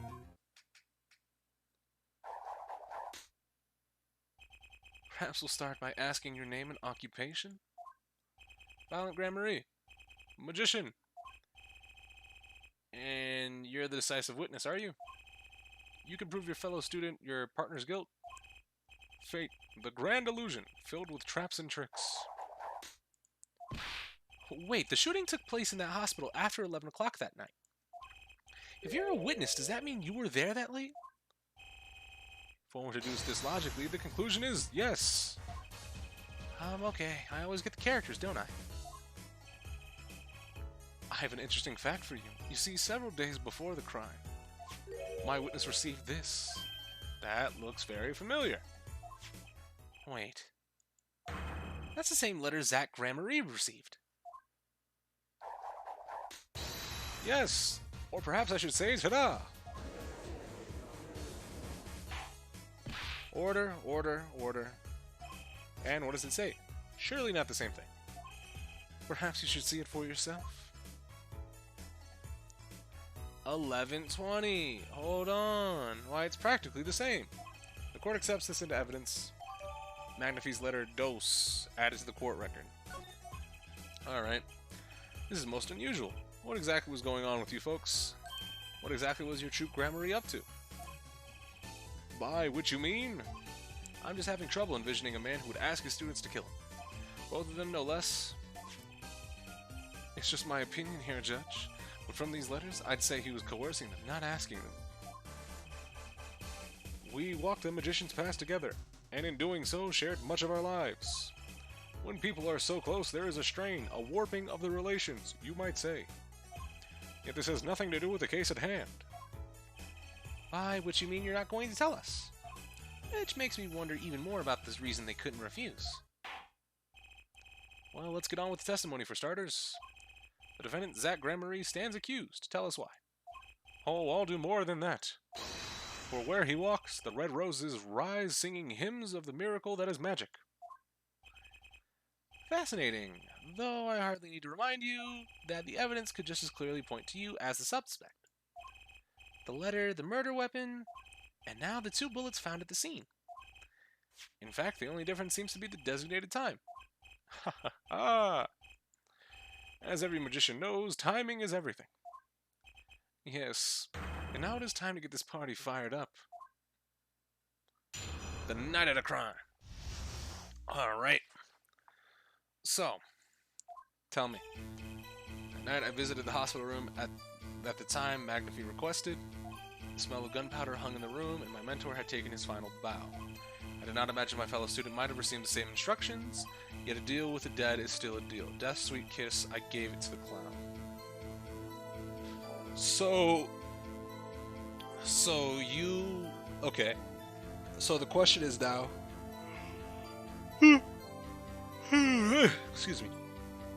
The question is now, did you come into the room with 2 pistols, or was there 1 pistol on the table? Then I informed the doctor and the police. So you were the one who reported the crime? Indeed, I would think. This fact alone would clear my name of suspicion. Let's not jump to any conclusions. Yes, the cross-examination generally comes before conclusions in this court. But if your testimony proves to be true, then the defendant, Zach Grand Marie, is guilty. If it wasn't Zach Grand Marie, then the killer was you, Valen. No disappearing act will get you out of that. The night of the crime. And I visited the hospital, yes. The smell of gunpowder hung in the room. Yeah. So the clown was already shot.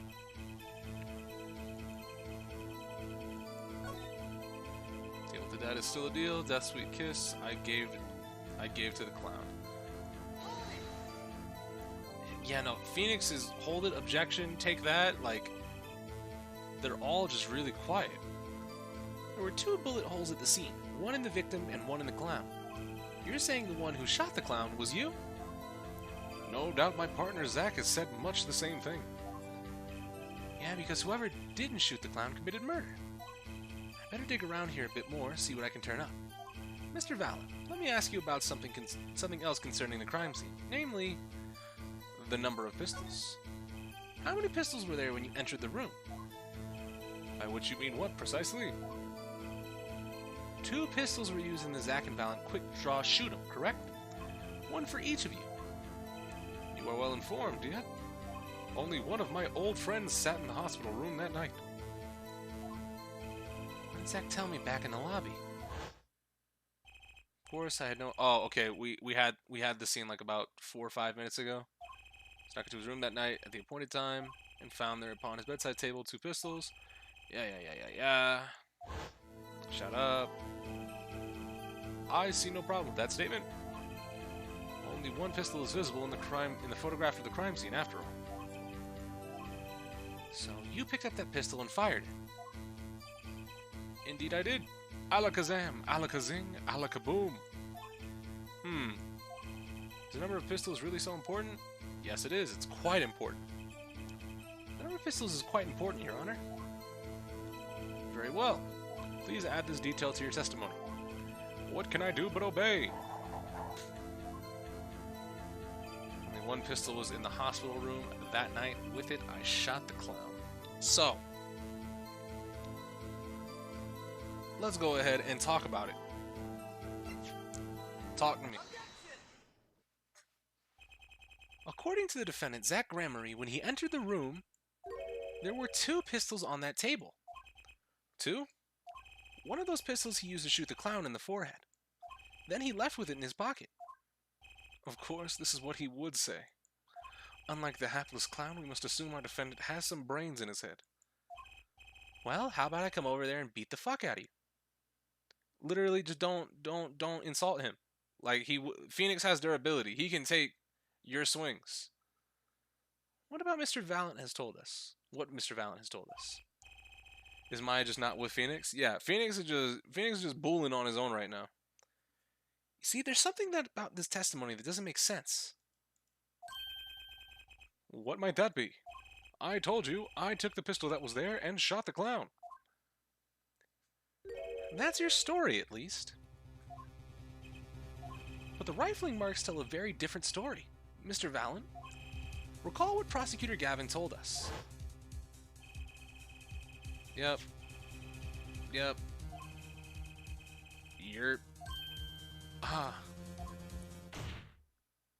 Mr. Valen, if you fired this pistol, then you shot the victim in the forehead.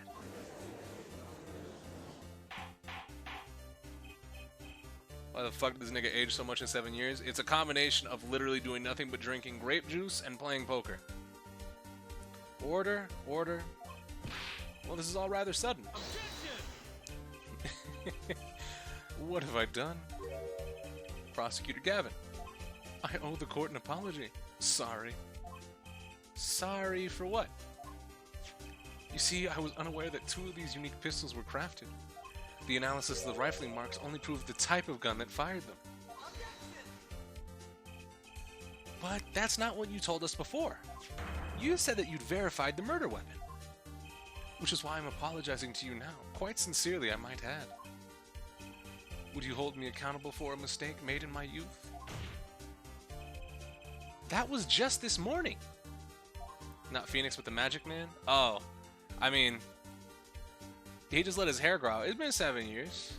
He just let his hair grow out. He went on some road trips. He didn't really age too much, I would say.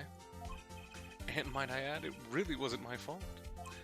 If the defendant had admitted he only admitted he took 1 pistol from the scene of the crime, we would not be having this pleasant discussion now.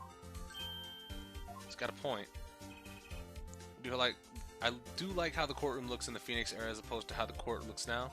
Yeah, it seems a lot brighter. You were presented to this court as a decisive witness, but you've proven to be more divisive than decisive. Clavier. You'll see in time. Huh? The testimony so far has merely been a review of the facts. The proof comes next. Care to elaborate, Prosecutor Gavin? When Mr. Valiant entered the hospital room, the victim had already been shot. And his next testimony will prove it. Hair right. The real fight is about to begin. Bring it. Very well, the witness will now testify to the court. Help us determine who shot what. Who shot what? Nice. I arrived in the hospital room at the appointed time, which is to say 11:20 p.m. After discovering the body, I fulfilled my obligation, then called in the doctor. The doctor examined the body before the police arrived. He was quite clear about the time of death, 11:10 p.m. The only thing in the room at the time was my partner. No. I mean, how can you determine the time of death? Like, come on. You can't really accurately do that, especially when the fucking autopsy report says estimated time of death.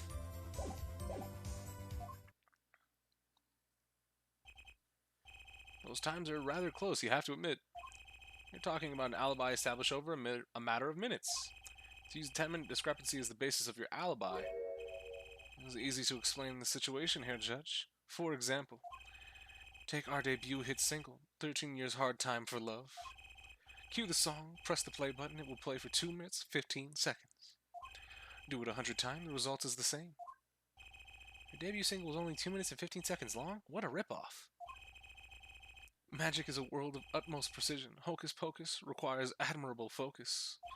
And the time of death determined by the doctor there is incontrovertible truth. Very well. The prosecution warns us that we're dealing with rather precise times. And we can expect the cross-examination to require the same level of precision. I would hope that the defense refrains from its customarily broad sweeping accusations, lest we blur the focus of this case so it clearly demands. Point taken. Baseless remarks will result in a penalty. Carry on, Mr. Wright. Carry on. Right. Who shot what? I'm gonna ask about 11:10. You simple bitch. 11:20. After discovering the body, I fulfilled my obligation, then called in the doctor. The doctor examined the body before the police arrived. It was quite clear about the time of death, 11:10 p.m. The one in the room at that time was my partner, not me. So, 11:10. Okay. I don't think I'm stepping out on a limb to say I have some doubts about this. How could the doctor be so precise with the time of death? Surprise? He was surprised. We do usually only get an estimated time of death, true? I'm not sure I've heard of a verified time of death. Magic revels in making the complex... Oh. Magic revels in making the complex appear simple, but the reality is opposite. What appears complex in this case is a simple matter of subtraction. I see another person in this has done their arithmetic homework. The point here is the IV the victim was taking. It's quite visible in the photograph of the scene. Recall what we heard earlier about the victim Magda Fee Gramarie's schedule. Every night at 11, Magda Fee took an IV drip for 30 minutes.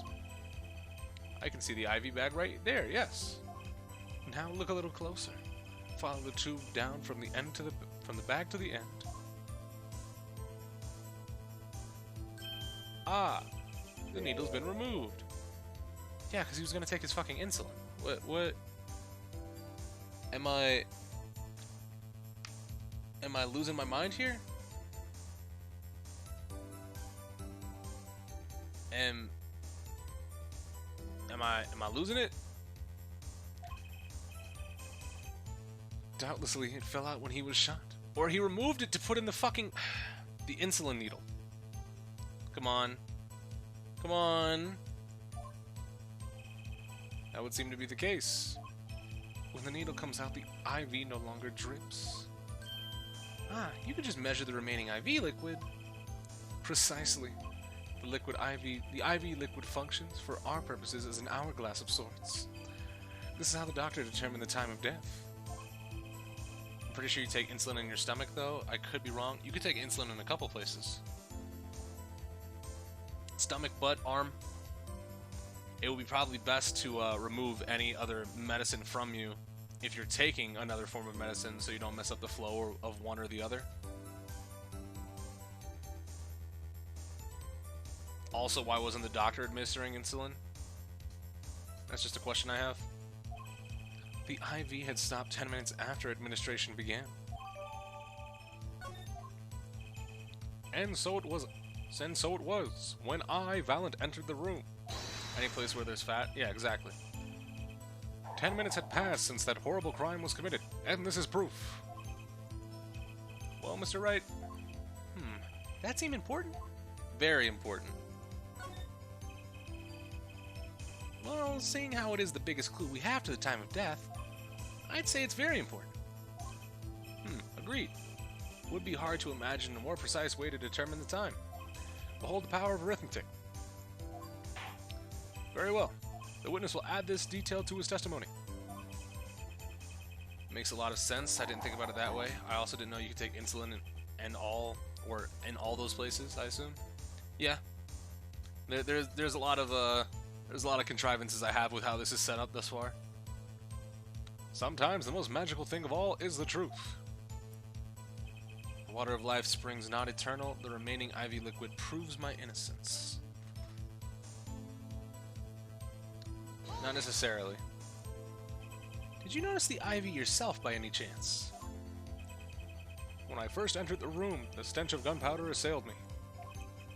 Next, the mark of death upon my mentor's forehead.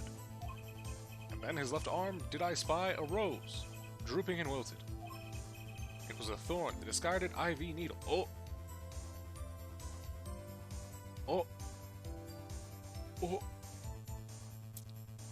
Now, rose?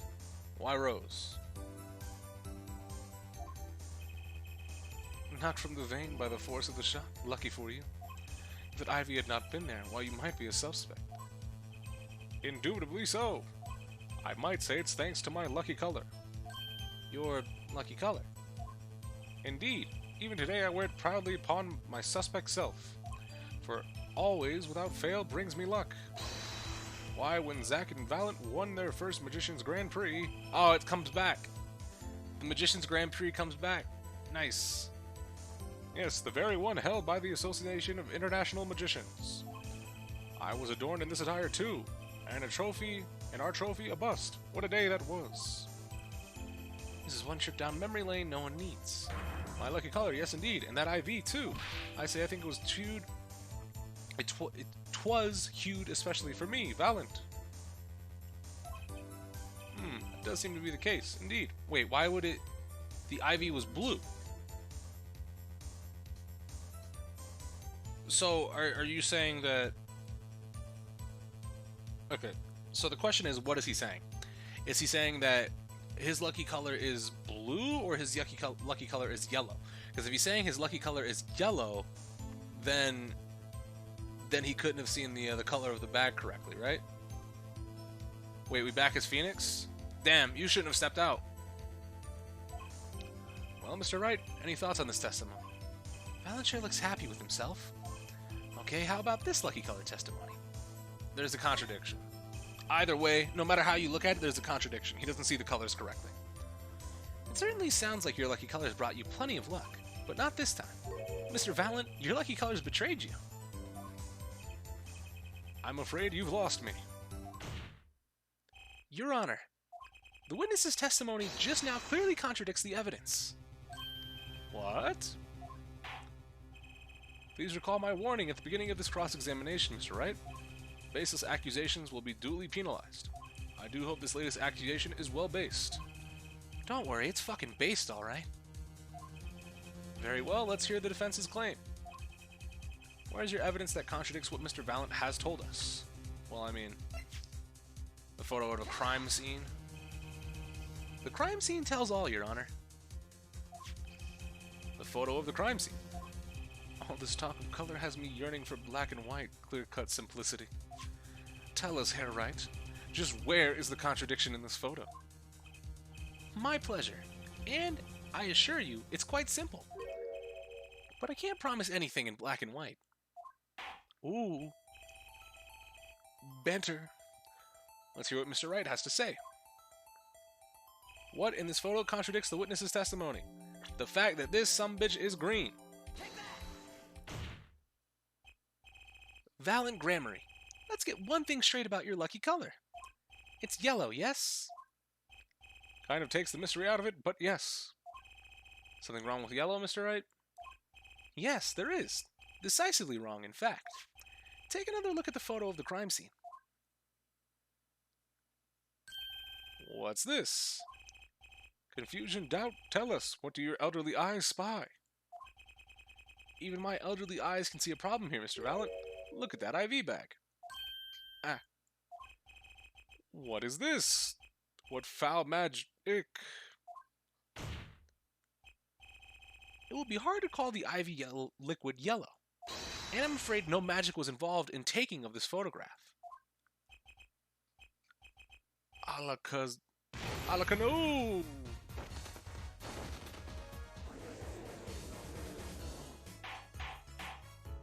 Order, order. What does this mean? Objection! Clavier. This is some kind of mistake. Yes, Prosecutor Gavin. Your witness's mistake. I thought we were on the last case. We are. Flashback time. The greener they are, the harder they fall. I suppose there's no substitute for experience. Valiant Gramarye, as you reminded us several times, your lucky color is yellow, but the IV is clearly not. Well, is it still the same chapter?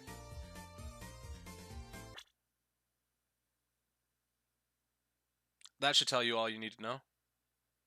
If you want to know more, you will have to go ahead and check out the VOD. This contradiction can only mean one thing. Objection! Clavier. And to think you almost had me. I see your true colors now, Ace Attorney Phoenix Wright. He said the title of the previous games. Pog. Something they can tell us, Prosecutor Gavin. As far as the court can tell, the witness's testimony does contradict the evidence. Yes, a contradiction. One that I shall be pleased to hand right back to Mr. Wright. How do you mean? How? Because the witness has made no mistakes. I agree at a glance the liquid IV does appear to be greenish yellow, but I assure you the liquid itself is quite yellow. Yellow liquid? How can you say that? As far as I can tell from this photo, it's green. But that's because it's in a blue bag, which means he knows what the color of the IV liquid is, and because it comes out of his arm and stops dripping, he would have to seen it drip.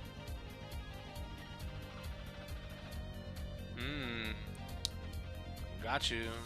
And he could have easily added more liquid with the syringe here into the bag at the top to make it seem like nothing had been drained out of it. We got you, pussy. Yes, but what color is the IV bag itself? The bag? You mean the plastic bag on the hook? It looks like, I want to say a light blue. Precisely. Figured it out yet? Put a yellow liquid in a blue bag and... you get green. This, incidentally, is the liquid's true color. I see. Your explanation does have the ring of truth to it.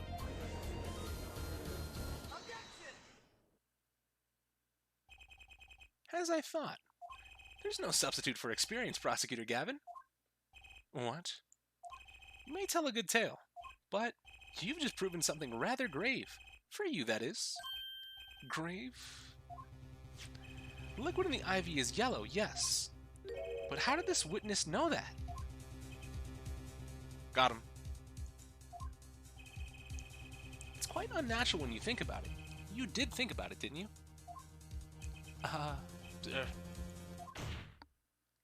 Your Honor, the defense requests an explanation from the witness. At the scene of the crime, the IV liquid appears to be green. So let me ask, how did the witness know the IV was actually yellow? Oh, it's back!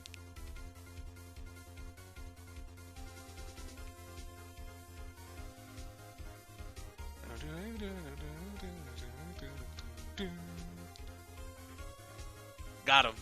A up against the ropes. Go ahead and shut your dumb ass up. Alakazam!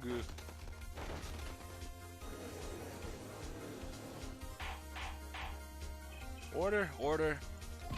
Mr. Wright, you will explain this at once. The witness clearly knew the color of the IV liquid, so I'm sure it means something, but what? I can think of only one possibility, Your Honor. The witness, Valent Gramarye, has testified that the liquid was yellow because he knew the color. He'd either seen it before or knew the color. What? He had seen it before? No, he knew yeah. Because if he'd seen it before, that's probably wrong because we're implying that he had previous knowledge of it. From the facts before us, the answer is clear. The witness knew that the IV's liquid was yellow. Why? Because he'd seen it before. But not inside the blue bag we see in the photo. He saw the liquid by itself in a clear, colorless bag. Wait, so he did see it before? Wait, what? Wait a minute. Was I right but wrong? Am I gonna take damage? The music is still playing. I'm confused here. Ask yourself, why would he know if he didn't work at the hospital? That's where you find your meaning, Your Honor. Objection! I'm afraid I find nothing. So what if he knew the IV liquid's color? Leave the getting excited over absolutely nothing to our teeny bopper fans, yeah? The IV liquid is the only evidence proving the time of death. A 30-minute hourglass, 20 minutes worth of sand remaining. Your claim, Prosecutor Gavin. I remember it well. However, there is a critical difference between an hourglass and an IV bag. Wait, I know. An hourglass uses sand, but an IV bag uses liquid. And it can be refilled. Come on, Judge. I'm right, right? As much as it pains me to say this, Your Honor, no. Unlike the sands through an hourglass, IV liquid enters the patient's body, at which point, like magic, it disappears. However, what if the amount of IV liquid had increased? You couldn't tell, could you? After all, there's no way knowing how much went in. Objection! Clavier, stop slamming on the fucking... Stop it. Stop it. Let me get this straight here, right? You're saying the witness watered the victim's IV bag? Watered down, rather? Not with water, but with IV liquid. That's how you knew the IV liquid was yellow. Now wait, I said wait. How might an amateur such as myself essay to perform such a task? I'm an amateur too, but I can pour water into a cup. Objection! I'm afraid there's quite a big difference between a cup and an IV bag. Quite. Can you prove our witness is capable of such a feat? Yes. He has a point, amateurs. I, at least, would have some difficulty pouring IV liquid into that bag. You don't need to be an expert to see the look on the witness's face. He added liquid to that IV to throw off the time of death. I tire of these fairy tales lacking evidence. Well, Mr. Wright, any solid evidence to bring us back down to earth? Valent Gramarye, I'm afraid your magic won't serve you well in a life of crime. Might I ask what you're strongly suggesting?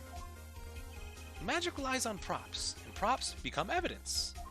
Our witness was certainly able to increase the amount of IV liquid in the bag. All he had to do was work a little magic. And the prop was... Bink! The victim's syringe. Oh, clicked off the window. It's the perfect prop for the magically increasing IV trick. Hey, are we still playing Apollo? What does the title say? Does the UI look familiar? How about you just sit tight? And easy enough for an amateur to use. Objection! Does this guy look familiar, the name? What kind of evidence is that? The syringe was clean, not a trace of liquid in it. And you don't find that odd, Prosecutor Gavin? What? The victim had the syringe to administer his insulin shots. There should have been traces of insulin left inside. Well, Valiant Gramarye? As you pointed out yourself, the IV liquid makes the perfect clock, one that you could manipulate at will. Alakazam! Doves. How all your tricks just come out like that?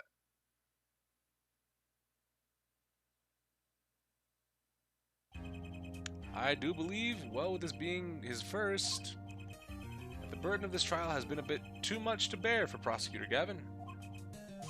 I'm afraid that while there is doubt as to the amount of IV liquid in that bag, the time of death cannot be proven. And that brings our trial to a close for today.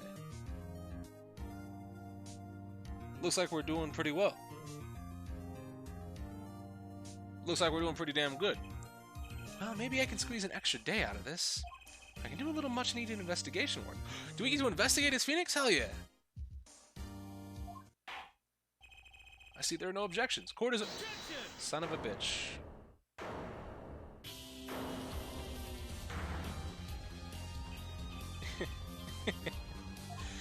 Truly, there's no substitute for experience.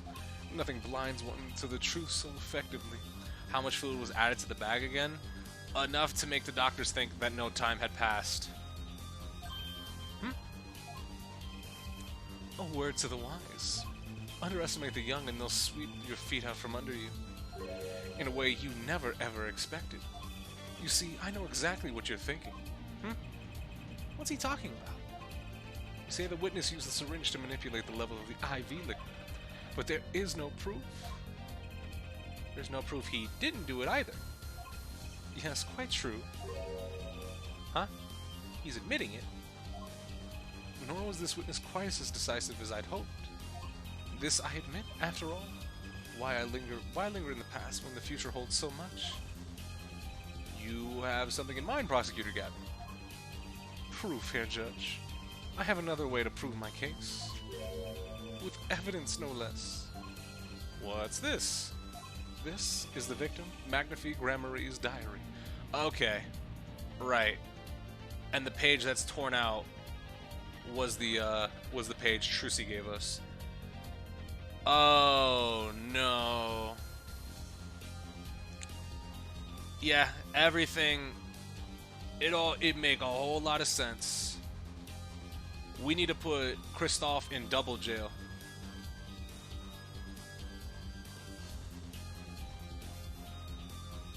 Damn. Brown rice. Diary? After going into the hospital, Magnifique began writing his memoirs, it seems. The story of his birth, his startling debut, and of course, meeting his disciples. It seems he intended for the last chapter to end quite appropriately with his death. Wait, that book doesn't say what the reason was, does it? The reason why his disciples couldn't refuse his last request? Sadly, it does not. What's important here is on the last page. Apparently, the victim wrote in his journal that night, even after the IV had begun at 11 p.m. Let's read it, shall we?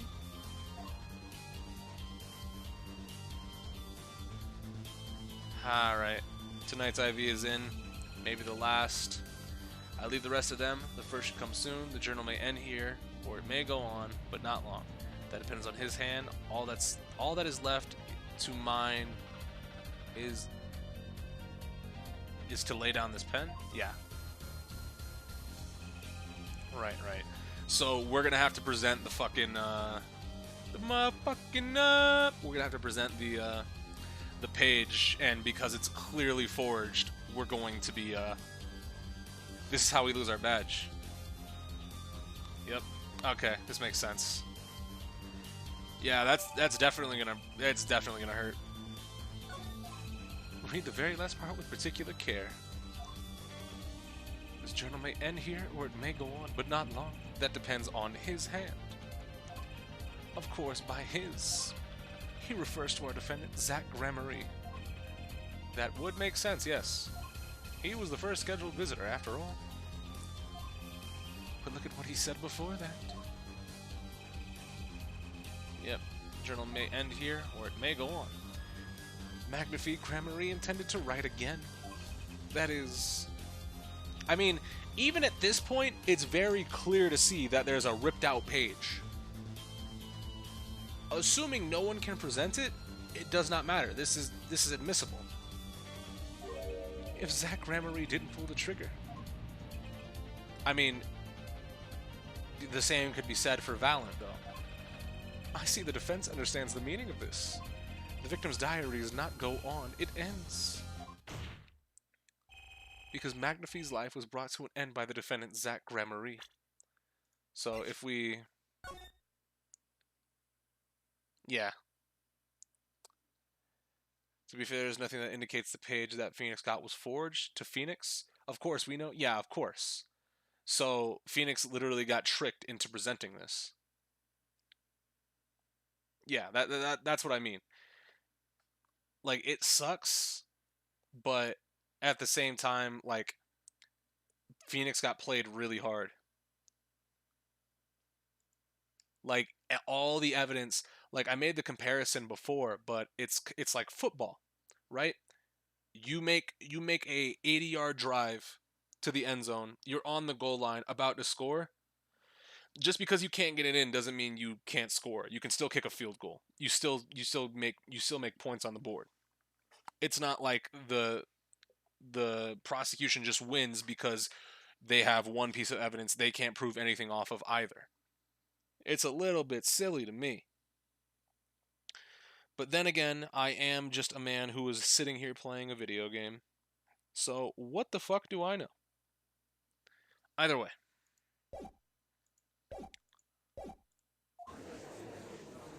If you play this as a regular case, you just think you got helped out with that page, I would be very suspicious about that page. I would have been like, okay, where did it come from? Who handed it off to that girl?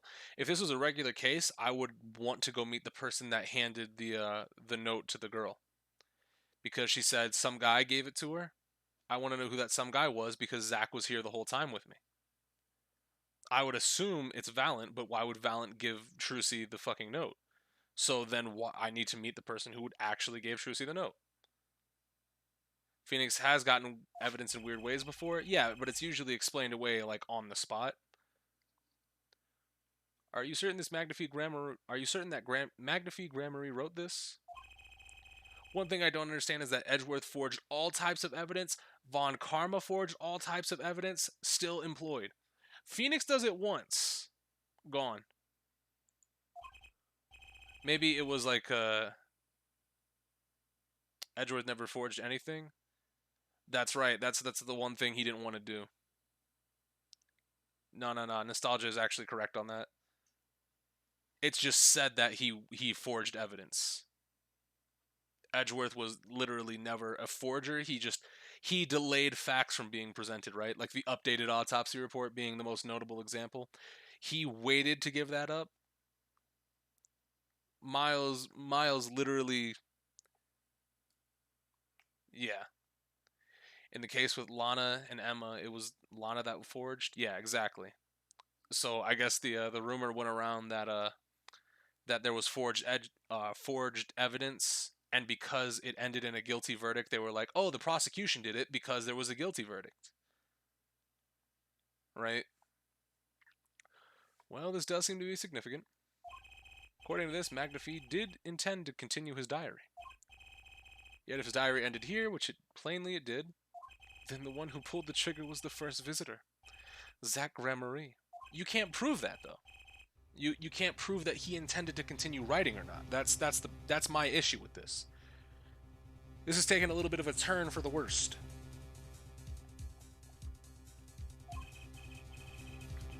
Still too green for your... Oh, excuse me. Still too green for your tastes? Oh, he's right about the diary being pretty clear. Still, I find it hard to believe that he'd overlook such an obvious problem with this precious evidence. See, like, even Phoenix smells a trap. Phoenix is smelling the trap right now. The witness's testimony we heard was lacking. But put together with this evidence, it seems quite sufficient for a case. If the diary is accepted like this, the trial's over. Maybe it's time for me to show them something. I mean... I need to know.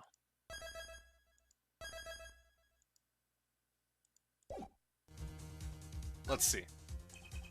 I don't like anything about this situation, but the judge is already getting twitchy with his gavel, so I better show them something quick or else. I'm left with no choice but to show my own evidence. What? Yeah, nah. And fucking Clavier is over there greasing. Or maybe Clavier didn't even know. Maybe Kristoff did it for his brother and he just never found out. Do you have some evidence that overturns this diary? It's not too late to rethink this and avoid more embarrassment. Very well, please show us your evidence, Mr. Wright. Incidentally, don't even think of showing us this diary I've just shown the court. Now that we've come this far, I hope you have something a little more decisive. Show us evidence that proves the victim continued writing his diary. Alright, I'd be happy to. The decisive evidence proving that this diary didn't end with this page is... mysterious paper received just before the trial.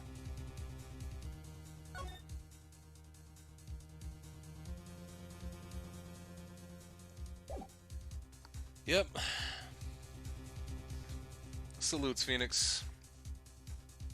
We knew it had to happen. First, take a close look at the diary. Note that a page has been clearly ripped out. What's this? I hadn't noticed that at all. That's why we're still talking about this. As it just so happens, I have here what I believe to be the missing page. Also, Phoenix is being very careful with his wording here. I have what I believe to be the missing page. He didn't say, I have the missing page. Alika, I don't believe it. Looking at this page, it's hard to imagine that the first visitor that night shot Magnifique Gramarye. That's the defense's position. Wait, let me see that.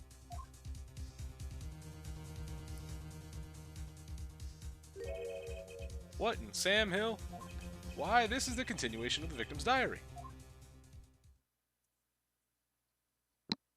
Because now Clavier is going to reach into his pocket and say, I have it right here, actually. Some shit like that. Something like that. Shit like that, shit like that. Note the torn edge of the page. It's a perfect match with the torn remains in the last page of Magnifique's diary. Clavier was waiting for this harder than that last. Harder than that? Yeah, of course. Bastard. Quite remarkable. Would you care to explain what this all means, Herr Attorney? It's not even Herr Wright, it's Herr Attorney. The diary continued after his first visit came, which means that the victim was still alive after Zach Gramarye left, leaving no one to take his life but the second visitor, Valent Gramarye. No. No! Also, shout out to the flag string that he has. The handwriting, too, matches that on other pages. This is without a doubt a genuine article.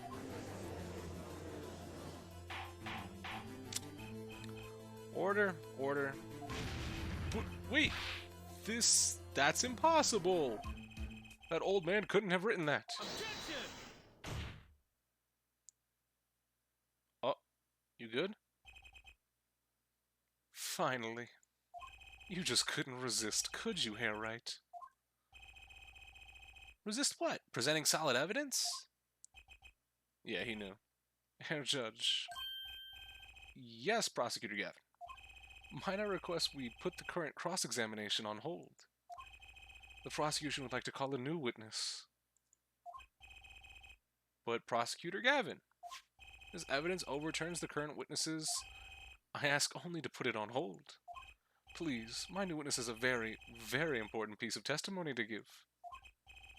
5 minutes, no more. He had a whole witness lined up in preparation for this? Yeah, of course. I promise, Your Honor. Well, if you put it that way. Mr. Wright, what's your take on this? Well, Your Honor, judging from his enthusiasm, we'll have to hear this new testimony sooner or later anyway. So it might as well be sooner. Then, though this is highly, highly irregular, we will put the current cross-examination on hold. The witness may step down. Now, Prosecutor Gavin, please bring this surprise witness to the courtroom. I had a bad feeling just then. That ripped out page was too obvious. He must have known. And I should have known it was a bad sign all around. Oh, fuck. Yeah, he brought in fucking Drew Misham. Right. I beg the court's understanding. But I had to make a judiciary deal with the witness just to secure his testimony. A judiciary deal? The details of his testimony may have some legal ramifications, shall we say. I thought it best to contain this information to this room. Very well. And you are the witness, I gather?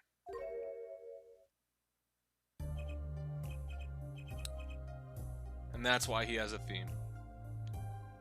Yes, sir. State your name and occupation for the record. My name's Drew Misham. I'm a painter.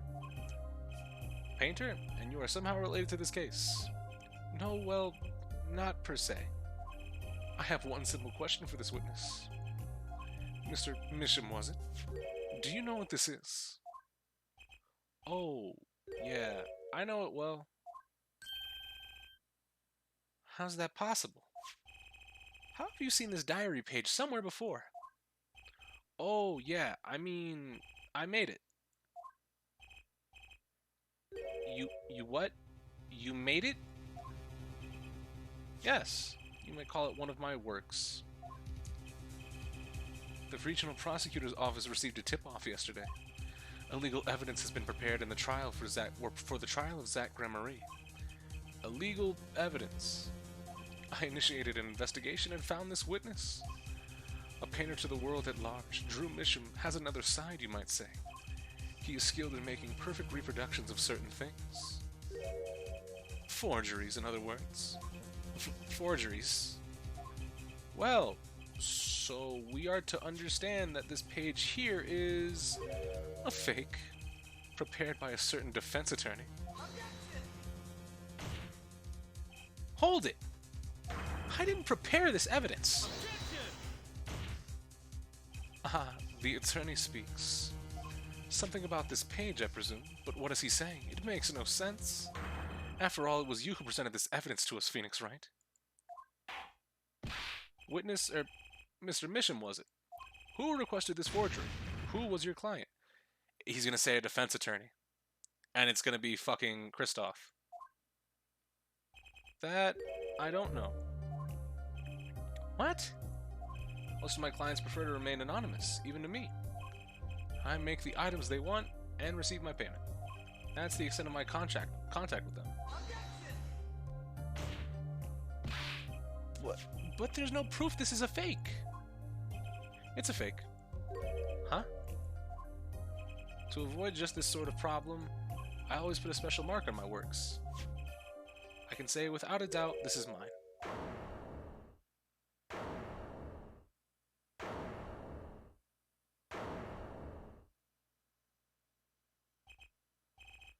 Mr. Wright, you've just presented illegal evidence to this court. My court.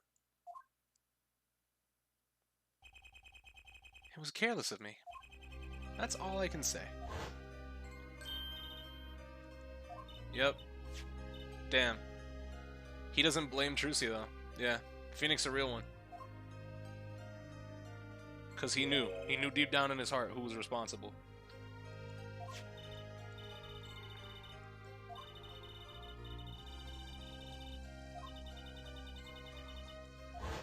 Yep. It was all a trap. A fatal trap.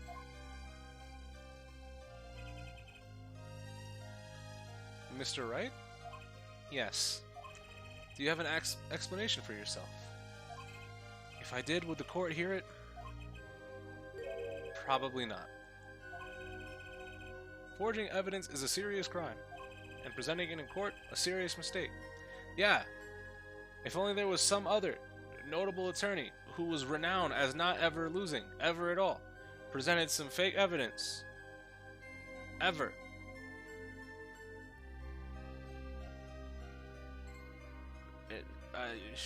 That would be wild, huh? That'd be fucking crazy. A fatal mistake for an attorney. Fatal too, perhaps, for your client, I fear. Tell me, what kind of defendant relies on forged evidence?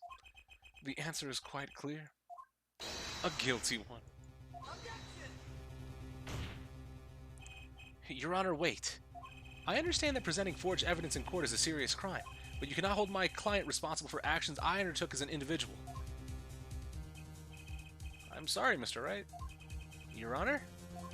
Another close call, I dare say. If the prosecutor's office hadn't received that hot tip, everything would have gone the way you wanted it to, huh? I even gave you a chance. Too bad you decided not to think before embarrassing yourself. I mean, I did think. I was scripted in order to do this. I see no need for further discussion on this matter. Special witness dismissed.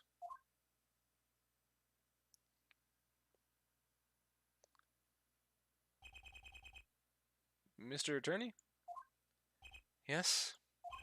Could I ask your name? Phoenix Wright. Mr. Wright, I have seen and studied many people, but none like you. I'll remember you, Mr. Wright. No, it's not even 15 and 2. It's 15 and I got fucking shammed. Though I deeply regret having to declare a verdict in this way, the trial is over. You have the right to find a new attorney and make an appeal. However, this court must... Your Honor? Yes, Mr. Zack? There is one thing I wish to make clear. Today in this courtroom, you cannot declare me guilty. It is impossible. I'm afraid the defendant is quite mistaken. I most certainly have the authority to declare a verdict on you. Except, tell me, how do you plan on announcing your verdict when your defendant does not exist? Huh? What? Yo, hold on. I am talking about this. Yeah. Gone. The defendant's escaped. Find him quick. Bailiff, close all exits from the building. On the double, he must not be allowed to escape. That day in that courtroom, a miracle occurred. The defendant, Shady Enigmar, aka Zack Gremory. Oh, so... Yeah.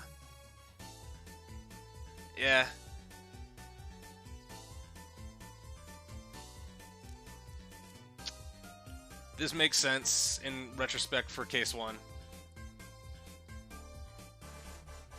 Like, I had the theory in my head, but now this makes 100% perfect sense. Because very clearly, Kristoff wanted the, was he the owner of the Borscht Bowl Club? Shady Smith? Right? He wanted him gone because, go ahead and point out any naked names I might have missed in chat. There's been none. Everybody has a sub.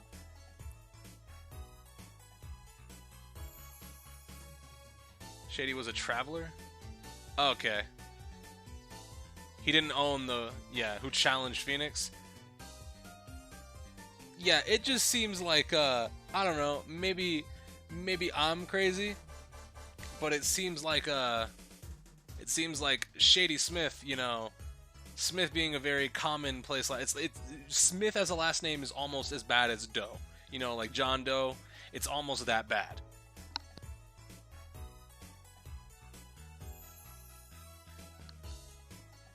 So, yeah, he challenged Phoenix, and I mean, like, he kind of looked like Zack. Like, this, like, specific, hiding of character identity I don't know how it's done so much better than Godot. Pretty sure you're supposed to recognize him the first time you saw Shady Enigmar. His facial hair was different, I think. Like, there's not enough evidence that shows the difference between the two. Also, it would explain why the locket that Phoenix has a picture of his daughter. Yeah, so it do make sense. He's got a goatee as Smith. Okay. He's got a goatee. He's wearing completely different clothes. So it's not like Godot where it's like, oh, his face is covered, his hair is white, he's still drinking coffee, and he's wearing pretty much exactly the same type of outfit. It's more like, oh, he's wearing completely different type of clothes. His hat was even smaller too, because he wore like a little fucking almost like a fedora. His face looks a bit different. His hat's different. His clothes are different. He looks noticeably different, right? Like I had the thought once I saw that their first name was both Shady or Shady Enigma. That's crazy. But yeah, no, like I had the thought when the name was the same, but I was like, okay. I was just trying to figure out how Kristoff murdering him, what his motive for it was, but this makes sense. I think the locket did it for me. That's fair. Phoenix never told a lie.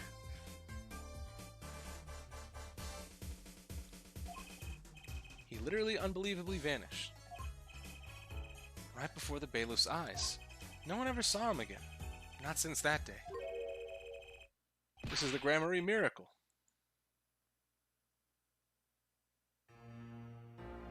Yeah, Phoenix said that he took the locket off Shady Smith, but it had a picture of his daughter in it. Phoenix's daughter. Yeah. Exactly. It wasn't his daughter. Well, I mean, it was both of their daughters, technically, right? No verdict was declared. Yep, 15-1 still.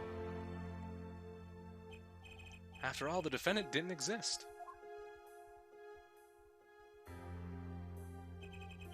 That's how it happened. The trial of magician Zach Gramarye vanished, along with him, for all eternity.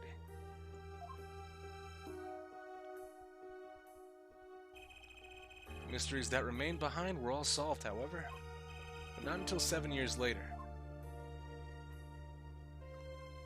To be continued. What a stinger. What the fuck is a Mason system?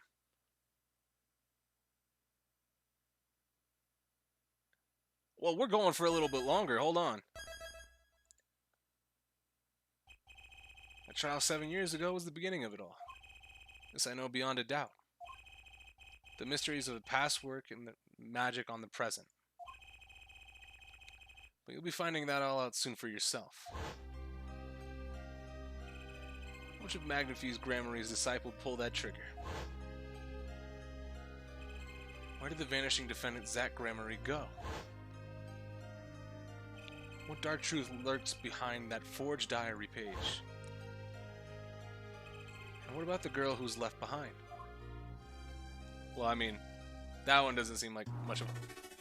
Yeah, Mason system. Okay. Oh!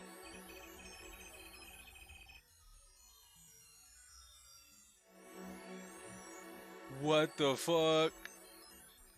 The past left with these 4 keys to unlocking the truth.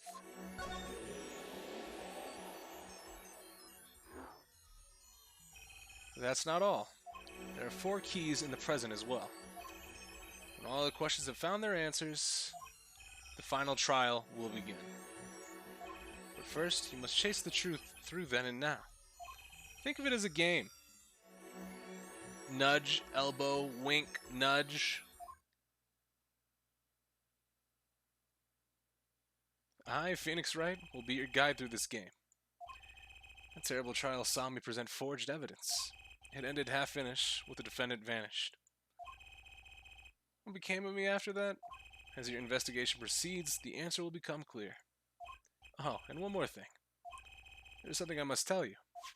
As Apollo Justice has his bracelet, so too do I have my own weapon of sorts. It's back! It's back! Cap Detector is back! Let's go! What does it do, you ask? That I would have you see for yourself. Well now, shall we begin? Touch the arrow to switch between the past and the present.